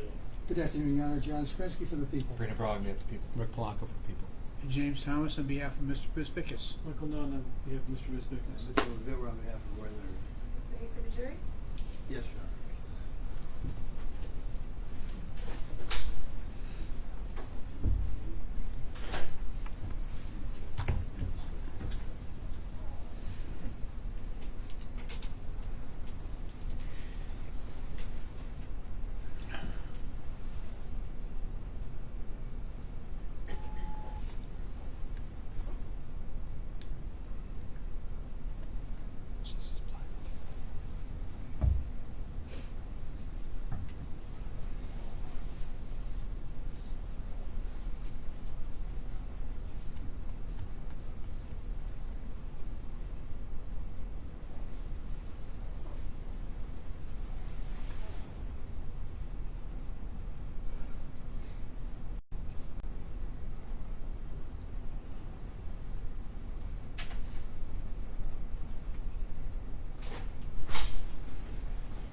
All rise for the jury.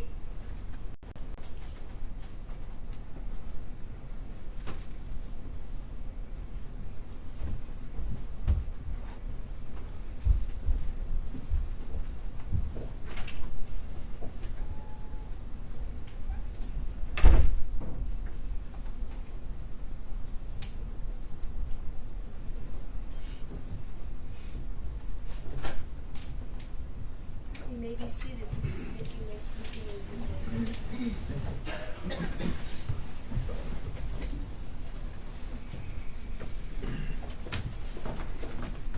So now it's in the afternoon on June the 1st.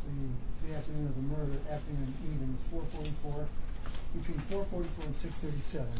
And Special Agent told us that according to the location of the phones, it's all consistent with being at all log, which is the purple shield there is on the screen.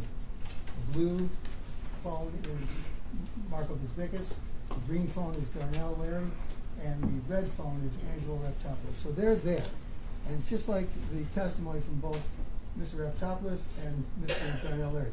I just want to say one thing right here. I mean, there was some cross-examination on both those people. And about Darnell Larry, it had a lot to do with his criminal past, which he has, and some other about the dope and all that. But there was no cross-examination about his meetings with Mr. Vesbicas and Mr. Raptopoulos, about the actual conspiracy itself. Neither one of them were cross-examined about those things. Neither one of them were cross-examined about what happened afterwards either. There was a lot of cross-examination about peripheral things, but not about that. Not about that. That's because those things can be proven beyond a reasonable doubt by things other than testimony. Now, there was a guy that used to play for the Pistons about 20 years ago. His name was Rasheed Wallace, and they asked Rasheed Wallace one time about, who's a good player, and he said, well, just look at the ball. He said, ball don't lie. Ball don't lie. It either goes in or it doesn't. It's either good or not. And I would say, I'd like to take Mr. Wallace's saying and borrow that and change it a little bit and say this: phone don't lie. Phone don't lie. You might have different testimony. You might have people remembering things different. You might have people lying to you, looking you straight in the eye and lying to you. But phones don't lie. They can't. And the information that comes out of them is not a lie. It's information that can't be changed, it can't be altered, and it can't be cross-examined either. It is what it is. And this is what this is. This is what Agent Tulsa says on June the 1st between 4:44 and 6:30. That is an hour and 45 minutes. Those three phones are at that location, which is Marco Vesbicas' office all along. And this is what happens. That's where they are. We know from Angelo Raptopoulos that when they walked in and they sat down, he said that Darnell started telling about the events. Now remember, Mr. Bisbicus has been to the scene, and he's heard everything that Alex Secularis said to the police. They've walked the scene. He knows exactly what happened. He knows exactly what it looks like. So Darnell said that Darnell was telling about the events of the day, what happened. His cousin got run over. Well, this is what he says. This is what Darnell says. Darnell, I showed Darnell maybe a half a dozen pictures from the bike shop, from the Taco Bell, from the surrounding area of the pawn shop. You know, who's this? Who's this? It's Roy Larry. It's Roy. It's my cousin Roy. It's Roy. He identified Roy probably maybe eight times. So he tells Marco, and this is what Angelo is saying that Darnell told Marco. My cousin got run over, and my cousin's under arrest. Now Darnell had left before anything happened, and that there was some talk about deleting Facebook. Now Darnell was a little bit more descriptive about what happened. He said Marco was angry, and he was angry because Roy had failed to kill both Dan and Marissa. He was angry. He was angry about that. That's what he said. And he said, he started peppering Darnell with questions. What happened? Were you there? How many were there? Did you see what happened? He was cross-examining him, as lawyers do, about what happened. He wanted to know exactly what Roy could tell, Darnell could tell him. And Darnell said he found out that Marissa was not dead. That's what the anger is about. And he gave Roy's last name.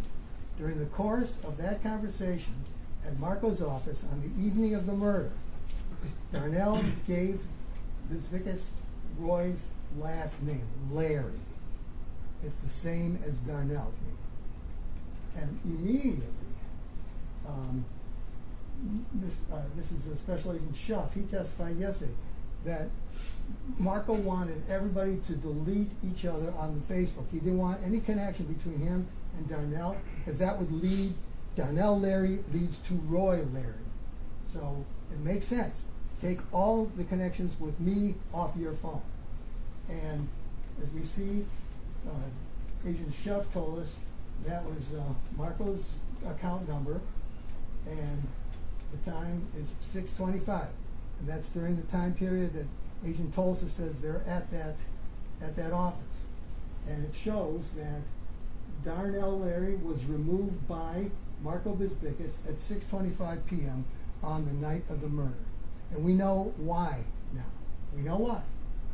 He's trying to, and that includes everything. These wonderful family portraits, this wonderful trusting relationship is gone. It's every man for himself now. The wonderful things that they said to each other about family, have your back, always be together. That's all gone. That's all erased. That's all erased. Because now it's every man for himself. No more family, no more cover your back. Every man for himself. We also know that at 5:48, Mr. Bisbicus called Trovius Starr. And he said that he had a conflict. He said, I had a murder case, I've got a conflict. The family of the shooter is, they want to have a consultation with somebody. That's what he says. They want to have a consultation with somebody. And I represent the person that was murdered, Dan Hutchinson. He's one of my best clients. We know that call happened because we looked at the time of the phone records. It shows that at 5:48, and that's again how you convert it to Eastern Daylight Time. It was a 5-minute phone call. I'm sorry, I erased people. But it's a 5-minute phone call between Marco Bisbicus and Trovius Starr. And that's what he's telling him. Trovius says, I got a murder case, I'm conflicted out. The family of the accused is reaching out for a reference. That's what he tells Trovius. That's what Trovius testified, just to start testifying. That's a lie. That's a lie. Because as he's making that phone call, Darnell was there. Darnell was the person that he's talking about. And Roy's the one he's got to get a lawyer for. Why Why is he going to get Roy a lawyer? Especially a lawyer that he trusts, somebody that he hangs out with. You heard Tobias testify that they hung out together. He hung out at Marco's office quite a bit. He wants, Mr. Bisbickus needs someone that he can trust. Somebody maybe that will give him some insight into what's going on as Mr. Starr, as Mr. Roy Larry's lawyer, finds out. Prosecutor's got to turn things over, police got to turn things over, and find out what's going on in the case. And he told Mr. Starr that, Mr. Bisbickus told Mr. Starr that the victim is my client. So Mr. Starr asked who the guy was, and Mr. Bisbickus gives him the name Roy Larry. Roy Larry. And D is the person that Mr. Starr was going to meet. I think that he was supposed to have been coming in from somewhere else, and he was going to be there so that Mr. Starr could meet him and talk to him a little bit about, making arrangements for Mr. Starr to represent his relative, Roy. Mr. Starr said that he actually came to Mr. Bisbickus' office that night, the night of the murder. He comes there, and he said that Marco's all over the place. He's worried, he's stressed, he's sad. Of course, he's responsible for Dan Hutchinson having been murdered. They have conspired together since January to have this happen. He has told Darnell, your family's in danger, you're in danger if you don't get this done.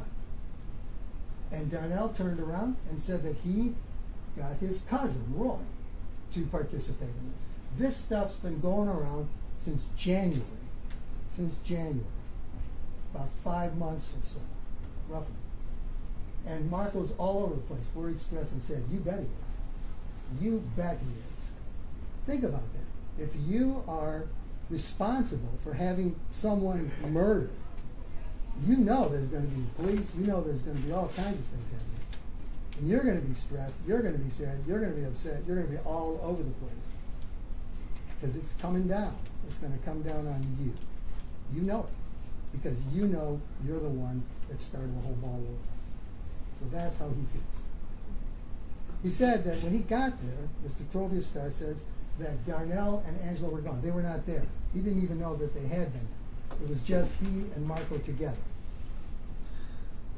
And he said that they're waiting, allegedly, for this family to show up for this consult with him. That's what Mr. Bisbickus told him was going to happen, that this family was going to come in, and they never show. Mr. Trovius Starr says they never show. Of course they don't show, because there is no family to come in. Darnell has no money. He testified to that. And Marco told him he was going to pay the money. He was going to pay whatever it cost. And he does. He gives Mr. Starr a check. And there it is. He writes him a check for $1,000 for court. He says, for cover for court. Now, there was some suggestion. Was this a check that he owed you from another appearance that you made? Mr. Starr said, no. He paid me that. That was about $750. This is a check for $1,000. And he said that Mr. Bisbickus wrote this check and said he was giving it to him on behalf of the family. On behalf of the family. So we're sticking with that story. All right? That's what he's telling Trovius. All right. Still on June 1st, Trovius said he goes to Oak Park. And he comes in and says, I want to, he meets Sergeant Green and Lieutenant Benson, who we've heard of. He met them, and he said that he's looking for his client, Roy Larry. And Sergeant Green says, well, that was kind of weird because we hadn't released that name to anybody. We had not released that name. And yet, here comes Mr. Starr, and he knows exactly who he's looking for, Roy Larry. The police know Roy Larry. They know that name, but nobody else does. And now here comes a lawyer that seems to know. Why? Of course, because Marco Bisbickus told him that. Because Darnell Larry told Mr. Bisbickus, this is Roy Larry, my cousin. And it is Roy Larry. Mr. Starr also says that they apparently informed him that he was at Beaumont Hospital. So he goes to Beaumont, and he says he can't go in to see him. He's getting a runaround. He can't find Roy anywhere. Nobody's giving him any information. he said that he needed to call the detective that in order to get some more information about where Mr. Roy Larry was. So he sends this text to Mr. Bisbickus. This comes from Mr. Bisbickus' phone. Text me that detective's number. That's at 8:39 on the day of the murder. 8:39 p.m. on the day of the murder. And Mr. Bisbickus sends it to him. This is from Mr. Bisbickus, from his phone, and this is a text in answer to Mr. Starr. There's the number for the detective in charge. At the time, that was Lieutenant Pator. And then Roy said that, Mr. Starr says, I couldn't find him at Beaumont, so I went to another place. I went to Providence. Remember, he said he went to another, and he couldn't find anybody there. And he said, it became apparent to him he was going to need the name and the birth date of Mr. Roy Larry in order to be able to locate him, because nobody's giving me any information without that information. So he finds that out. So what he does, he asks Mr. Bisbickus for the information, and at 9:21 p.m. on the night of the murder, Mr. Bisbickus sends him the name and the birth date of Roy Larry. The birth date of Roy Larry. He knows this. He knows this. He's got this information because Darnell Larry told him what had happened. Mr. Bisbickus had been to the scene with Alex Secularis and the police. So he tells him Roy Larry, and the date is, that's the night of the murder, 9:21 on the night of the murder. Roy Larry. Roy Larry. That Roy Larry. The next day, Marissa learns of the fact that Mr. Starr came in for Mr. Roy Larry, and she's upset about that. She's upset about everything. You saw her testify. Her husband was killed before her very eyes. She's got her hand over one of the wounds trying to stop blood from coming up. She's on the console. She's got her hand trying to block blood. She's holding his head in her left hand, and she's trying to talk to 911. She's calling 911. She's frantic. You heard her voice. You heard her voice. And then she tries to tell him, "You'll be okay. They're coming. They're coming. They're going to save you. You're going to be fine." They're going to from her. She gets a hold of herself to try and help her husband out. This is a horrific scene. He's been shot 6 times, including once to the heart. Anyway, she's looking for all kinds of information. She's very upset. And then she learns that Trovia Starr has become Mr. Roy Larry's lawyer. So, on that day, Mr. Bisbickus calls Darnell Larry, and he says, "Okay, I got a lawyer. I'm recommending this lawyer for you." This is the same day. This is on June the 2nd. This is what Darnell Larry talked about in his testimony, and it's uncontroversial.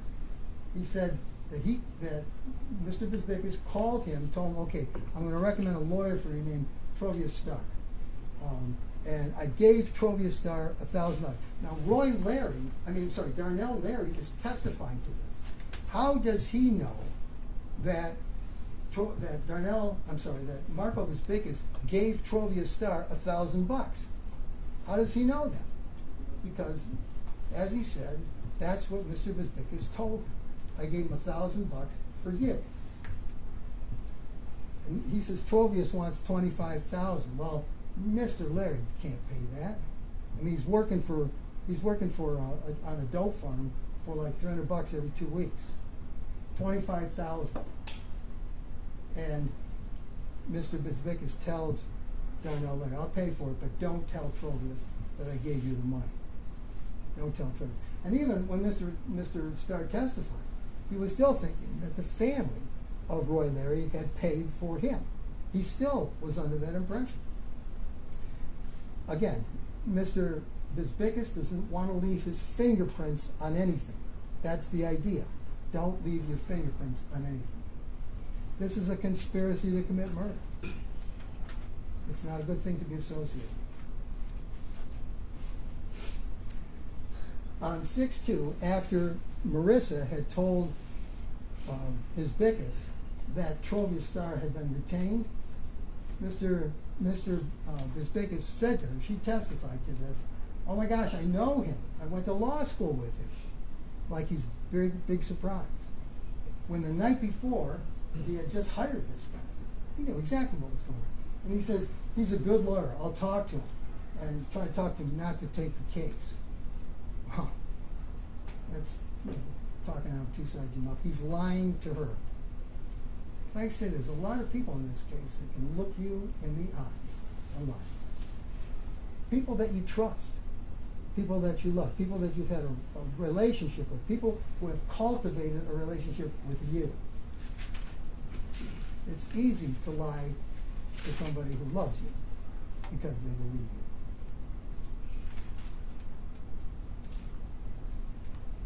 He goes on, and I asked him, did he say anything to you about the fact that he called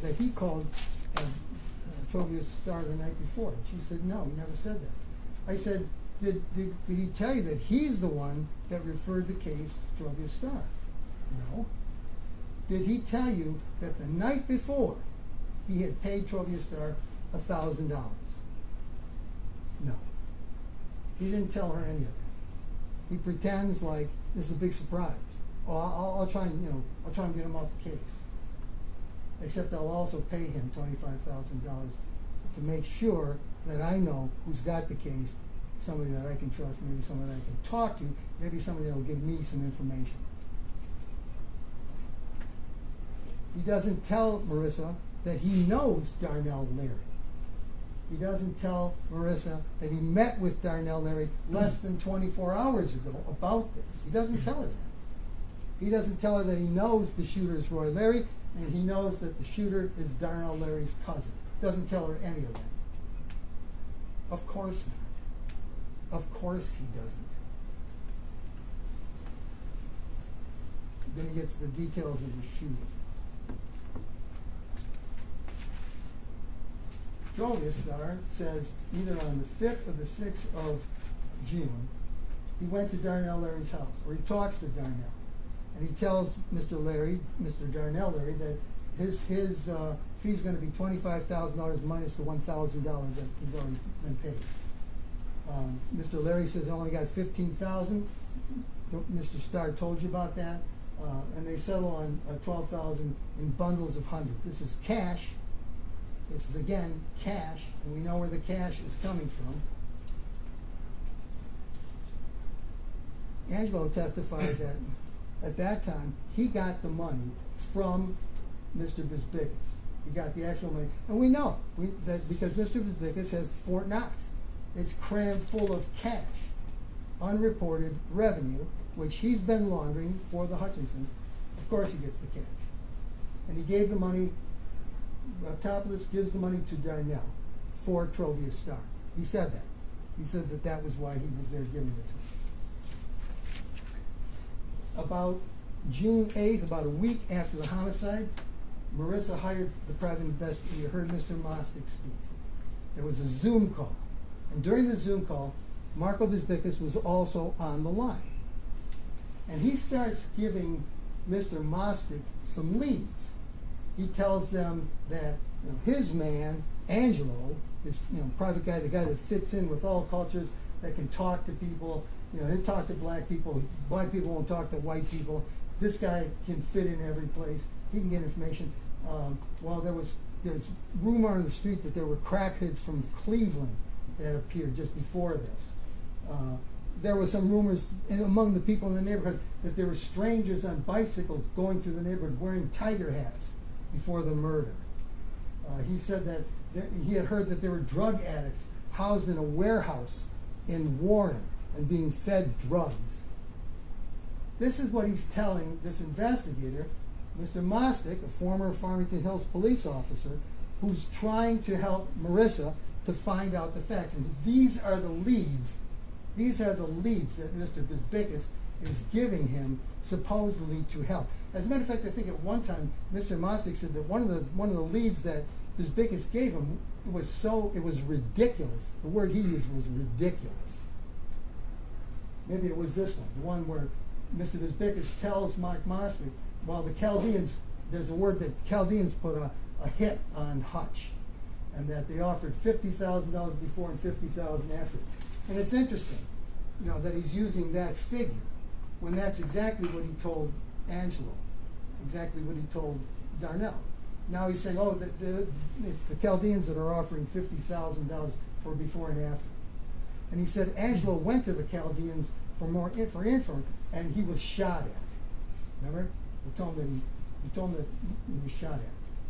Or then he said, well, maybe the pawn shop community was responsible because they didn't want the competition from Hutch. So that's another lead for you. And he said the word on the street was that Hutch was cooperating with the feds. Doesn't that sound familiar to you? Does that sound like something else he told somebody else?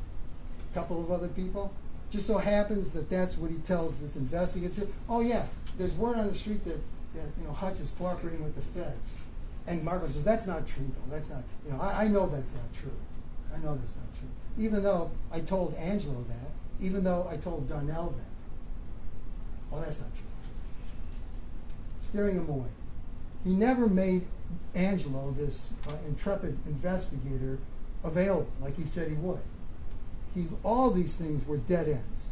Mostick's tried to investigate these things, they're all dead ends, of course they are. And Angelo even testified that Marco had told him to investigate. So he did. He asked his barber, you know anything about this? That was it. Because he knew who did it. He was there in the office when Darnell was telling Marco it was Roy. It was Roy. And he's been a part of this conspiracy since the very beginning, since January. And now he's telling him this. He asked his barber, told me to do it, so he did it. He also said he was never shot at. He was supposed to have gone to the Chaldeans, and they took a shot at him. That never happened. On June the 9th, Marco and Trovius communicate, and he says this. Marco says this. Alex said the shooter had a black shirt and was on a mountain-style bicycle, not a motorcycle bike, and the guy in this video fits the description. Now, you saw the homicide. You saw Alex at the homicide. Marco spreading disinformation. Really, the guy was wearing a black shirt. He didn't have a motorized bike. He had a mountain bike. That's disinformation, leading him down a rabbit hole. Darnell said that after this, he met several times with Marco and with Angela after the murder. He said they met once on 8 Mile in Woodward. He said that they met at 13 in Woodward, and he mentioned a restaurant called the Red Coat, which is at 13 in Woodward. He says he's not from Royal Oak. He's from Detroit. He doesn't know the area. But he mentioned that they met at 13 in Woodward at the Red Coat restaurant.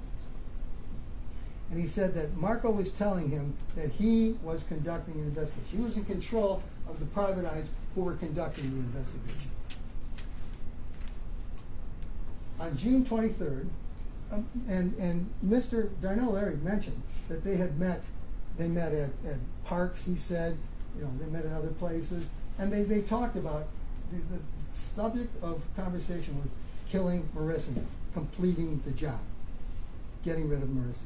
And just so happens that if that happens, if Marissa's murdered, and Marco becomes the trustee of the trust, he takes over full board on the jewelry store and all the extra money that the jewelry store brings in.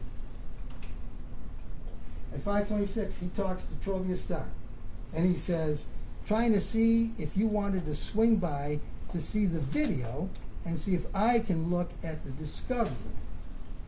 Remember, Mr. Starr said that it was very unusual that somebody who would refer a case like this, especially somebody who's in conflict, had a conflict with it, would continue, putting their nose into the case. He's asking for the discovery, which is the reports that the prosecutor and the police turn over to the defense after there's a defense lawyer. And Marco's saying, I want to, maybe I can see that, maybe I can read it. That's reconnaissance for him. That's more information. On June the 24th, the next day, Angelo sends a text at 6:22 to Mr. Vizbickas, and he said, pulling up to the ice cream spot. Now you remember that there was Mr. Special Agent told us about the ice cream place. This is on the 24th, and here's Angelo telling him, I'm coming into the ice cream spot. If we don't get from Mr. Vizbickas, what are you talking about? We get in response, okay, he's there too. He's there too. Agent Tolsis tells us that his phone was consistent. It was consistent with being at his office, but it was consistent with being at the Custard Cup, he said, which is on 14 and Woodward. And that's about between 6 and 6:31. He also said that Darnell Larry is also consistent with being there, as is Angelo Reptopoulos. They're all at the Custard Cup. And Angelo said that they were talking about the next phase of this, the continuing conspiracy, which was to murder Marissa Hutchinson. That's the Custard Cup. And that's where they all are. This is Angelo now saying that they discussed killing Marissa. They talked about Roy, who's in jail right now. They're talking only Marissa identifies Roy. Therefore, if you kill Marissa, Roy goes free. That's what Angelo says the conversation's about. Darnell's there too. And he said they were discussing killing Marissa. So that's consistent, and that's on the 24th. That's consistent with Mr. Darnell Larry saying that they keep meeting after the murder in order to discuss completing the conspiracy, which is the murder of Marissa. The next day, on June 25th, Agent Tolsis says that he looks at the phones of Mr. Vizbickas and Mr. Reptopoulos. And what he sees is that between 12:42 a.m., that's 12:45 in the morning, and 1:30 in the morning, both Mr. Reptopoulos' phone and Mr. Vizbickas' phone are in the neighborhood of Mr. Larry, Darnell Larry. And Darnell Larry says that they came over, they walked around the neighborhood. Remember, Angelo said he was like looking around all the time. He wasn't really paying attention to the conversation. But Mr. Darnell Larry says they were talking about the murder of Marissa. And he mentioned that they were walking around at night, and that CAST report right there shows that that's exactly correct. That's exactly what they were doing. The next day, we're talking about between hours of 12:42 and 1:30 in the morning. We see that Darnell Larry was also in that area. And that shows all three of them were there, just like Darnell Larry said. They were all walking around the neighborhood. They were all talking about this. And he said, we went on a walk. We discussed killing Marissa. Now, it's the next day, June 26th. And by the way, all of this information is coming off their phones. They have cell site information that your phone generates with the towers that they're pinging off. That was explained by Tolsis, and I mean it's hard to understand, but that's what happens. That's how they track. So, like I said, phone don't lie. That's where they were. That's where they were. On the 26th, at about 10:53 in the evening, Mr. Vizbickas is again texting Trophy Star. Hey boss, can you email me a copy of the discovery? I'm trying to fact check some claims, and I want to see if they claim my clients $100,000 in cash because they're refusing to give it back to us. Well, we know that it was almost $60,000 in cash, not $100,000. You saw that money. But again, he's asking Trovia Stark, send me the discovery. I need some information. I want to find out what the cops know. Now it's July the 1st. And Marissa said that around 1:30 in the afternoon, she got in touch with Marco. And she said, Marco, do you think we can take care of the film document today? Is it something I could sign, or do I need to sign in person? Could I e-sign, or would I need to sign in person? This is that agreement where Mr. Vizbickas acknowledges that the Hutchinsons gave them $2.1 million. And he responds He says, okay, I'm coming from Farmington Hills, so I should be there in 10 minutes. And again, that's what he shows me, this limited partnership agreement. And he acknowledges, it says the general partner acknowledges that the limited partner recently contributed $2.1 million, and that's signed by both of them. So that's it. You know that happened, and that's the proof of it. Also in July, Trovia said he received a second payment, and I believe Mr. Larry said it was $10,000. So he gets a second cash payment of $10,000 from Darnell, and always at Darnell's, it's always in cash. Darnell paid in full the $25,000, and there's no records. There's no records of any of the cash that's flowing in here, and that's not a mistake. That's by design.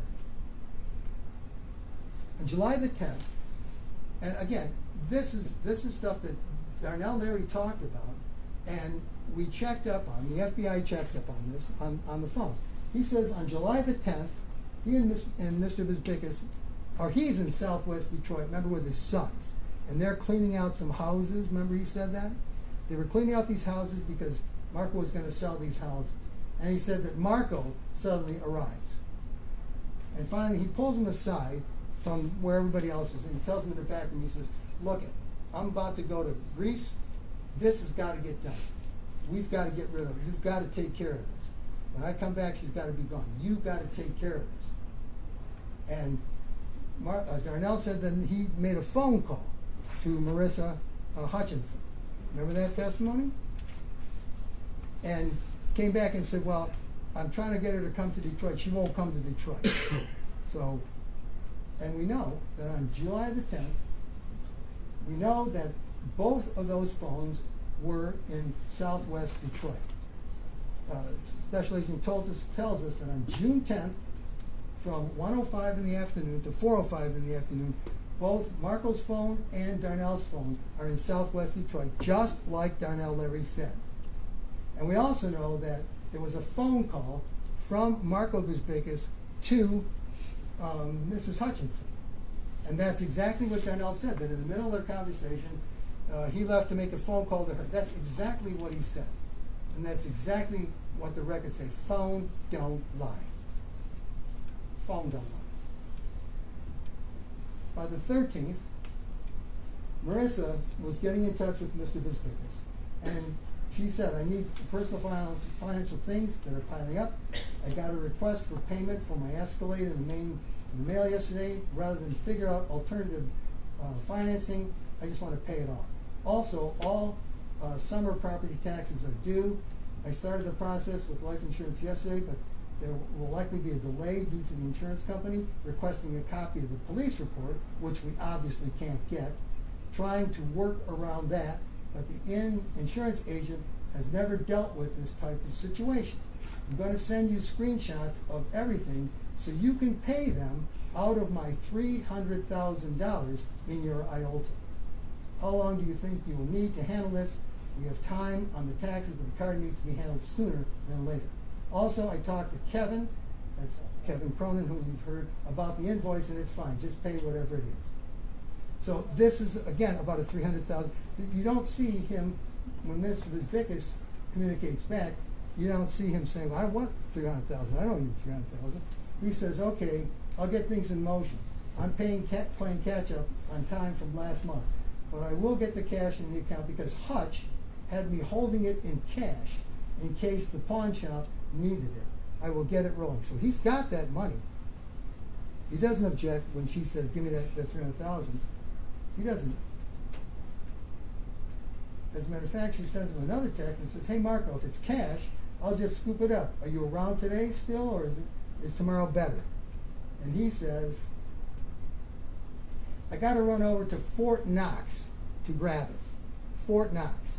That's the place he said that he stashed all the cash. I might be able to swing it late tonight after my meetings. The last one doesn't get done until 9 o'clock, but if not tonight, then tomorrow evening can work. I can drop it off to you once I get it, once I grab it.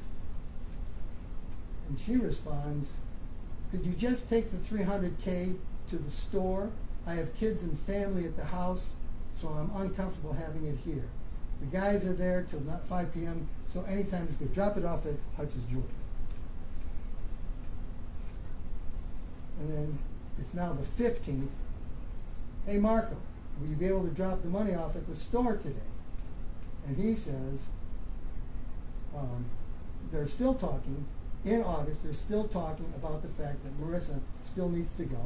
And he talks to Marco in Greece. All right. He gets cash.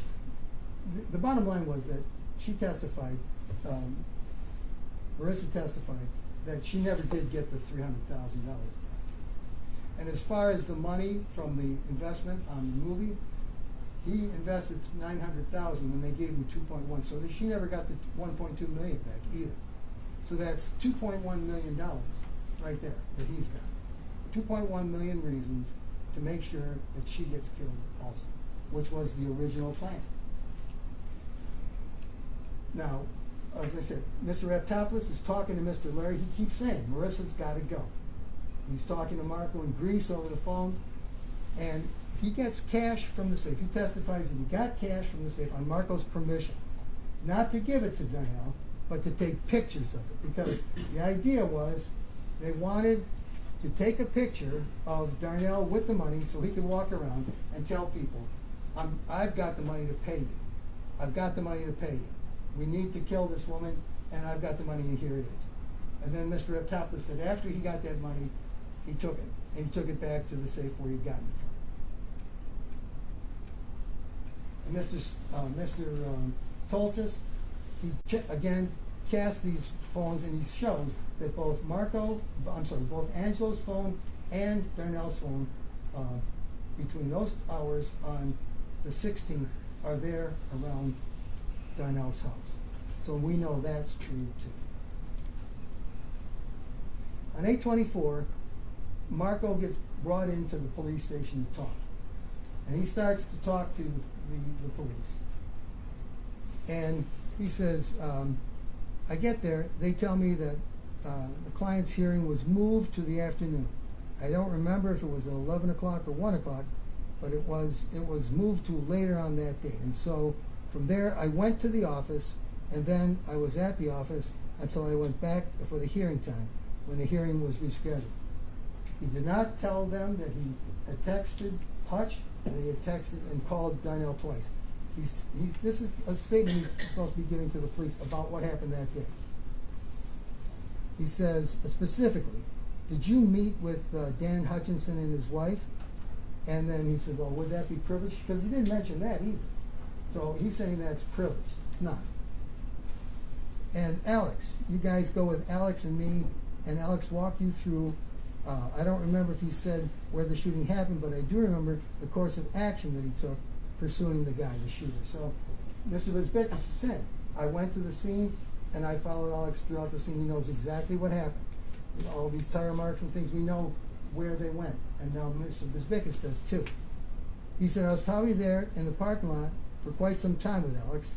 Then he said that he would write a statement at my office. He didn't want to write one here. So I believe we went from here back to my office for him to write. He wouldn't write it. His mom was trying to help him to write it. Well, we know that's not true either, because he went back to his office where Darnell and Angelo were, and they talked. So he's lying to the police. He's not telling them what really happened. He said, I had him there several times. I met him at my office several times. Kept on, he wanted to write a statement. That's why I met him with him. And then finally, we were here. I just gave him the papers and was like, write the statement, whatever the fuck you want. Drop it off, but leave me alone, basically. Because it went on for like a whole fucking week or two. He also told the police, I don't remember that, the rest of the night. They're talking about June the 1st. He says, I remember being at the office, pouring a drink, going, what the fuck just happened today? So I'm sure, nervous. Calls and faxes, in and out, landlines, cell phones, whatever. I remember at one point I turned off all the lines, like Hutch was not only a client of mine, but everybody he dealt with was a client of mine. Every employee, his customers, his family, his members, his in-laws. We literally ran the same circle because they trusted him. And not only that, but he says that he went back to his office and poured himself a drink. He doesn't say anything about meeting with Angelo and Darnell that day. Nothing. And we know that that happened. We know from the cast report, from the phones, that they were there. He also said, they asked him, did you ever find out the shooter's name? And he said, no.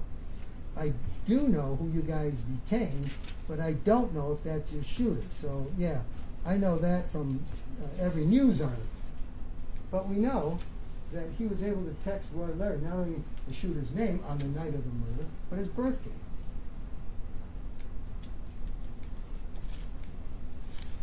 They asked him, you don't think the guy in the video is the guy that we have in custody? He says, absolutely not, absolutely not. He's leading them away from Roy. He's leading them, he's giving them some misinformation because he knows Roy is the shooter, because Darnell told him just within hours of the shooting that it was Roy. And he's paying for Roy's lawyer. It was Roy. Everything points to that.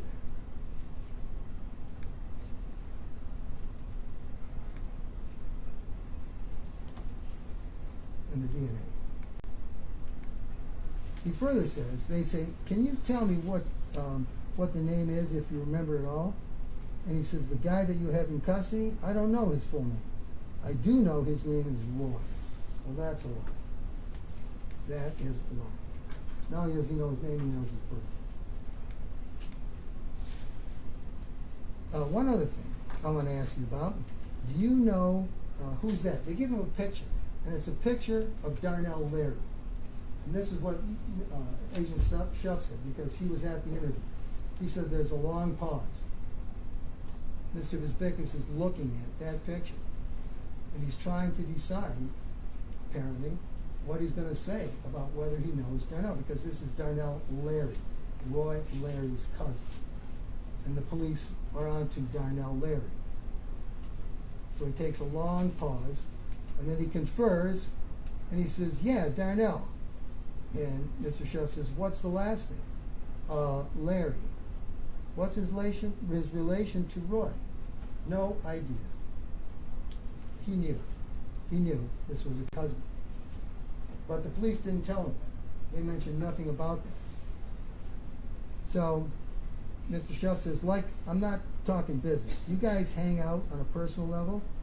And Mr. Visbickas says, well, I would say I haven't hung out with Darnell in a very long time. But at one time, yes, I would see him. He's not associated with this. What makes you say that? This guy is a good guy. He wouldn't be. He wouldn't be involved in this. He's leading the police away from Darnell Larry. We know that. You know that now. You saw the cast report. He's lying.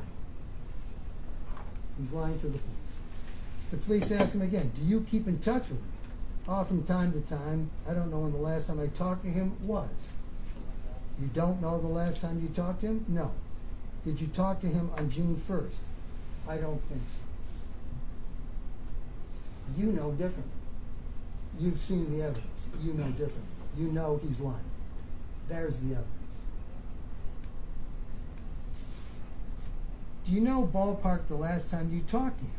I mean, has it been since the shooting? I don't know. I don't know if it was before or after. I wouldn't know. I would have to look to see. He knows exactly what he did. He knows he's spoken to him at the ice cream place. He knows that he spoke to him in Southwest Detroit. He knows he spoke to him when they were together at Darnell's house late at night. So nothing about him, it sticks out that you would recall speaking to him specifically around the time of the shooting or anything like that? Anything stick out to you? No. And that's a lie too. You went to law school with Trovis. We know each other in practice very well. And you spoke to him that day. But it wouldn't be out of the normal for you to speak to him. Definitely wouldn't have been out of the normal. Do you know if you spoke to him about this case? Don't know. Don't know. And that's a lie. You know that's a lie. The police don't. They don't have this information at the time. but you know. You know that he sent that name and he sent that birthday. You know that he's been pestering Trovia Star to get the discovery. You know all that. You guys are saying that these two are cousins, right? They're family, and they say they're related. They're related? Well, we didn't say. Nobody told him that they were cousins. Nobody had said that up until the time that Marco Vizbickas says this. And all of a sudden, he knows that they're cousins. He's lying. He's lying all the way through this interview. You called him that day, and you talked to him that day, right? I don't know. I don't know. Yeah, you did. Yes, you did. Yes, you did. You've been doing this since January. You've been looking for these people since January. As Angelo Reptopoulos said, this plan was always on the floor. Always on the floor. If you could take a shot, take a shot. That's what Angelo Reptopoulos said. Because that's what Marco Vizbickas put in motion. So then Matt says, I just want to ask you this. If Marissa were to die that day, who was taking over the business? Hutch would have took over the business. No, if she died in that car too. 12 rounds were fired from that magazine, 13. If she would have died on that day, what would have happened to that business? He said the business would have got transferred over to the family members. Oh, really? It would. But we know it wouldn't. We know he's the trustee. He owns the jewelry store if both of them died. The professor told us that. What about their assets? As well, they have a daughter. It would have been as if you wouldn't have any control over any of these. I think I'm the executor to transfer over, but I don't get to operate them. I will administrated their estates to their daughter. The daughter is the sole beneficiary of all their stuff. But he's the trustee. And the daughter is not able to get it until she turns 30-something, 35, I think, or until she gets a degree. And at this time, she's only 16 years old. He's the trustee. He gets to keep and operate the trust. Finally, he said, I don't know who retained Star. That part I don't know. I don't know who retained him. But we know that he gave Angelo $25,000 in cash to give to Darnell to give to Trovis. We know that. And he says, I don't know who retained him. You did. You retained him. You retained him because you wanted control over the lawyer that was representing Roy, so that Roy wouldn't blab. You know that. You retained him. Do you have a camera recording? Now, the police leave, and before they leave, one of Mr. Vizbickas' attorneys said, do you have a camera recording in here? And the detective says, yeah, we do. And the other attorney says, right on. They do have a camera recording in here? Yeah. Okay, then we'll just be whatever. They do have a camera recording? Yeah. So they know that they're being recorded now. This is Mr. Vizbickas and his lawyers. And one of the lawyers says to him, you know what's in that trust, right? And he says, yeah. And the lawyer says, is there anything you knew there that they see you benefit to that trust? No. And that's a lie. Okay, so they can kiss your ass. Yeah. Yeah, just the cops. Just a murder. They can kiss your ass. Upon the death of the grantor, and both those people, it's Marco Vizbickas who takes over everything. The cash cow, the jewelry store, the pawn shop, everything. But they can kiss your ass. Now, I just want to go over this so that we're all on the same page about that day. This is Matt Schuff talking. So you may have talked to Darnell. You just don't remember? Yeah, I have no idea. Okay, and you, like I said, I talk to so many people, right, every day. He's lying. He's lying. You did not reach out to him at any point in time. You did not meet up with Darnell. Meet with him? Yeah. That day? No. And so, is there any possible way that your phone and his phone were in the same place at the same time that day? No, I don't think so. Well, yes, it is. It is possible, and as a matter of fact, it happened. As a matter of fact, they were together. He keeps lying. He's lying too. Why? What does lying tell you? Does it tell you that he murdered? No. It's a consciousness of guilt. When you lie to somebody about what you did, about what you didn't do, that shows, the law says, that shows a consciousness of guilt. You know that's true. You know that's true. People start lying about things that they did that they don't like about what they did. They start lying. They start saying, well, I didn't do it, or somebody else did. That shows a consciousness of guilt. He knows he's guilty. That's why he's lying.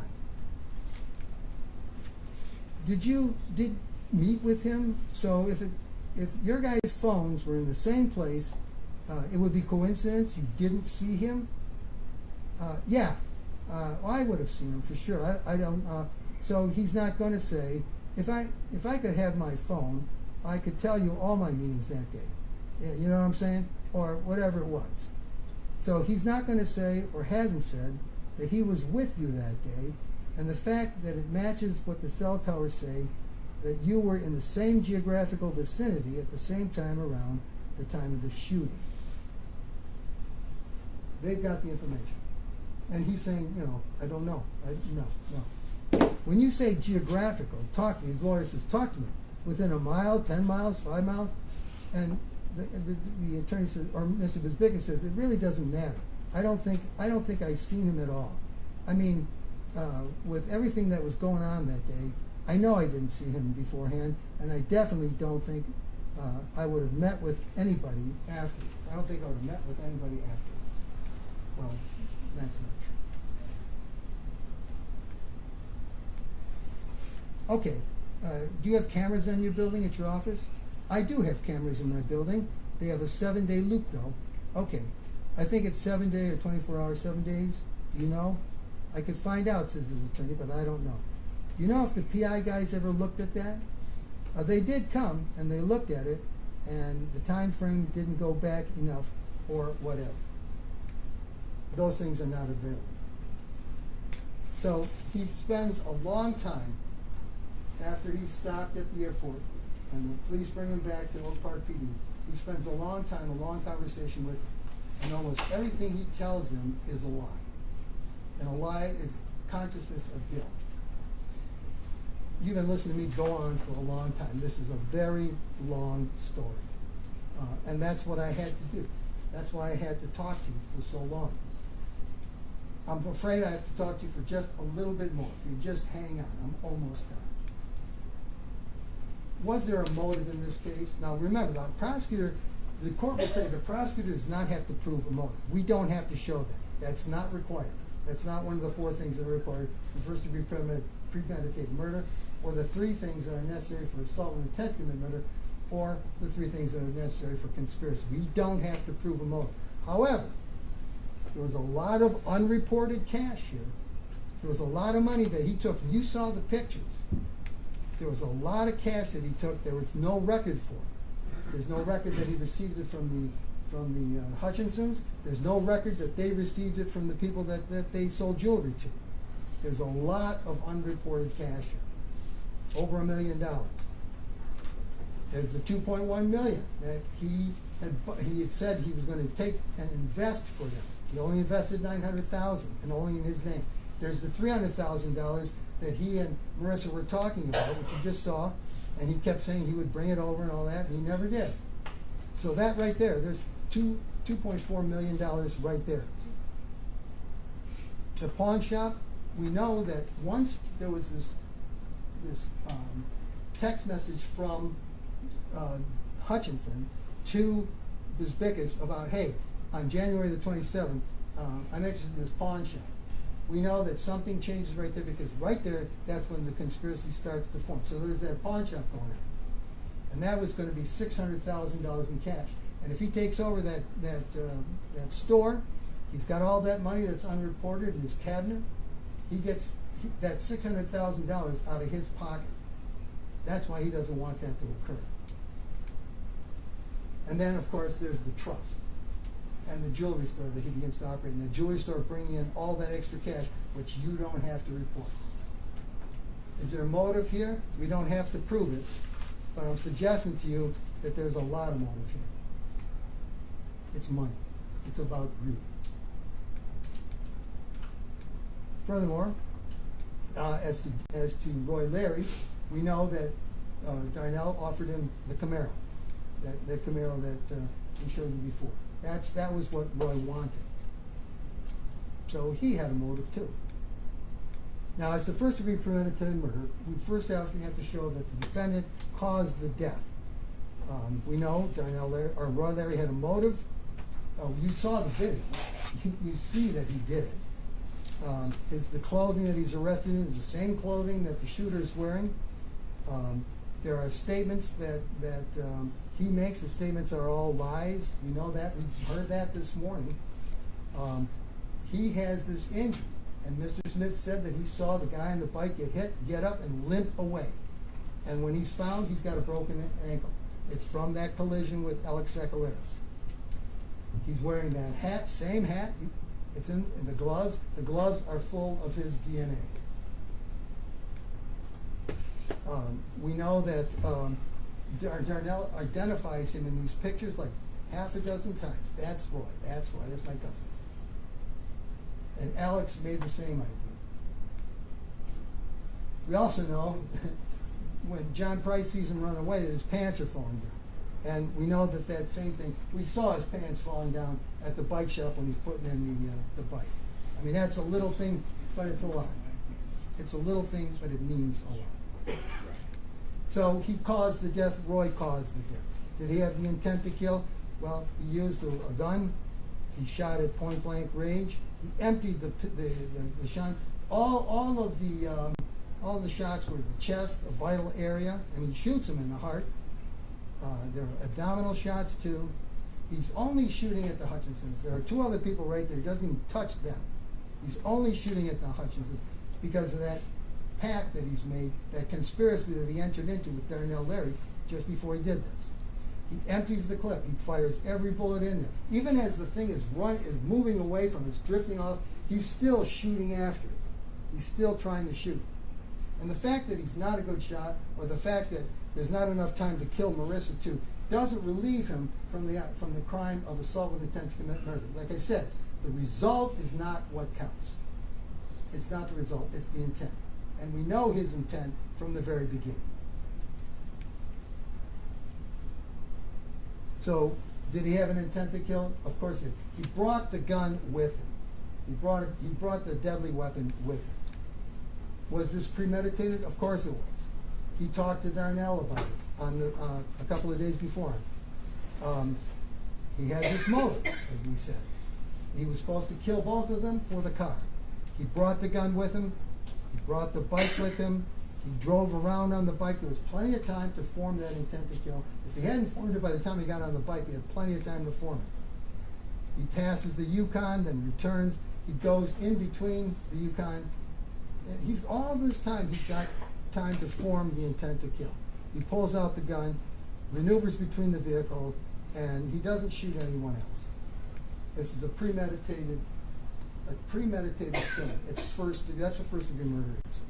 Finally, he's got to have deliberated. He had to have had enough time to take a second look at his intent to kill, and then decide to go ahead and do it anyway.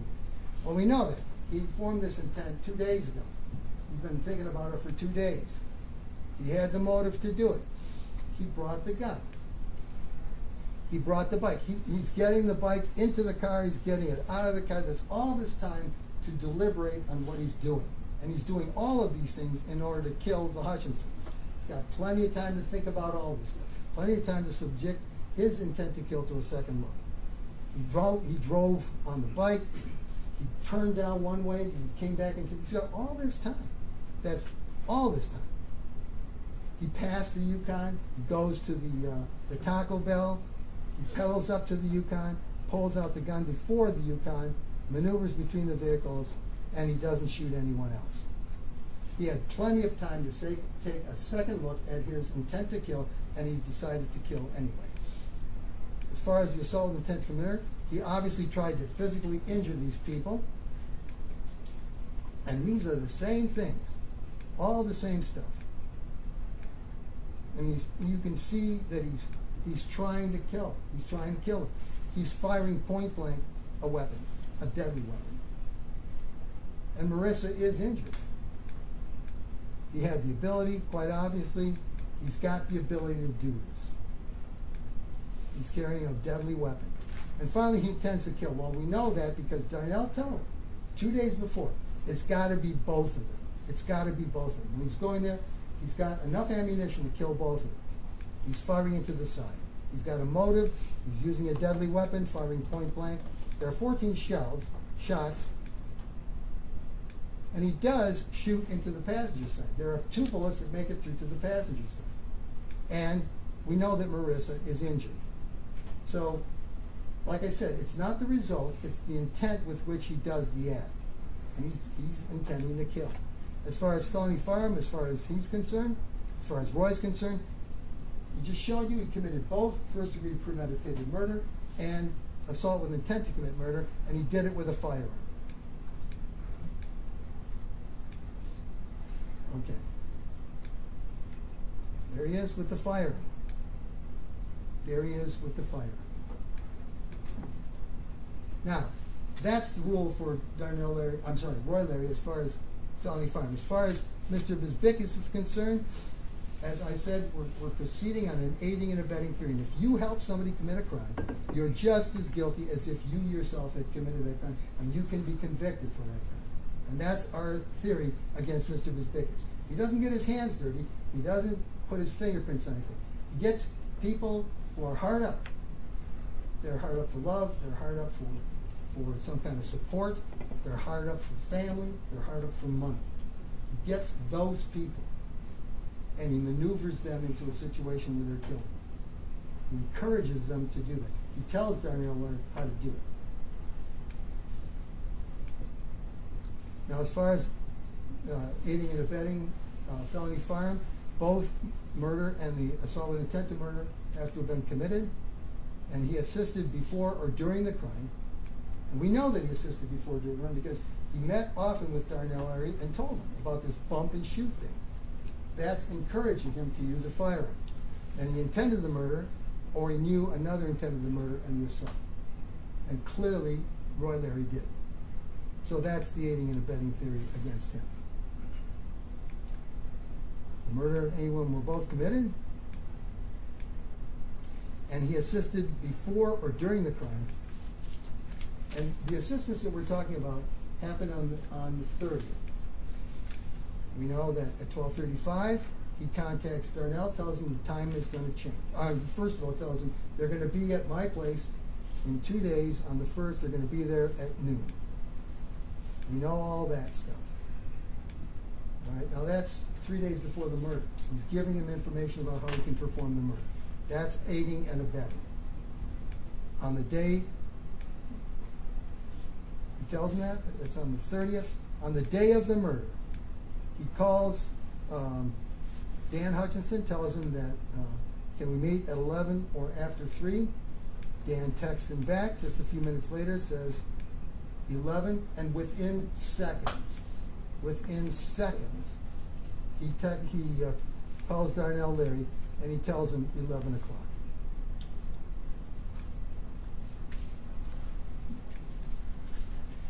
Okay. So, as to the final crime, that's conspiracy. We know that in late January he met with Angelo at All Law. Angelo told Angelo, I got serious problems, you're not going to like this. You've seen this. He tells him that he vouched for these people, that Hutch is turning on him. You've seen all of this. And he tells him, I have to either kill him or I'm going to be killed, or I'm going to go to prison. And that's the conspiracy. The $200,000 is included. The next day, Angelo tells the same thing to Darnell.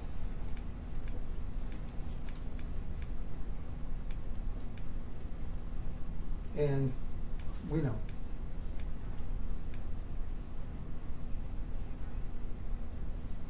As to the felony firearm, again, this is Roy Larry, having committed it. And Marco counseled the use of the firearm and intended its use. We know that this conspiracy keeps going on. He's counseling to use the firearm. Darnell gave Roy the gun. And so what I'm telling you is that he aided and abetted in the possession of a firearm in the commission of a felony. He aided and abetted in the felony firearm. That's what all that stuff's about. You can see that, you saw it. And then finally the conspiracy where they agreed to commit murder. That's the crime. They agreed to commit murder with the intention to commit the crime. And it happened between January the 2022 and August of 22. That's the conspiracy. And we know that all that stuff happened. That when he made when Marco makes the agreement, he intends to help commit the murder, which he does. Roy intends to commit the murder. And we know that this starts in January and it ends in August. Those are the elements. Those are the elements. Goes from Marco to Angelo to Darnell and to Roy. That's the conspiracy. You know, you don't have to, it's not a formal agreement, it's not a written agreement. It can be inferred from the words and deeds of the people. And you can see there's continuous concert of action. And it can be gleaned from other evidence. There was a conspiracy going on here for this whole time. We also know that it's not necessary for all the members to know each other. It doesn't make any difference if Marco doesn't know Roy or if Roy doesn't know Marco. That doesn't matter. And it's not necessary to know all the details of how the murder is going to be committed. We also know that each conspirator is responsible for the acts of all the others if that act is part of the agreement or if that act furthers the purpose of the conspiracy. So they're each responsible for what each don't do in pursuit of this whole thing. So that's the evidence. That's the evidence. And that's how they fit into the elements of this crime. Ladies and gentlemen, I would suggest to you that we have proved beyond a reasonable doubt that first there was a conspiracy to commit murder, and secondly, that it was a conspiracy to commit the murder of Dan Hutchinson, and also of Marissa Hutchinson. And that during the course of that conspiracy, Dan Hutchinson was murdered. There was a first-degree premeditated murder, and there was a felony firearm in the course of that murder. And secondly, that Roy Larry tried to kill Marissa. He wasn't able to, but that was his intent for all the reasons I told you. And that's assault with intent to commit murder, and that was done with a firearm, so it's found in the firearm too. And finally, like I said, the conspiracy. The whole thing is knit together by the conspiracy. It's a whole story. All these people are knit together, and the center of that is Marco Vickers. And the final perpetrator of that is Roy Larry. So ladies and gentlemen, I'm going to ask you to go out and deliberate, talk about the evidence, see if you can see any problem with this. It's a story that fits together. It's a story that's told by phones, and phones don't lie. It's a story that's told by circumstantial evidence, but it's evidence that can't be defeated. It's evidence that hasn't been defeated. It hasn't been contradicted. All this stuff happened, and it all happened for a reason. The reason was to kill two people. Didn't quite succeed, but it did succeed. So that these people, the Hutchinsons, paid the ultimate price that they paid for what they were doing. I told you at the beginning, this case is about greed and betrayal and murder. And I think you can see now why I said that. And that's why I'm asking you to return a verdict of guilty, both of these men, on all the charges. Thank you very much for your attention. Okay, this is probably the time for our break. Please notice no deliberations. Be a very short break, and then we'll come back down with those arguments. All rise for the jury.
Approach, please. Show approach. Approach. Approach. One second.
All rise for the jury.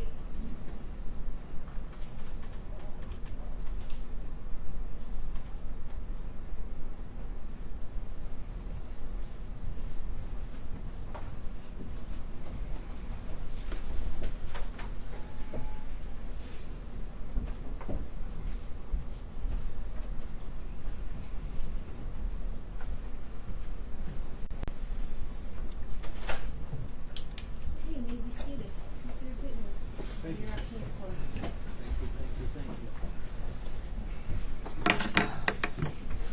Good afternoon. It's my job to speak, your job to listen, and hopefully we'll finish at the same time. And I promise you I'm not going to speak for 4 hours, okay?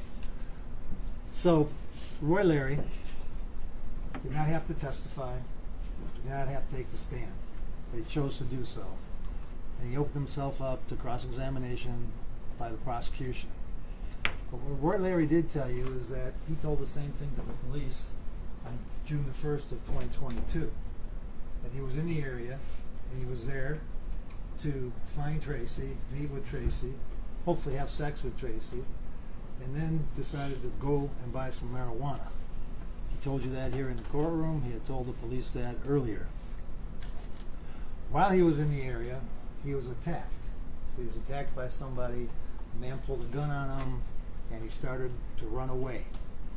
Now we have different witnesses saying different things. We have one witness that says that he saw Mr. Larry running, and he was running fast, and his gait was good, and he didn't appear to have any injuries. We had a second person say that they saw Roy Larry running, and he seemed to be limping.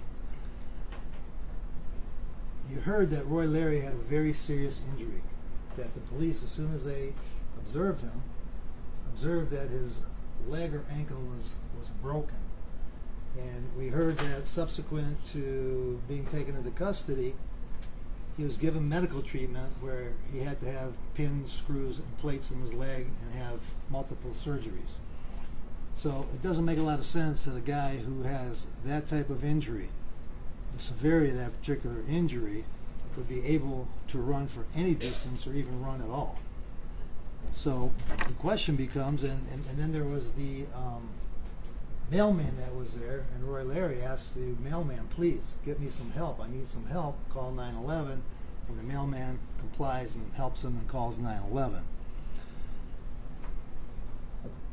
How does a person with that type of injury and that type of harm to his leg, how does he run away and dispose of the gun and dispose of the COVID mask that was seen on the shooter? Where was the time? Where was the place to do that? Roy Larry was not on the bike, and Roy Larry was not the shooter. The clothing that he was wearing is common clothing. I have a son who dresses in jeans and Air Force Ones all the time. As Roy Larry told you, Air Force One's a pretty common shoe. I don't know how many of you are familiar with Jordan Air Force Ones, but it's a common shoe. Jeans are common. Roy Larry told you that the shirt that the shooter was wearing, the gray shirt, is not the shirt that he was wearing on June the 1st. Now, the prosecutor did not bring in any shirt to show us. They took Mr. Larry's clothing, they took his shirts, but none of those things were produced here at the trial. You have a picture, but the picture, according to Mr. Larry, is not accurate with respect to what type of shirt he was wearing. Mr. Larry does admit that the photograph of him in the hospital is him, but he tells you that he's not the guy on the bike. So let's take a look at the story with respect to what's on the bike. There's two really important pieces of evidence here. There's a lot of important evidence, but two really important pieces of evidence are, one, the video of the shooting, and second, the video at the bike shop. Mr. Larry tells you that he is not the person on the bike, and he's not the person at the bike shop. When asked to compare the person on the bike to the person on the bike shop, the person on the bike appears to be younger, the person appears to be taller, heavier, more muscular. What also is important is if you take a look at the person's face on the bike, that person has a mustache, which is black, appears to have a goatee, which is black. He does not have a full beard, and the beard is not gray, it's not salt and pepper, it's black. If you take a look at the photo from the hospital on the same date that Mr. Larry was taken into custody, you'll see that his facial hair, he's got a full beard, he's got salt and pepper gray. He also has gray in his hair. That's not depicted on the person that's riding the bike and doing the shooting.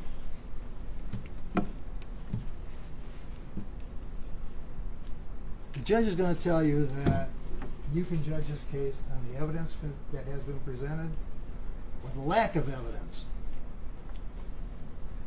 Certain things that were not presented or certain things that were not discovered. One of the key things here I suggest to you is tattoos. Mr. Larry, when he testified, rolled up his sleeves, showed you his multiple tattoos on both arms. If you take a look at the video of the shooter, you don't see tattoos up and down the shooter's arms. That's a pretty significant fact. I think you would all agree that that's a very significant fact because it's an identifying factor. Mr. Skrinsky says at the bike shop, you can see the gentleman there with a tattoo on the back of his neck. Well, that was never presented at trial. Nobody asked Mr. Larry to take out his shirt and show you the back of his neck. So the fact that he's got a tattoo, the person at the bike shop has a tattoo on his back of his neck has nothing to do with Mr. Larry. He was never asked to show you his back. He was asked to show you his arms, asked to show you the tattoos, the multiple tattoos, type of tattoos that he had with the RIP and everything else. That's not on the guy who was the shooter. There's no DNA on the bike grips. We have a report that was placed in evidence. Remember, they took the DNA. What came back on the DNA was basically nothing on the bike grips that belonged to Roy Larry. As a matter of fact, if you look at the video, you'll see the person, the shooter on the bike, is gripping the handlebars with no gloves. There's no gloves that are seen on any of the videos being used in the homicide or being used in the shooting. The person on the bike rides the bike for a significant period of time with his hands on the handlebars, yet there's no DNA that's recovered from the bike grips. With regard to the bike seat, again, there's three unrelated, unknown individuals which the DNA may have originated, and Roy Larry is not a contributor to the DNA typing results that were found. There were two other individuals, however, whose DNA was found there. And also, with regard to the bike seat, Roy Larry is not a contributor to the DNA typing results obtained, although there was one unrelated unknown individual whose DNA was on it. There was nothing on the bike frame. Couldn't find any DNA on the bike frame that would belong to Roy Larry. There was no DNA on the hat that was found in the street that goes back to Roy Larry. There was no DNA that was found on the casings, the bullets that were found in the street that come back to Roy Larry. And if you remember from the expert witness, Charlton, and from also the first guy, Taylor, the police officer, I think that's his name, when somebody takes a gun and they load it, they have to load a semi-automatic, they have to pick up a bullet, they have to put their hands on it, they have to jam it into the magazine, and there could be a transfer with respect to either DNA or even a fingerprint. There's no fingerprints on the bike. There's no fingerprints on the casings. There's no fingerprints anywhere that come back to Roy Larry as being the person that's on that bike or handled that bike. There is DNA that's found on the gloves. Now, Mr. Sprinsky says full of DNA. The expert witness never said it was full of DNA. They said they found DNA on the glove that they believe was attributable to Roy Larry, but also two unrelated, unknown individuals whose DNA types were found on that particular glove. Mr. Larry told you that he had been at a cookout or a barbecue on approximately May 30th of 2022 at Darnell Larry's house. And Darnell Larry actually confirmed that there was a cookout at the house and that they were either grilling or barbecuing or whatever they were doing. And Mr. Larry told you that, yeah, he picked up a pair of gloves and used them to deal with the hot barbecue or to cook whatever he was cooking. How did the gloves get to the scene? Not sure. Where was Darnell Larry when all this was going on, by the way? It's a pretty good question. No COVID mask recovered, no gun recovered. No tattoos on the shooter, plenty of tattoos on Roy Larry. How about when Charlton testified, he talked about how a semi-automatic pistol works. When you shoot it, the slide comes back, the casing is ejected out of the port, blowback from the gunshot residue. 14 shots fired at the car. Plenty of action with a firearm, plenty of blowback, plenty of gunshot residue. The police, no gunshot residue. Tests performed on Roy Larry, no gunshot residue performed on his clothing. The prosecutor wants to attribute that it was raining. Okay. Well, if it was raining, how did you get DNA on the glove? Why didn't that get washed off? Good question, right? So that's just an excuse to say that why GSR wasn't performed. Again, GSR, gunshot residue, nothing coming back to Roy Larry on clothing or on his person. There was reference to Alex Sakalaris. Okay, we talked about Alex Sakalaris a little bit. Mr. Sprinsky, in his closing argument, indicates to you that Sakalaris was at the scene, and Sakalaris first identifies Roy Larry as being the person who was on the bike or the shooter. Then Mr. Sakalaris, there was evidence that he said he was not the shooter. And then there was evidence that he changed his mind again and said he was the shooter. We also heard that Mr. Sakalaris apparently has some kind of mental health issues. He's mentally ill. He's mentally incompetent. He's apparently incompetent. Prosecutor didn't bring Sakalaris to the courtroom to testify. Where is he? We don't have a burden to do anything. They have the burden of proof. Sakalaris is the guy who's supposedly identifying Mr. Roy Larry as the guy who was there doing the shooting is not here. Why? Because he's not a reliable, trustworthy, or credible witness. The guy's mentally incompetent or mentally ill. He's violent. He's a criminal, and they don't bring him in. So his testimony or whatever he heard from the hearsay that he supposedly told the police shouldn't be given any weight or any credibility. So if we go there, then the next person that the government has to rely on is Darnell Larry. Mr. Larry, who says that, hey, the guy on the bike is Roy Larry, my cousin. Now the judge is going to give you an instruction that's going to say that you have to be very cautious of Mr. Darnell Larry's testimony. Judge Grant is going to tell you that you have to examine Mr. Darnell Larry's testimony very carefully. And what she's going to tell you is that examine whether or not Darnell Larry has some kind of own interest in this case, whether he's been offered any kind of reward, whether he's been promised any kind of lighter sentence.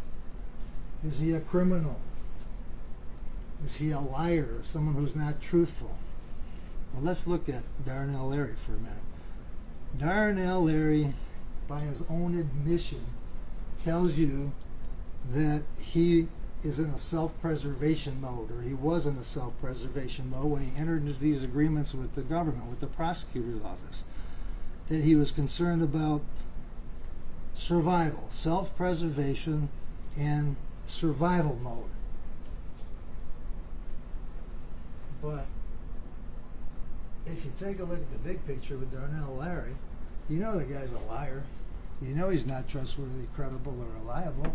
How do we know that? We know that because it took 5 meetings or whatever amount of meetings with the government, with the prosecutor's office, for Darnell Larry to finally come up with a cohesive story that he comes in and he tells you. When he first meets with the police, I guarantee you 100%, I had nothing to do with this. 100% it wasn't me. I didn't shoot anybody. I didn't set up a shooting. I didn't cooperate in a shooting. It wasn't me. He tells his wife, they bring his wife Dawn into the police station. He tells his wife Dawn, he lies to his wife. This woman that he loves so much, that he's trying to protect. He lies to her about what happened. He lies to his wife. He lies to Angelo Ritopoulos about what he's doing and not doing. He lies to Roy Larry. He lies to everybody. The guy's just a liar. Even his reputation in the family is that the guy's a liar. So, do you rely on someone who's a liar to convict somebody?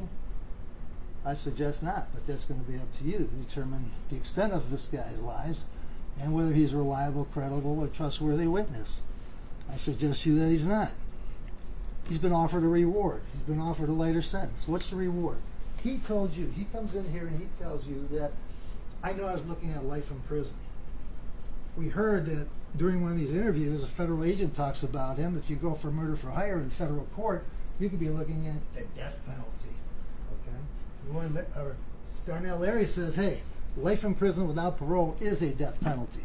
So he's telling you that he knows that he's looking at mandatory life without parole, which to him is equivalent to the death penalty. So what happens? He enters into an agreement where he's not going to get a death penalty. He enters into an agreement that in his mind he's not getting a death penalty by going to prison for the rest of his life without parole. He's going to get 6 years for being a participant that, according to him, was setting up a murder. According to Angelo Ritopoulos, says that Roy or Darnell Larry was out there scouting. He was scouting and looking for the Hutchinsons, that he was going to kill the Hutchinsons, that Darnell Larry was going to kill the Hutchinsons. And you heard Darnell Larry, he was trying to back off on his responsibility or his involvement. Oh, I changed my mind. Oh, I tried to warn the Hutchinsons. You tried to warn the Hutchinsons, but in the same breath, you continued to look for them. You continued to go out there and try to kill them. Where's his credibility? The guy's not credible at all. And even Ritopoulos said that it was Darnell Larry that was gung-ho, and it was Darnell Larry that wanted to kill the Hutchinsons. I don't know if that's because there was supposedly money on the table, that he was going to get $50,000, Ritopoulos was going to get $50,000, or whatever. But again, there's plenty of motivation here, and there's evidence that Mr. Darnell Larry is not a reliable, credible, or trustworthy person. He's straight up a liar.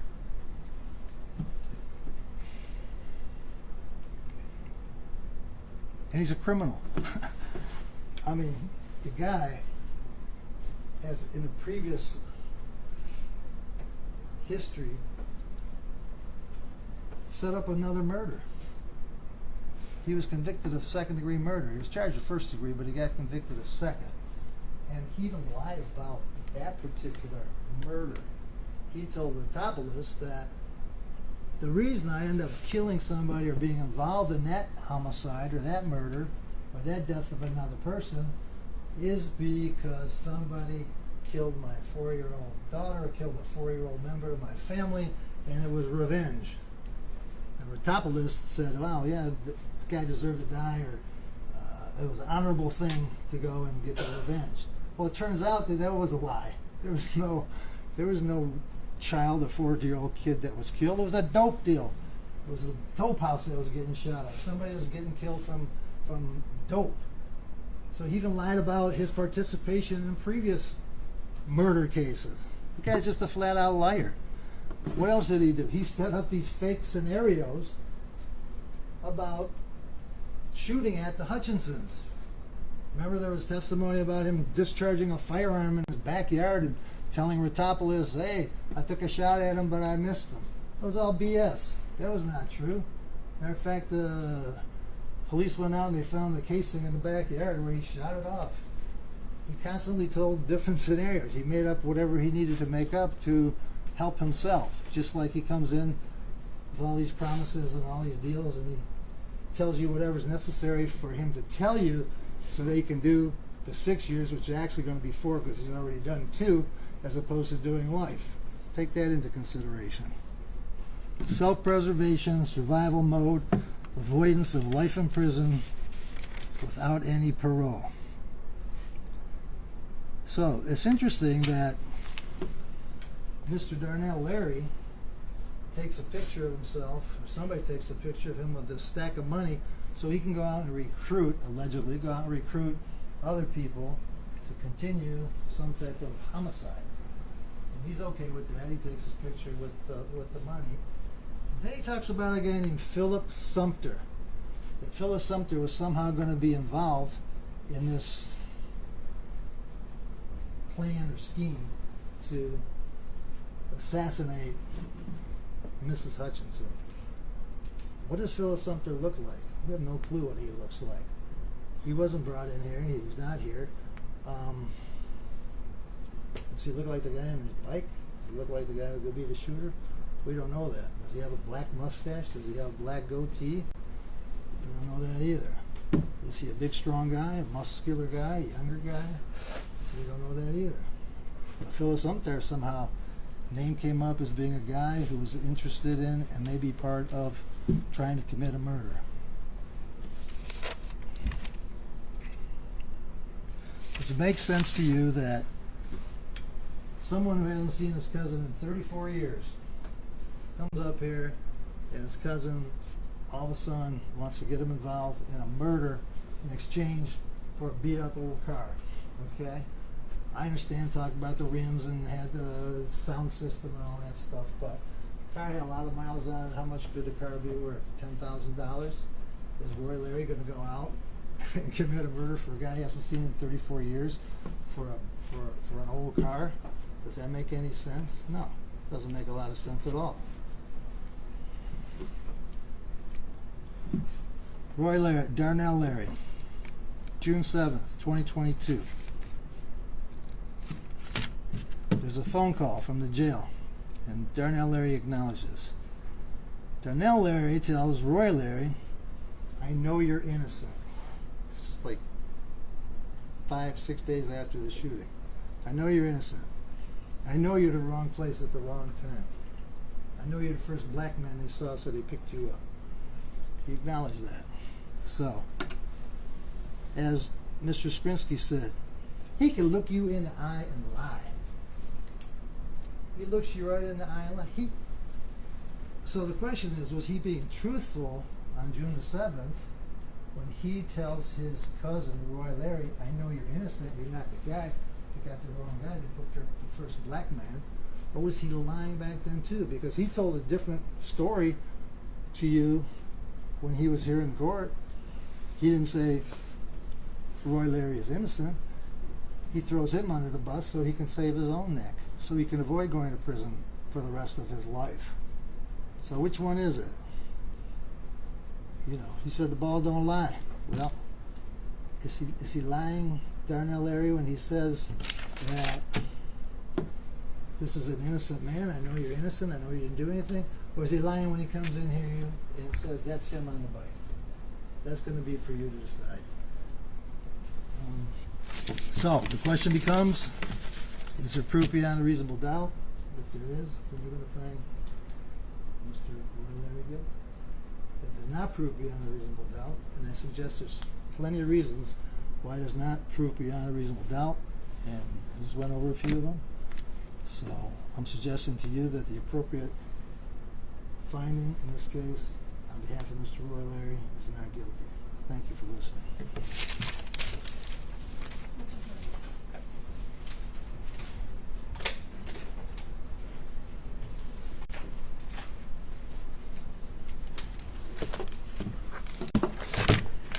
Ladies and gentlemen, it's the end of the day. I'm hoping that you'll have some patience with me. I have some things I want to go over with you. I want to thank you for your attention during the trial and especially going into a long afternoon as we now have done. I want to tell the court and staff that we appreciate the way that we've been treated here. I want to tell you that I saw that you were listening to the evidence as it came in. I have a particular theory of the case that I told you about in the beginning, and I hope that with an eye towards what that theory was, that you were able to take a look at the evidence and see whether or not the prosecutor is satisfied. It's a very heavy burden. This is a time when you, as a judge of the facts of the case, are going to be exercising something that people in government don't usually have, and that is the power to decide the fate of a human being and whether or not he is guilty or not guilty. And I put it another way, and that is whether or not Mr. Skrinsky and the other prosecutors who have been working very hard, you can see, have proven their case beyond a reasonable doubt. And so thank you for your service as jurors in advance. And so my overview of the investigation was an attempt to show you that the way that this case evolved is that through the resources of the federal government and by the number of lawyers that were involved in this case, they had significant information about what had actually happened and how this unfolded. And they had a theory, and the theory pointed to Marco Bisbicus. And that theory was one which they never really explored any other alternative, but they looked at that theory, and then once they had in their hands the evidence that the, for example, the phone records, the cast reports, the other thing that put people together, they then brought witnesses in and really basically gave away the store. But on August 24th, Darnell Larry was arrested. Remember, the homicide was on June the 1st, and this is now almost 3 months later, June, July, and almost the end of August. By that time, they knew the location of people. They knew whether or not people were talking to each other. They knew the timing of it. They had that information. They had that information when they sat down with Mr. Bisbicus, and you can see that they're using that information to get him to answer questions, which he does, and somewhat inartfully, and of course the prosecution have a picnic with that. But the way that this investigation unfolded is something that we wanted you to look at to determine whether or not a person like Darnell Larry, who basically is relied upon to fill in the gaps, Darnell Larry, who was interviewed on at least 7 occasions, was fed information that they already had and had them mold his testimony and turn it into what it is that you saw at the witness stand here. And we know that at first that he had denied that he was involved, and he asked for a lawyer many, many times. And the purpose for me asking those questions wasn't to protect Darnell Larry, but it was to show how the investigation unfolded. And of course, we thought that when somebody told him that he was going to have a potential death penalty case, that might be a threat. I heard from Detective Green that that was not a threat.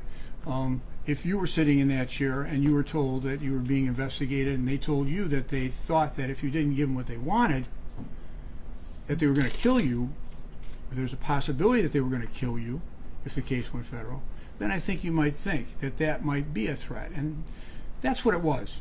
That was meant to motivate him to say what it is that he had to say. They also told him in that interview, or in the subsequent interview, what it is that he had to say. And you'll remember that we played, it wasn't identified, but a special agent with the FBI said, "We already told you what the story is. This is what you have to say." Now, this is from the very beginning, okay? And if it was said to him in the very beginning, you can imagine that as the interviews progressed over the months and years, because we're now almost not a year and a half after the fact, that if he was going to lie to them, that they would tell him he's lying, confront him with it, and then he was going to change his testimony. I had to do it because he put the gun on Angelo Raptopoulos. After Angelo Raptopoulos decided to cooperate, he's got to change his story because Angelo said he didn't give Darnell the gun. You know, the .40 caliber gun that he tried to tell them that was a 9mm, but then really had to realize that it was a .40 caliber because he knew it was his gun. He gave it to the shooter. That kind of backfilling, that kind of sandpapering is what you saw here. And you as the judges of the facts of the case, and that's a lot of power, it's a lot of power, you have the right to judge his credibility, and the judge is going to instruct you on that. Okay? And some of the questions that he's going to ask is, did the witness seem to have a good memory? Well, there were things that he didn't remember and couldn't be refreshed, but then there was also things that he did remember, and he was really happy to point his finger at me and my client and say, "Oh yeah, he did it," and not answer the question.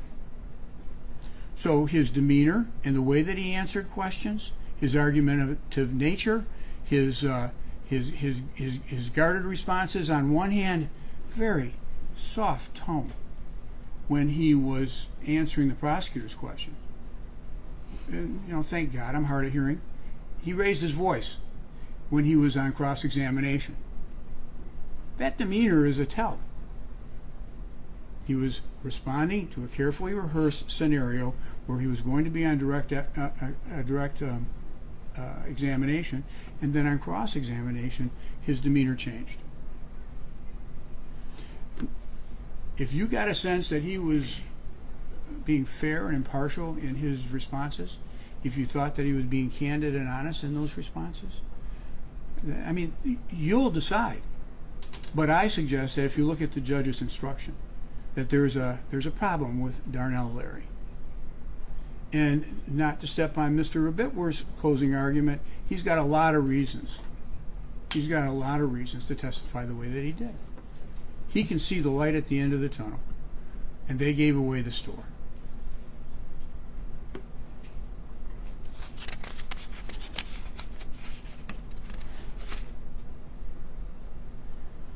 So that's his stake in the case. We heard Mr. Skrinsky in closing argument, this person has no reason to lie. They don't have a stake in the case, and that may be true with the civilian witnesses. But you have a right to look at what the stake in the case is for the witness, both Darnell Larry and Angelo Raptopoulos.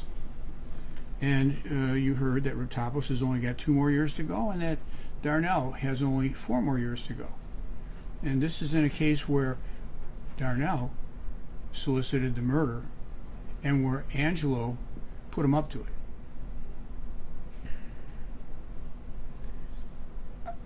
I want to talk a little bit about decorum. I was shocked, and hopefully you'll remember, when Trovius Starr came in and sat down there and told us that he was not only a lawyer, but he was a comedian. And when he was sworn to tell the truth, he says, I do, I guess. You remember that?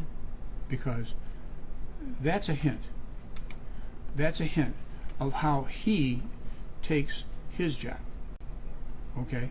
His job as a witness to come in and tell the truth. The truth, I guess. So now we got to rely on him. All right? That he had a deal for $25,000, and the prosecution has to rely on Darnell to say, okay, the $25,000 came from Marco Bisbicus. Okay? Can't argue about the $1,000 check, the $1,000 check.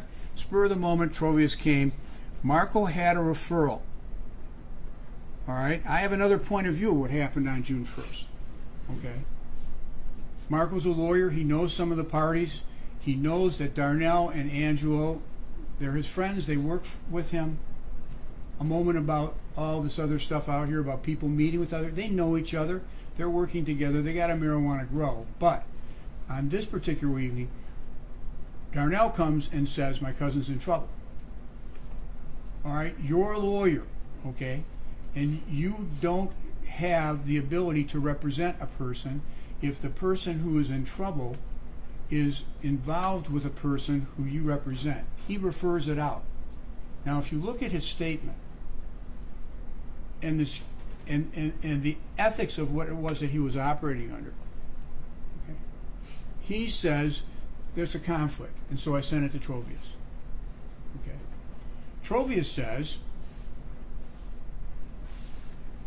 Marco tried to get the information from me, but you hear the prosecutor trying to say, well, Marco wanted to get the information because he was orchestrating everything and he wanted to make a plan. But have we all forgotten that Marissa was pressing him for police reports? Marissa was pressing him for information. She acknowledged it. All right? So in the context of what it is that the prosecution is trying to put together, it is cut and paste. And it's based on the fact that these people know each other and that they're seen together at important times. But if the prosecution tells you that phones don't lie, okay, wiretaps don't lie. Remember Mr. Naughton's cross-examination about with Tolsis? He was really grudgingly trying to acknowledge the fact that really that the only way that you're going to know what is going to be said is based on a wiretap where you can hear what is being said, or somebody maybe even having a tape recorder on them and recording a conversation. That would be the best way. But if we now go to the point phones don't lie, people do. People do. And Darnell Larry had a lot of reasons to lie. He'd lied in the past, and he got caught in lies by the police.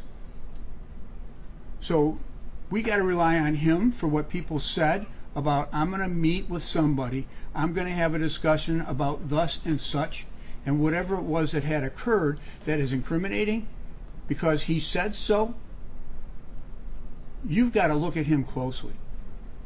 And you've got to look at Angelo Raptopoulos closely because of the fact that he also has a reason to fit the pieces that the prosecution is feeding to them.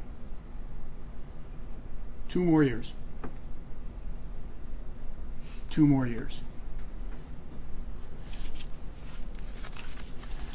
Now, for a case where the prosecution doesn't have to prove a motive, we certainly heard a lot about motive. And I think that there is another point of view regarding the motive that I'd like you to look at.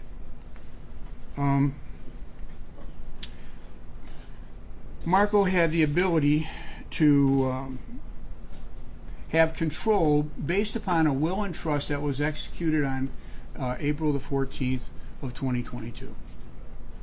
You're going to have the will and trust to look at. And there are things in the will and trust that I need you to look at closely. I was going to have Mr. Naughton pull it up, but I'm just going to tell you that in the will itself, which poured over into the trust. There was a guardian who was appointed for Marley, okay? And that was her grandmother on her mother's side, okay? That guardian is supposed to look out for her interests, all right? That will was executed on April the 14th, and there was an assignment, was there not,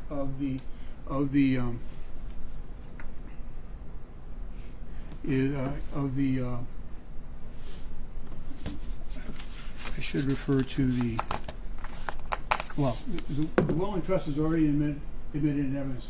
You'll take a look and you'll see that there's an assignment of the LLC interest to the trust. That is signed by Daniel Hutchinson and notarized by Sarah Wyatt. Sarah told you that this was executed at the time that it's dated, and that she had notarized it, and that she witnessed Dan Hutchinson's signature on the assignment to trust. This assigns H.J. Pawn, and there's another assignment which was shown to you on the closing argument of Mr. Skrinsky, of the jewelry store. Those assignments, as a fact, put those property interests in a trust. And so the prosecutor brought out Professor Bellion, who, not a Michigan lawyer, doesn't have any really practical experience, but she teaches at UAD, and she was propped up with the idea that will and trust gave ultimate control to Marco Bisbicus, and he could do whatever he wanted. Hogwash. And you can see it for yourself. You can see in the will document the fact that the trustee can be removed at the request of a beneficiary for no reason whatsoever. And she grudgingly accepted the idea that meant if the person didn't part his hair straight, you could fire him anyway, and there's no recourse. And of course, the appointed guardian may remove the trustee with or without cause.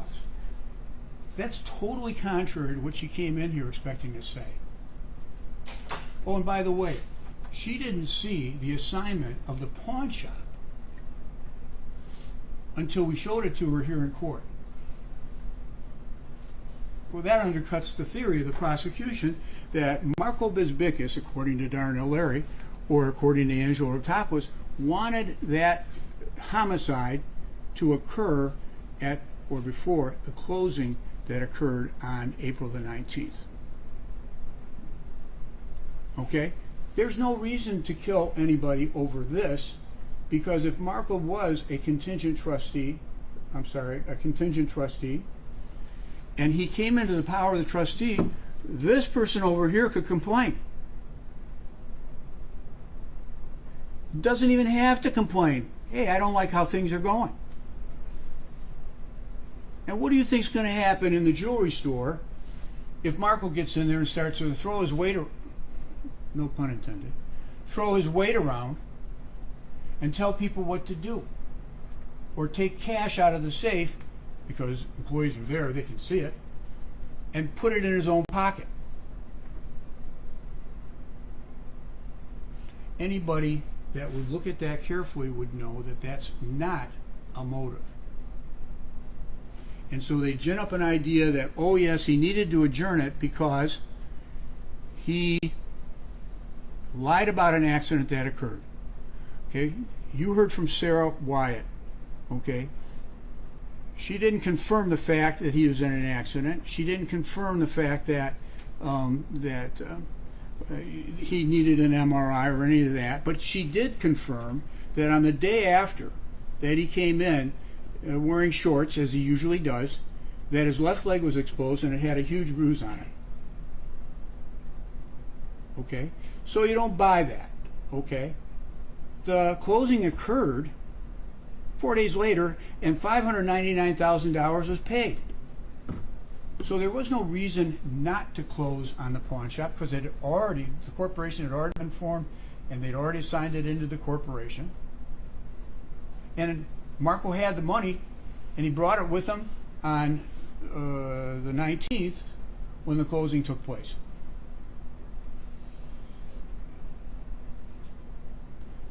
So we see a text message. You know, don't hurt the fat guy. He's with us. Okay. Well, that either implies that he's a part of it or maybe not. He took his cousin with him. If he knew there was going to be a shooting, would he have done that?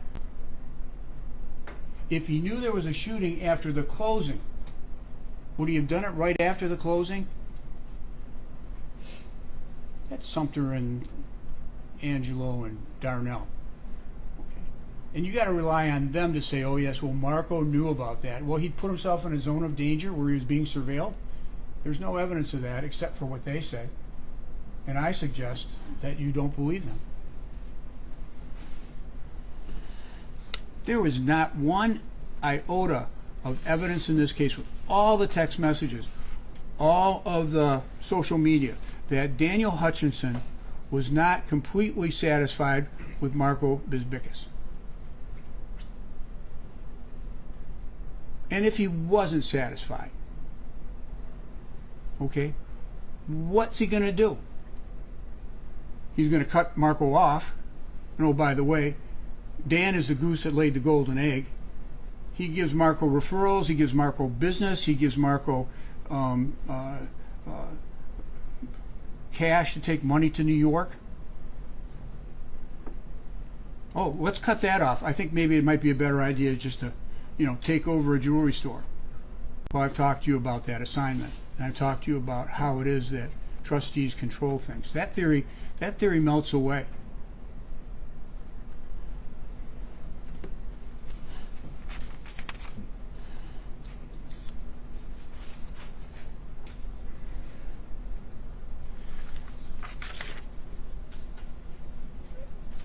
The prosecutor's argument is that there's Fort Knox and it's got all this money in it, and Marissa estimated it was about $1 million. I don't know how much money that is. Was it 20s, 100s, or whatever? It was money, and a photograph was taken, and it was taken off of Marco's phone. What they've ignored in their proof of this case is the fact that Marco was holding on to money for Hutch, so Hutch could take money to New York. And in fact, on 2 occasions, Marissa was there.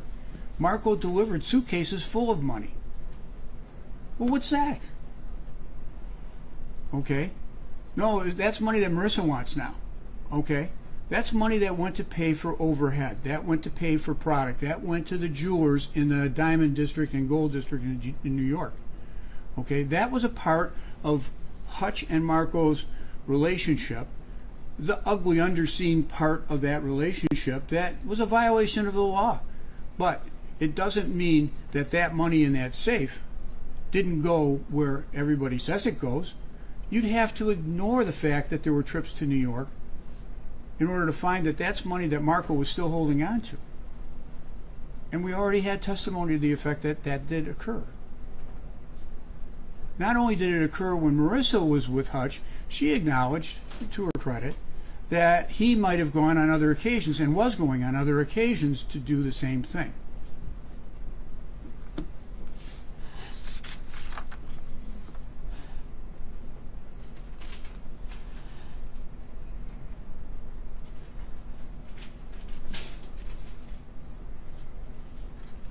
Marco had his own money.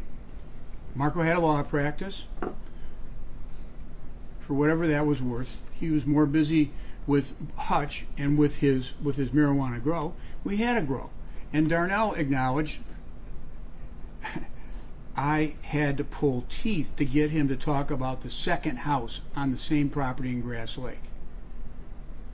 And then I asked him about a person's name who had another grow, and he said, well, that wasn't Marco's, that was his grow. But he knew about it. Okay, there's 2 grows now that he's at least acknowledged, and there was one in River Rouge before that he did not have any evidence of.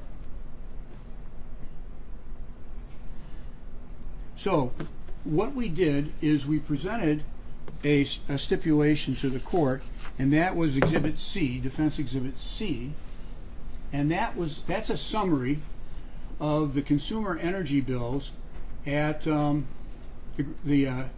Grass Lake property on Morrissey Road. Take a look at the time of this. And that is from February 4th, 2020, which is before Marissa says that she started giving Marco money. You'll remember she said it was May of the year that we had COVID, and that was 2020.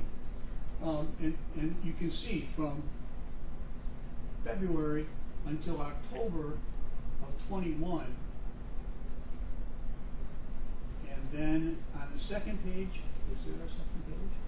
From October of 21 through March of 21, and then go back to the original exhibit, and you're going to see, I don't know, I hope everybody pays their electric bills. I know that I do, and mine aren't $1,300, $2,000, $1,000.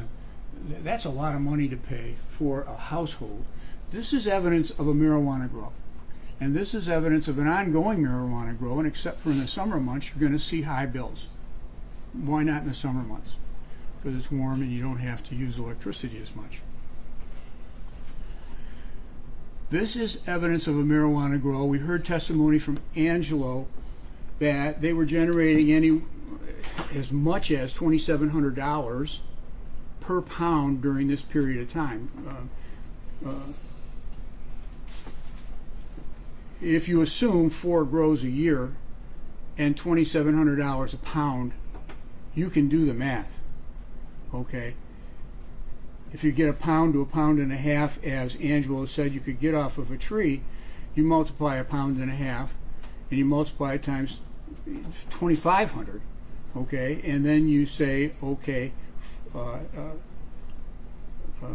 times the number of plants, which we heard was 80 plus 30, 110 plants at the grow at the 2 houses, you've got millions of dollars there. Okay, and if you take a look at the way the money's packaged in the exhibits that the government has, when Marissa says that she gave the money to Marco, and compare it to the, first of all, the wood desk at his prior office, but also to the piles of money that are there at 2020 and in the early parts of time, that's evidence of drug dealing. That's evidence of marijuana dealing. And that evidence is sitting on Marco's desk, and he's got a smirk on his face that I wish he did not have. But it is what it is, and it is money from a drug dealing enterprise, which is not a homicide. The money launderer is not the homicide. And if they say that the money laundering is a motive to kill the goose that laid the golden egg, marijuana is not. And the marijuana is Marco's money, which takes away from his motive to kill. Again.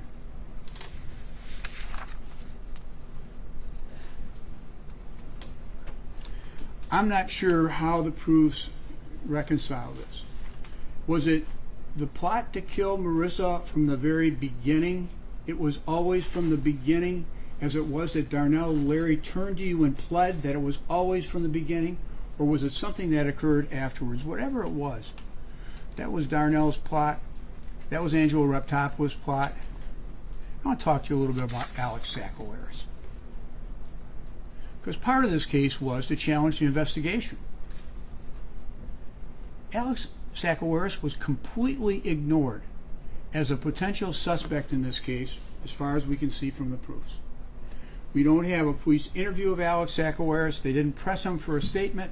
When Detective Green says, well, what are we going to do, go out and arrest him? They did that to Marco when he came from the airport. Right? He wasn't put in prison or in jail and charged. He was brought in for questioning. They could have brought Alex Sakalaris in as well. Alex Sakalaris had a reason. Alex Sakalaris had a dispute. It was an ongoing dispute with Hutch. It was implied that Alex had continuous contact, that there was nothing wrong with Alex and Hutch. But There was a dispute over coins and over papers, and it was a financial dispute. And Sacklehurst, being the persistent person that he is, he was calling, and on April the 14th, Hutch cut him off. He didn't have any contact with Hutch from April the 17th until that day when he mysteriously shows up. And just to show you about the mood, you could have cut it with a knife. He pulls his car up door to door. Hutch can't open up his door hardly at all. Hutch doesn't roll his window down, and Marissa says, well, he could have had the gun in his lap. Okay? A grudging acceptance of the fact that he was worried about Angelo Raptopoulos and that he had a gun on him and that he had it and he was prepared to use it in the event things went bad. And if you thought that communication was open, take a look at the photograph of the Blazer, and you're going to see that the bullet holes are in the window that's rolled up. This is exhibit number 119. Not a really clear picture, but the window's up, the bullets are in the window, and it's pretty, that's better. And well, why would he have his window down? There was 10, 15, 20 seconds that had occurred before the shooter ends up coming there. Okay. Who, by the way, felt really comfortable to go in between the two cars and commit whatever it is that he did with his mask down. He wasn't worried about Alex Sacklehurst. And you as jurors, you have a right to look into that and determine why it is that we don't have any information about him. We know about his prior criminal history, all right? His history of violence. We want to make him out to be mentally ill or, manic at times. This guy shot somebody in 2002. This guy was convicted of armed robbery, and he has a history as long as your arm. And they knew it. But they didn't go see him. They didn't go talk to him because they didn't want to know. Okay. Oh, by the way, he knows Angelo Raptopoulos.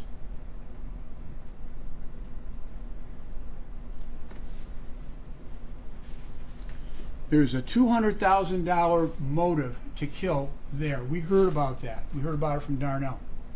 Okay? You saw the way that the car pulled off. Okay?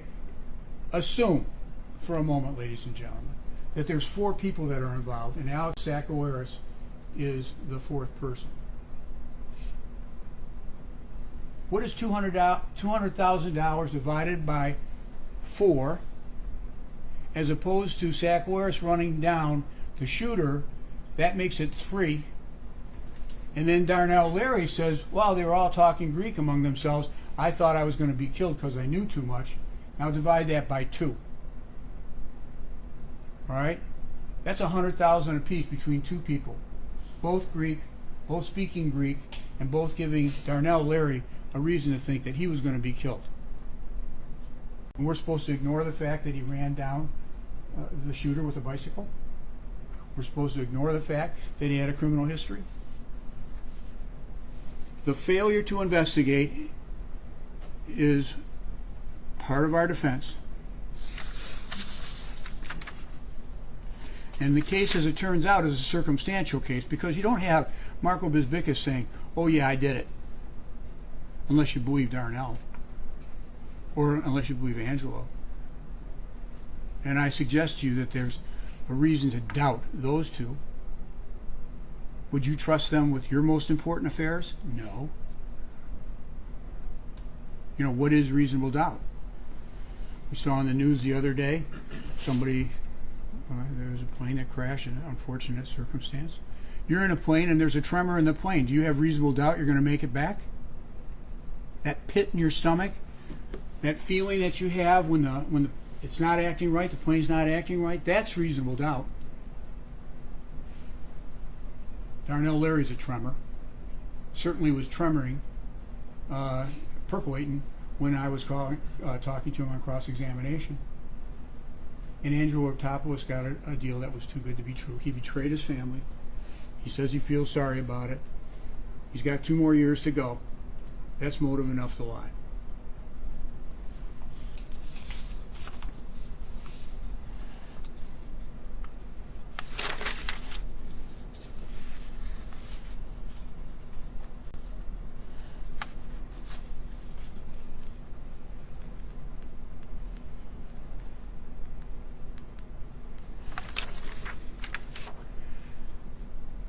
The idea that among people that trust each other that they're going to give them money, I get that. All right, but then to say, okay, I'm going to give you I'm going to show you a piece of paper, and is this the amount, and then do something with the paper and not turn it over to the person who gave you the money. That you get to decide. Is that credible? It doesn't make any sense. It's not accounting in any way, because in accounting you get a receipt and you put it away. If you were a criminal, you'd keep a ledger somewhere and you'd say, okay, I'd hide it and that'd be our log. That was not the case. And this whole idea of walking in there and looking at the money, a nod and a wink, and then giving the receipt back to Marco didn't make any sense. Hutch wasn't worried about the money. We didn't see anything about that in any of his text messages or other. And when he calls him up on June the 1st and says, or on May the 27th, I think it was, hey boss, I need to meet with you. It won't be too long. Okay, Marco says sure. And they set it up and they meet. He can't meet because there's a mistake in his calendar. Sarah Wyatt told you about that. And he goes out to St. Clair Shores thinking he's got a trial. And it isn't a trial, it's an adjournment. And so he has to call and move it up because he's got to go back at 1 o'clock to St. Clair Shores. They move it up. All right? But phones don't lie, people do. The only one that tells you that he got a call about the meeting and whatever was going on was Darnell. And you got to rely on Darnell for that. Okay? And I don't get it. If Darnell is supposed to be there at 11 o'clock because Marco ordered him, he pointed his finger at Marco, said it 2 or 3 times and volunteered it. Marco ordered him to do that, but he's at 11:47, 47 minutes later for what was a short meeting, supposed to be a short meeting, 47 minutes later, he hasn't left the bike shop yet. And he's still got to drive wherever he's got to drive. It makes no sense. The timing doesn't fit. And with all of their Agent Tolsis and Schuff and the rest of them coming in and testifying about how everything matches together and phones don't lie, well, they don't. They don't. Can't argue with the fact that maybe somebody was in Royal Oak, which is probably the most populous restaurant area in the area, or is in Birmingham or maybe out in Somerset. No, phones don't lie. That's what it is. Except this. I did not say that those people were there. Their phones were there. Maybe the people were there. But it doesn't lead to the conclusion necessarily that they were there. Somebody who had a phone was there. Somebody that had a phone ascribed to Mr. Bizbickus was there. Okay, that's the first hurdle. The second hurdle is that they were there and the purpose of why they were there, and you got to depend on those 2 miscreants. Okay? And then it was what it was that was said. And if you think that somebody with any forethought would think of an idea that a guy in broad daylight on a busy street is going to go and take a gun with his mask down and a bike. By the way, Darnell wouldn't acknowledge it. You look at the video and you decide. That bike had a flashing light on it, and the flasher was going off as this whole thing was occurring. And go and shoot somebody and then escape on a bicycle. That defies, that is the stupidest thing that I've ever heard. And it occurred, and they want to lay it at the feet of Marco Bisbikis. Oh. Well, the prosecution also says that it was supposed to be a bump and a run. Okay?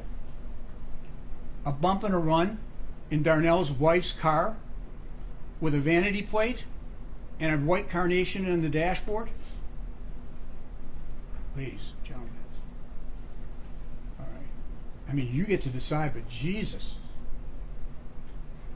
It makes no sense.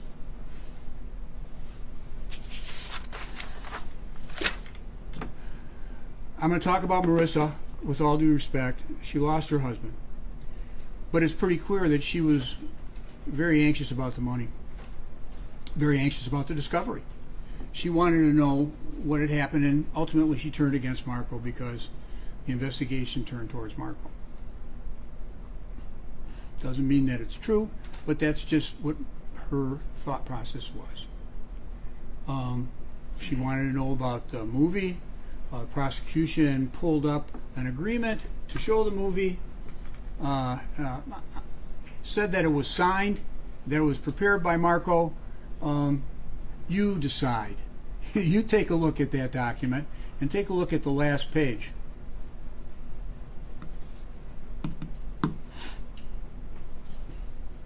Is that a signed document? Is that evidence of some agreement? Was that drafted by Marco? Nobody said that Marco, nobody has testified that Marco drafted that except for Marissa. And the conversation was about money. And this is Marissa attempting to get Marco to commit to money for another project. What's the name of that project at the very head, Mr. Naughton? Can you blow it up, please? The caption. Limited partnership agreement made on July 1st, 2022 between Bisbikis. Apparently on July the 1st something was drafted, and it was supposed to be between Bisbikis and Hutchinson, but contrary to the closing argument, contrary to what Mr. Skrinsky told you, with all due respect, I'm not giving you evidence either, but when he told you that it was signed, you get to decide. Because he wants it to be a contract, he wants it to be a commitment, and he wants it to be executed so that he can show you that there was a motive. Well, that was not executed, of all things. And if Marco lied about the fact that he was hit by a car and he needed an MRI, okay, I take that. But I think Sarah Wyatt, who was not cross-examined very much at all, she told you, and you decide whether or not she was telling you the truth. I know, I'm taking too long. I feel bad for Mrs. Bisbikis. Okay, you and I, in all of our life experiences, have probably argued with somebody and argued unfairly. And the conversation between the husband and the wife, which usually is pretty sacred, but it wasn't here. The conversation between husbands and wives sometimes get heated. You can bring your life experiences into that. You'll say things that you don't mean. You'll use hyperbole. You'll try and exaggerate. Marco's telling me, all right, I'm either going to go to jail or I'm going to get killed. Okay? Well, all right, he's a money launderer. He could go to jail for that. But the premise of that conversation was to show you that Marco didn't have any money in, I think it was mid-May. And they're arguing, wasn't fair.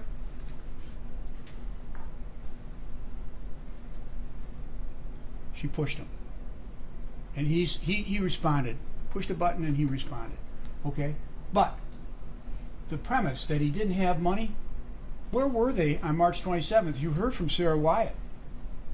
He had to take her to Jamaica, and he did.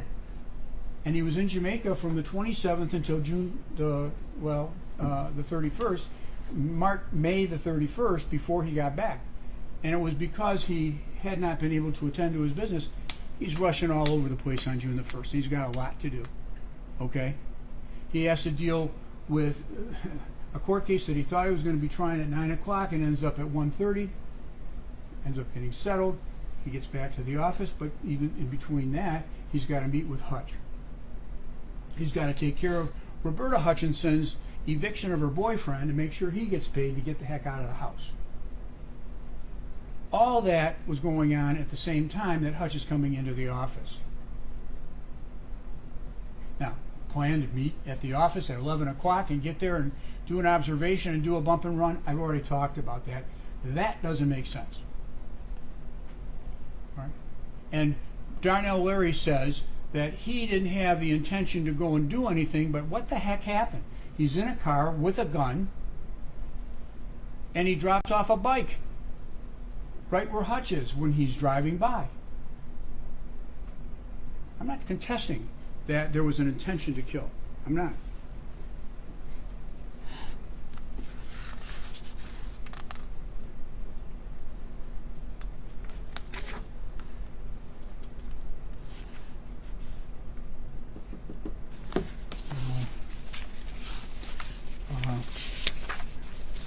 There's three closing arguments. There's a closing argument that you prepare for.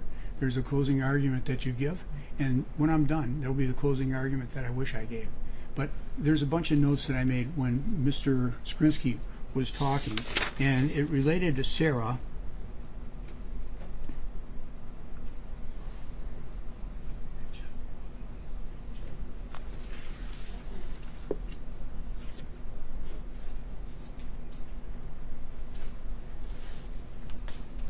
Thank you.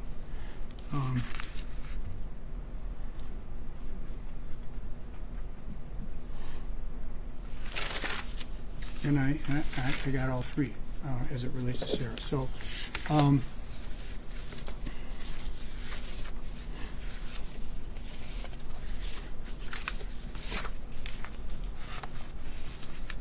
the car.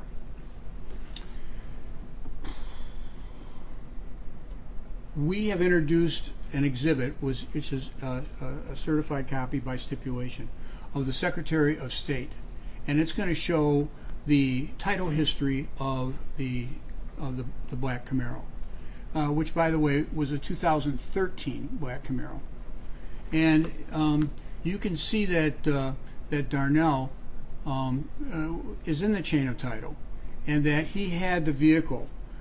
He told you that he got his Social Security insurance benefit, and as a result, he had to get rid of it.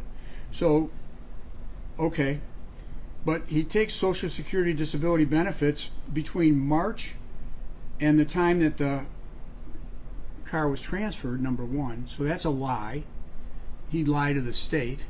And then there's a transfer to Angelo, who says that he's a family member and tries to avoid taxes. And so you'll see this in the documents, and you'll see the timing of it. This is him certifying that he's a stepbrother and sister. Well, why is that important? Because he doesn't have to pay sales tax for it. Okay? But more important in those documents, you're going to see that before the arrest of everybody, before Darnell was even arrested, this vehicle wasn't used to pay anybody off. This vehicle wasn't used as it was in the name of Angelo Raptopoulos, and it was transferred from Angelo about a month before he was arrested in this case. So how is the vehicle a motive to pay anybody if it had been transferred to another third party who we don't know?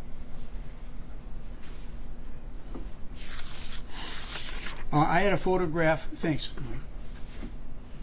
This is Clinton Caswell, and the date of that document is on August the 17th, 23.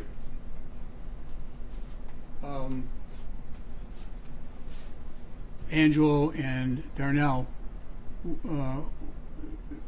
were arrested on the 24th, I think it was.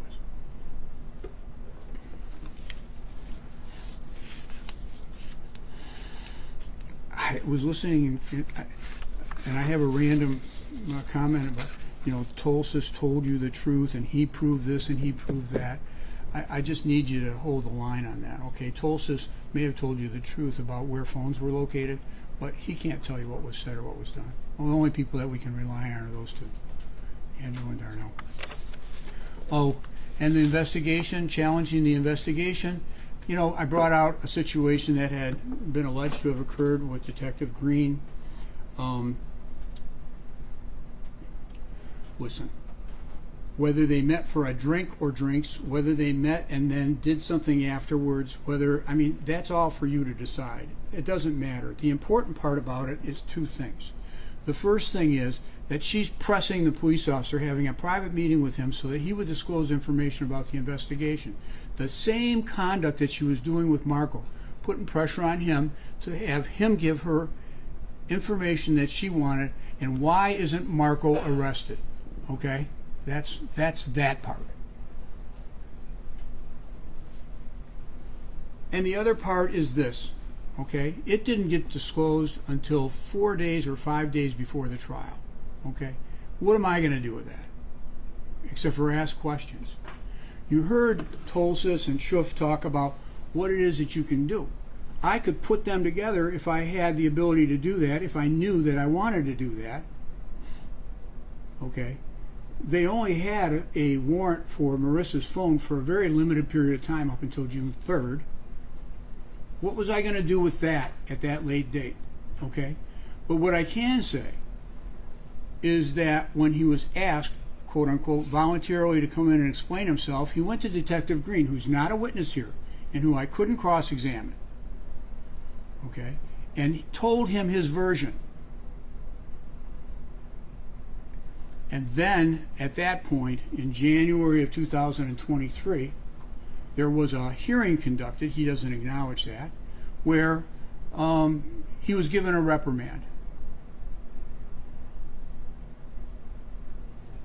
I said interference, interdiction, it's the same thing. Okay, what is the problem with having drinks with a person who's a victim in this case?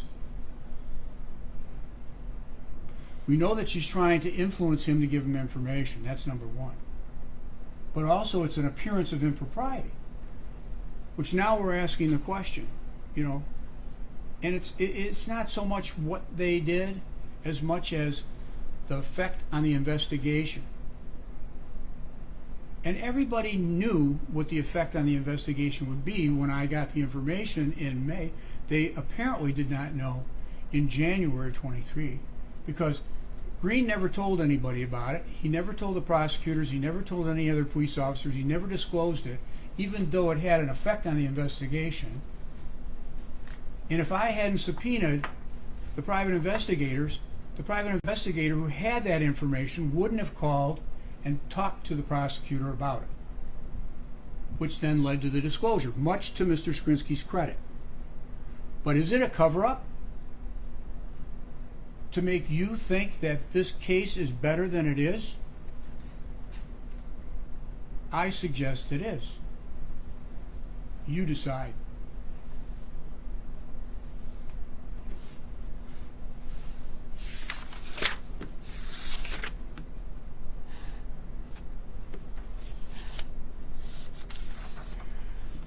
You heard about Darnell Leary, you heard everybody talking about him. And I don't have to go into that, and I talked to you about Solsis.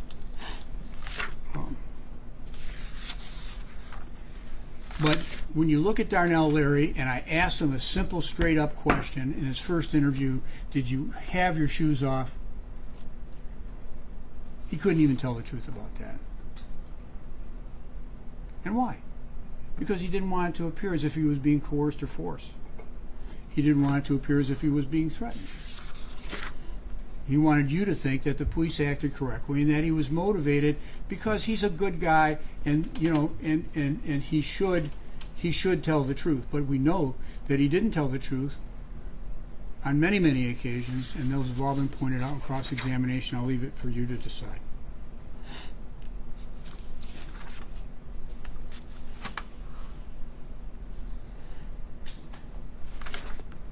Your Honor, I'm just wrapping up.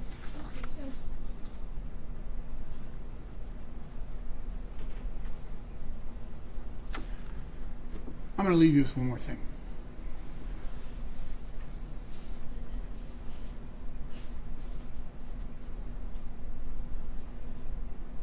Pretty chilling testimony.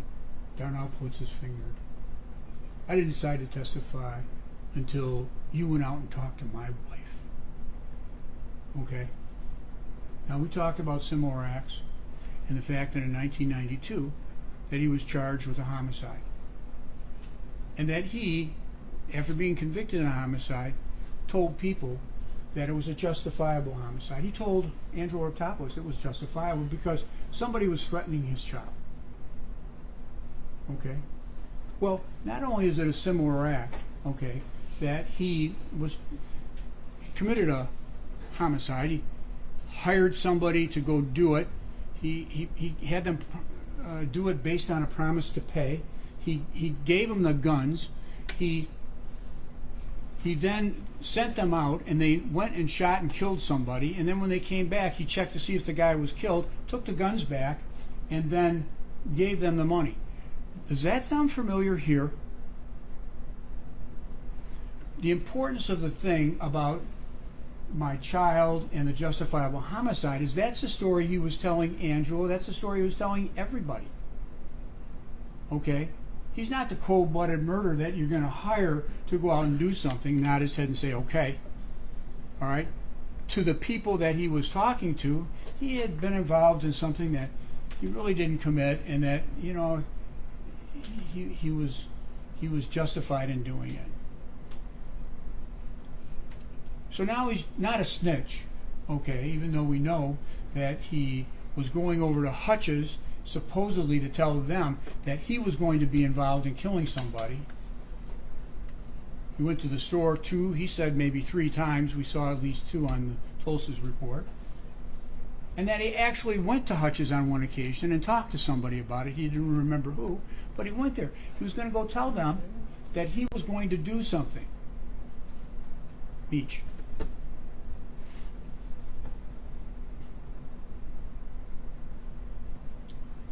Well, he's either a snitch or he's a liar, either way. But the fact that he's not a snitch, the fact that the only reason why he's here, because his manhood is that he's got to be stand up, is because his wife was threatened. It sounds familiar, too familiar. It's exactly the way that he dealt with his first homicide. And that is, this is not my fault. I did something that was justified. This, I'm testifying. Not my fault. I'm justifying. Justified, they went after my wife. You decide. Similar act, similar motive, similar way of acting in what it is that he did, but then the way that he explained it to people and what he's telling you are 2 different things.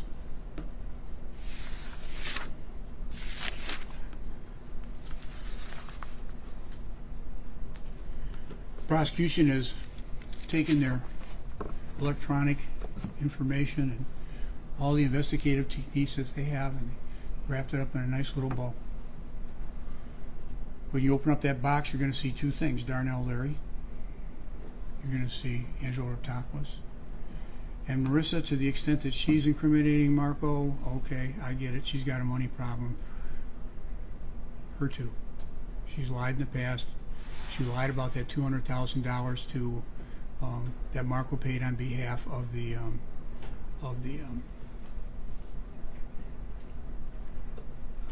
Ram Creations, the person that supplied the gold. She denied that under oath. Then she recanted that under oath here. The last thing I'm going to leave you with is the summary exhibit that we have for the amount of money that we were able to account for with Marco. Can we blow that up, please? This is a stipulated exhibit between the government and the defense, and this is the evidence of Marco's doing financial transactions for Hutch. Okay, you can see that about consistent with what it was that Marissa said on June the 30th, 2020. They had paid off the house on Lakeside Drive, which I believe is the house up in a city up in the Thumb area. Okay, that is $467,851.39. Okay, then you're going to see the second transaction that Marco did. These, by the way, are verified by bank records and pictures of the transactions and bank statements. And they show money coming in and going out of Marco's law accounts. And on October the 16th and the 19th, there's 2 wires for $250,000. This is the first of many payments to Jeffrey Yip for H2 Optics. That is the company that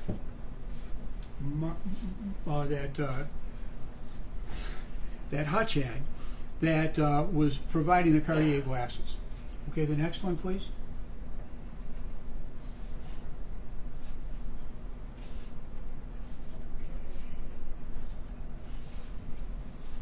This one is a December 28, 2020 transaction. On behalf of Hutch, it's in the amount of $92,148, and it's payable to an identifiable person, R. Gizzy. The next one you can see is a January 20th, 21 transaction. These are not, this isn't small amounts of money. Okay, 194 is probably one of the smallest, but $194,000 went to, on a second occasion, or maybe more, to Mr. Yip, wired to a bank in Hawaii on January 20th, 21. This one here is the first of 2 on February 12th, 2021. First of 2 payments that were made on behalf of Hutch to Yip, again, for H2 Optics, to RAM Creations. This is the one that Marissa lied about in the preliminary examination. Objection. That's a fact that's not anywhere near in evidence.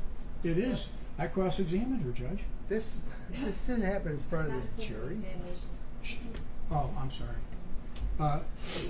That she lied in a prior hearing under oath. I'm sorry. There's no evidence of that in the record. She admitted it. So this is. Okay. I won't argue any further. Let me make it clear. The evidence is going to be what you decide, or going to be facts from the evidence that you believe you recall. All right, not what the attorneys tell you is the evidence. All right. This is my argument. Yes. And I'm not giving you evidence. I want you to look in your notes and see whether or not in my cross-examination I asked her that question. And she admitted that she remembered now that $200,000 went for the benefit of Hutch from a company that provided gold, that they had melters in their store, and that they used gold bars. None of this was in evidence. Mr. Skrinsky, I just instructed the jury that if whatever an attorney says is not what you recall, then you ignore what the attorney has to say and rely on only what you heard and see. Do you all understand that? Thank you. Fair enough. Look at your notes. All right, the next one.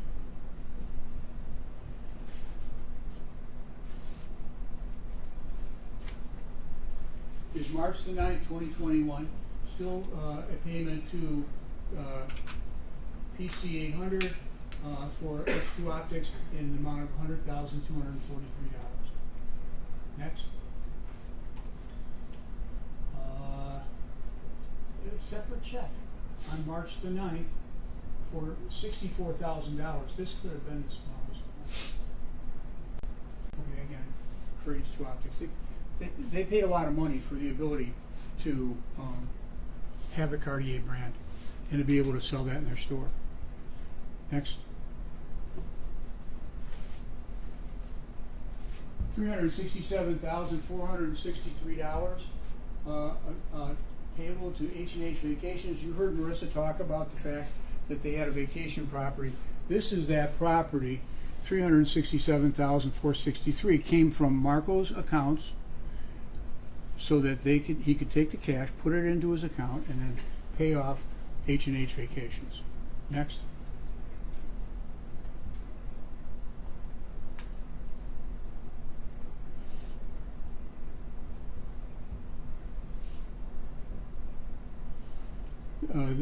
This is a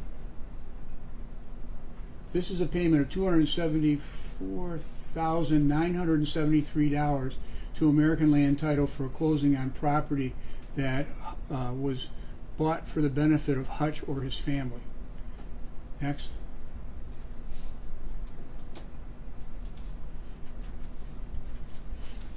On June the 16th, 2021, there's a payment to Westland Mall Realty. You heard testimony about that being to buy out of the lease that Hutch had previously. On 10/1/21, $115,769 was paid for the benefit of Hutch and Marissa for, I believe that's the boat loan that was in Marissa's name. Next is April the 19th, 2022, which, by the way, was very hotly contested. Marco was using that as a motive to kill somebody because he didn't have the money. Well, he shows up with $599,000, $599,824.31 4 days after he canceled the closing because of the fact that he had an injury in his leg. How the injury occurred, where it occurred, who did it, whether he had an MRI. Sarah testified that he had a bruise on his leg. All right. Now there's a total on the bottom. You can do the math and see whether or not what I said we agreed to is correct. This is millions of dollars. $3,044,810. Sorry. Now, I don't think you can use the Cash App because the Cash App was a transaction where, there was a settlement, the money was paid. It wasn't out of Marco's pocket.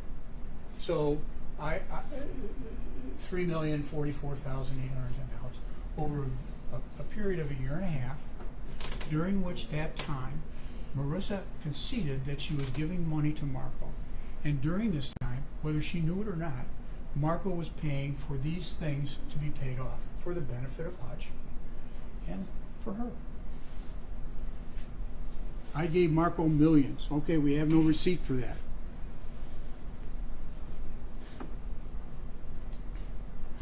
You got a safe full of money.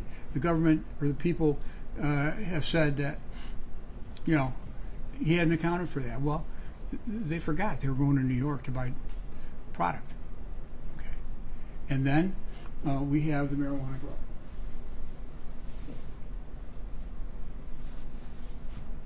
Okay. Yeah, they all got a smile on their face. You know why? They're making money. They're making money. Angela's making money. Marco's making money. And it's not any mistake that you're seeing, crumpled up cash on his table in rubber bands. Compare that cash to the cash that was coming in the bag from Marissa. Take a look at the pictures. You'll see a big difference. The cash on the desks, you decide.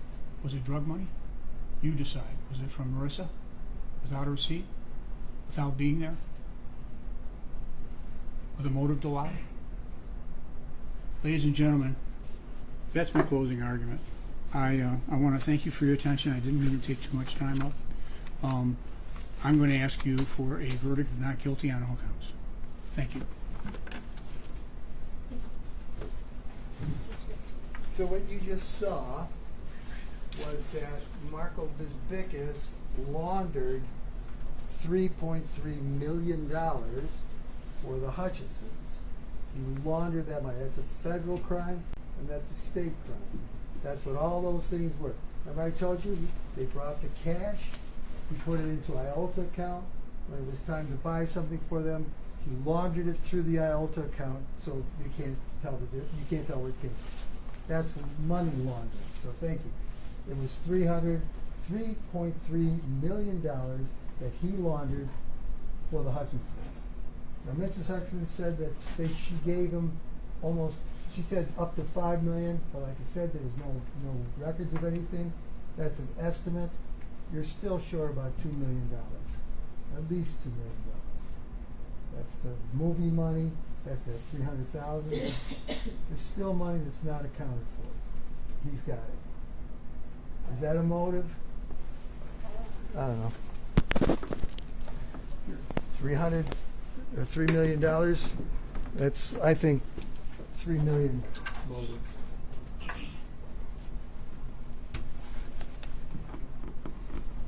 We didn't put in the text between Marco and his wife to show that they didn't have any money. We told you specifically what that was for. He used the expression, I'm either going to jail or I'm going to die.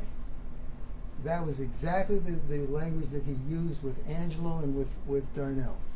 He used it with his wife too. We didn't put that in there to show he had no money. We put it in to show the language that he used.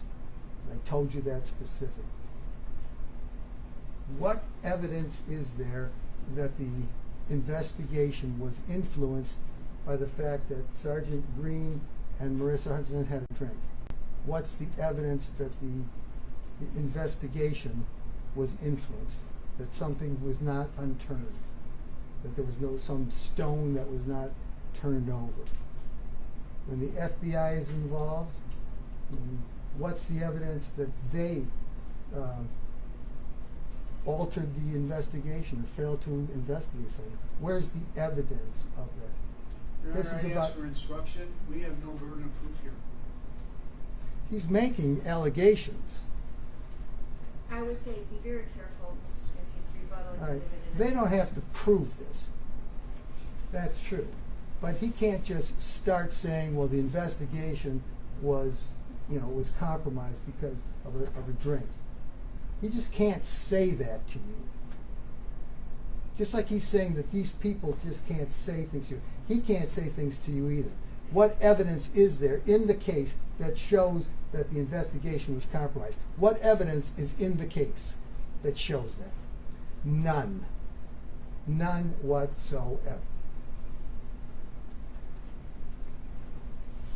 You know, he said that this vehicle was some kind of a motive to pay. I don't even know what that's all about. We told you and we showed you that the vehicle was disposed of because Darnell could not get Social Security disability if he had too many assets. You heard that. And he was told by Marco to get rid of the asset. Really good advice. Get rid of the asset. And you don't really have to get rid of it. Just title it over to Angelo. You can still have it, just it's not in your name, so that doesn't affect the SSDI. That's why we put that in. It had nothing to do with paying anybody or motive. It was just to show, like he said, he was getting all this great information, and he trusted this man. That's the word that goes throughout this whole case. All these people trust this man. They would die for him. They looked up to him. They trusted him completely. And it cost one of them their lives. What's the evidence that the prosecution fed pieces to Darnell Larry? He said that. What's the evidence that supports a statement like that? There is no evidence in the record that shows that at all. That the prosecutor fed Darnell Larry pieces to put together, that we molded Darnell Larry's testimony. What's the evidence that supports that? We also know that Angelo said that there was no profit from the dope farm. There was no. Remember, he said that. They didn't make a profit. He said it's very expensive to run a dope grow, like they were doing. It's very expensive. You gotta have lights, you gotta have air conditioning, you gotta have irrigation, you gotta have all this stuff. And he said they never turned a profit. I asked Darnell Larry, you're the one that was selling dope on the street for this guy. Did you ever turn over $1 million to this guy in sales? Did you ever turn over $1.5 million in sales to this guy? And he laughed. No, of course he did. All this money that's on the table is the money that Marco Bisbikis told the Hutchinsons to bring to him so he could help them launder it through his IOLTA account. And Mr. Mr. Thomas showed you that he laundered over $3 million of that money. No, that's not a revelation. Marissa testified to that. I showed you that. He was paying for their supplies, their equipment, their houses, their boats. He was laundering that money, that cash that they didn't report to the IRS. He was laundering that through the IOLTA account to pay for it. But that's only $3 million. There's a lot more money than that someplace. Maybe it's in Fort Knox.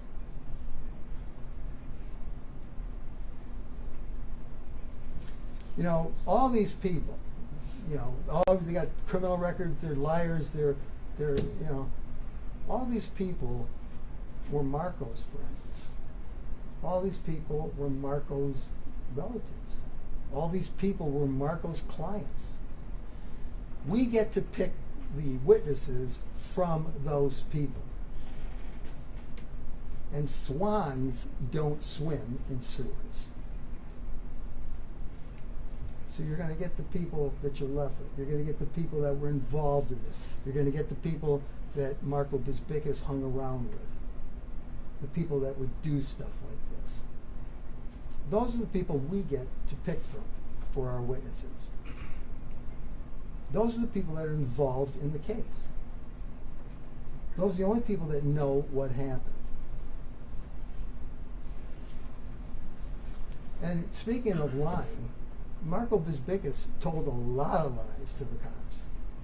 Well, I just pointed out a few of them to you. He lied a lot. He lied a lot.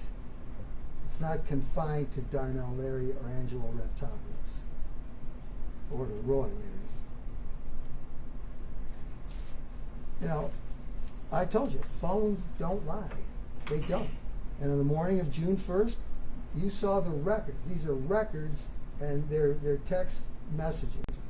They're not statements from anybody. They're actually records. Shows that Marco called Darnell, told him the time was going to change. We showed you that record. Showed you the text between he and Dan Hutchinson, where Dan agrees to come at 11, and that showed you the phone records that within seconds of that declaration by Dan Hutchinson, will be there at 11, Marco Bisbicus called Darnell. We have those records to prove it. Phone don't lie. Phone don't lie. And he said, okay, you know, why don't we have recordings of this stuff? You have to have search warrants for that. Not only that, but this was even before the murder happened. How are the police supposed to be listening into this before the murder even happened? How are the police supposed to figure out that this is going to happen? We better put a wiretap in there. Wiretap is no small thing.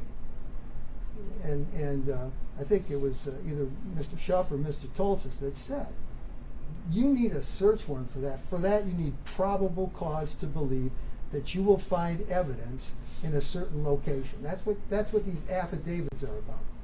They give the court probable cause to believe that they show the court that the witness that's swearing to the warrant has probable cause to believe that there's evidence to be found in a particular place. Particular evidence in a particular place.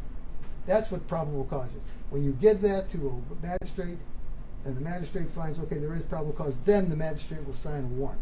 The cops just don't go and say, hey, I want to listen in on these conversations, and the judge says, okay, fine. That's not the way this works. Your rights are protected. This is the Constitution. This is what the Constitution's all about.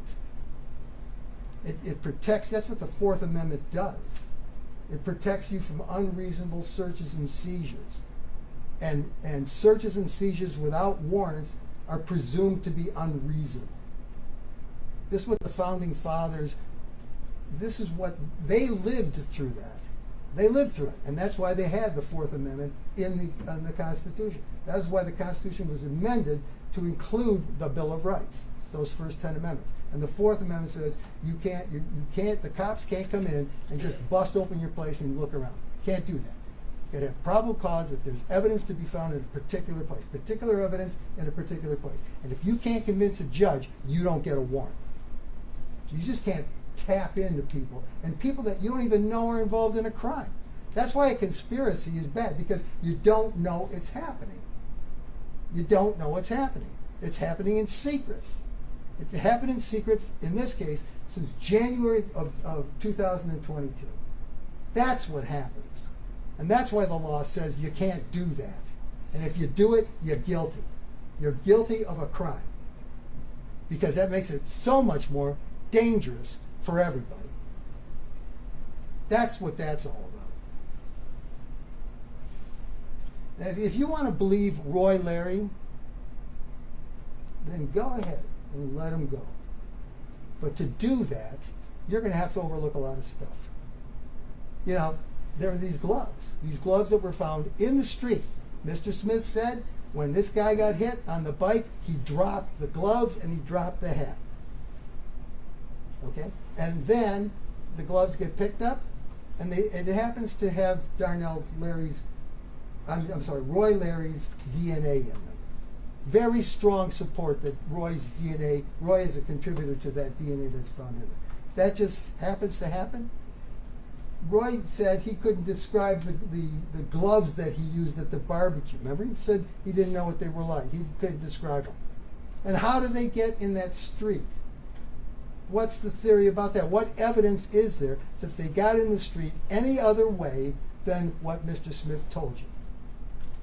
That's how they got in the street. Roy Larry was wearing them. When he got knocked off the bike, he dropped the gloves, and his hat fell. Not only that, he said, "Where's the gun? You know, when did he have time to hide the gun?" He doesn't have time to hide the gun. There were cops all over. The place was lousy with cops looking for this gun, with dogs, with drones. What happened to the bike? The same thing that happened to the bike happened to the gun. That's my thing. We know that a guy came out of his apartment right after this happens, and he takes the bike and he puts it behind his apartment. And he said that there were other people in the street as well. And I would suggest to you that somebody from the street took that gun. Gun's a valuable thing to have. And somebody took that just like somebody took the bike. Same thing. That's what happened. And again, how do this DNA get in there? Again, he's not required to prove anything. That's true. But the evidence that we have shows you how the gloves got there. We have witnesses that saw it. Witnesses that were not impeached. Witnesses that were not overthrown. Testimony that stood up. Nobody said anything different. Mr. Smith says when the guy gets knocked off the bike, he drops the gloves and he limps away. You know, can you imagine if you're going to pull up between two cars, look somebody in the face, and start shooting a gun into them, and trying to kill two people at the same time, and you're on a bike and you're trying to get this done and the car's pulling away? Can you imagine the adrenaline that's going through you when you do something like that? Can you imagine that? And then you're trying to get away, and there's some crazy guy that's chasing you with a car, driving on the grass. He wrecks his car. You saw the front end was practically on the ground. And this crazy guy is chasing after you just did this. Can you imagine the amount of adrenaline that's flowing through you at that time? Can you imagine how much the adrenaline's numbing everything and just causing you to go on? Your life is at stake. Here's a guy that's chasing after you with a car. You get up and you run. And you run and you limp, like Mr. Smith said. And he made it just to a building just behind where this all happened. He crawls out the front door.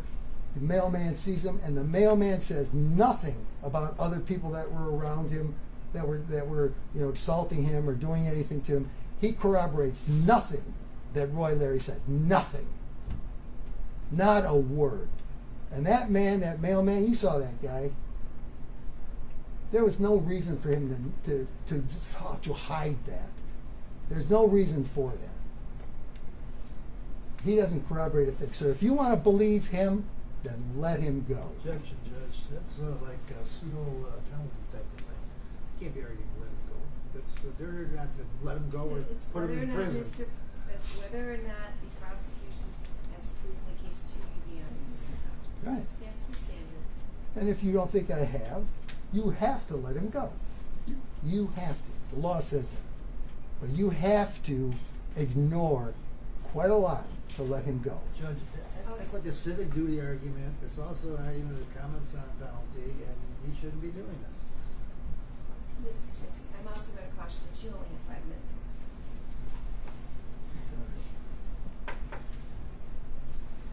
All right. That's enough. I think that's enough. You suffered enough. I'll tell you one thing. I mean, we don't agree, myself and the defense attorneys, we don't agree on very much in this case, not at all. But there is one thing that we do agree on, and that is the principle that everybody that comes before the bar accused of a crime comes with the presumption of innocence. Every single person in this country, me, you, them, everybody. That's a right that we have as Americans. And that's the best criminal justice system in the world. It doesn't work a lot. A lot of times it screws up. But on the whole, it does a pretty good job. And it makes us the best system that there is. When we make the government, we make the prosecutor prove his case beyond a reasonable doubt. And it's like Mr. Ribetwer said at the beginning of this trial. Every person that comes in accused of a crime comes in with the presumption of innocence. And they wear it like a cloak, he said. And it's true. That cloak of innocence protects you. That presumption protects you. But that cloak can be removed. The presumption of innocence can be overthrown by the evidence. By the evidence. The evidence can remove that cloak of innocence from the defendants. That's what a trial is all about. And ladies and gentlemen, I suggest to you that when you see these people and you look at them in the light of the evidence, with that cloak removed, you see them for what they really are. They are guilty, ladies and gentlemen. They're guilty.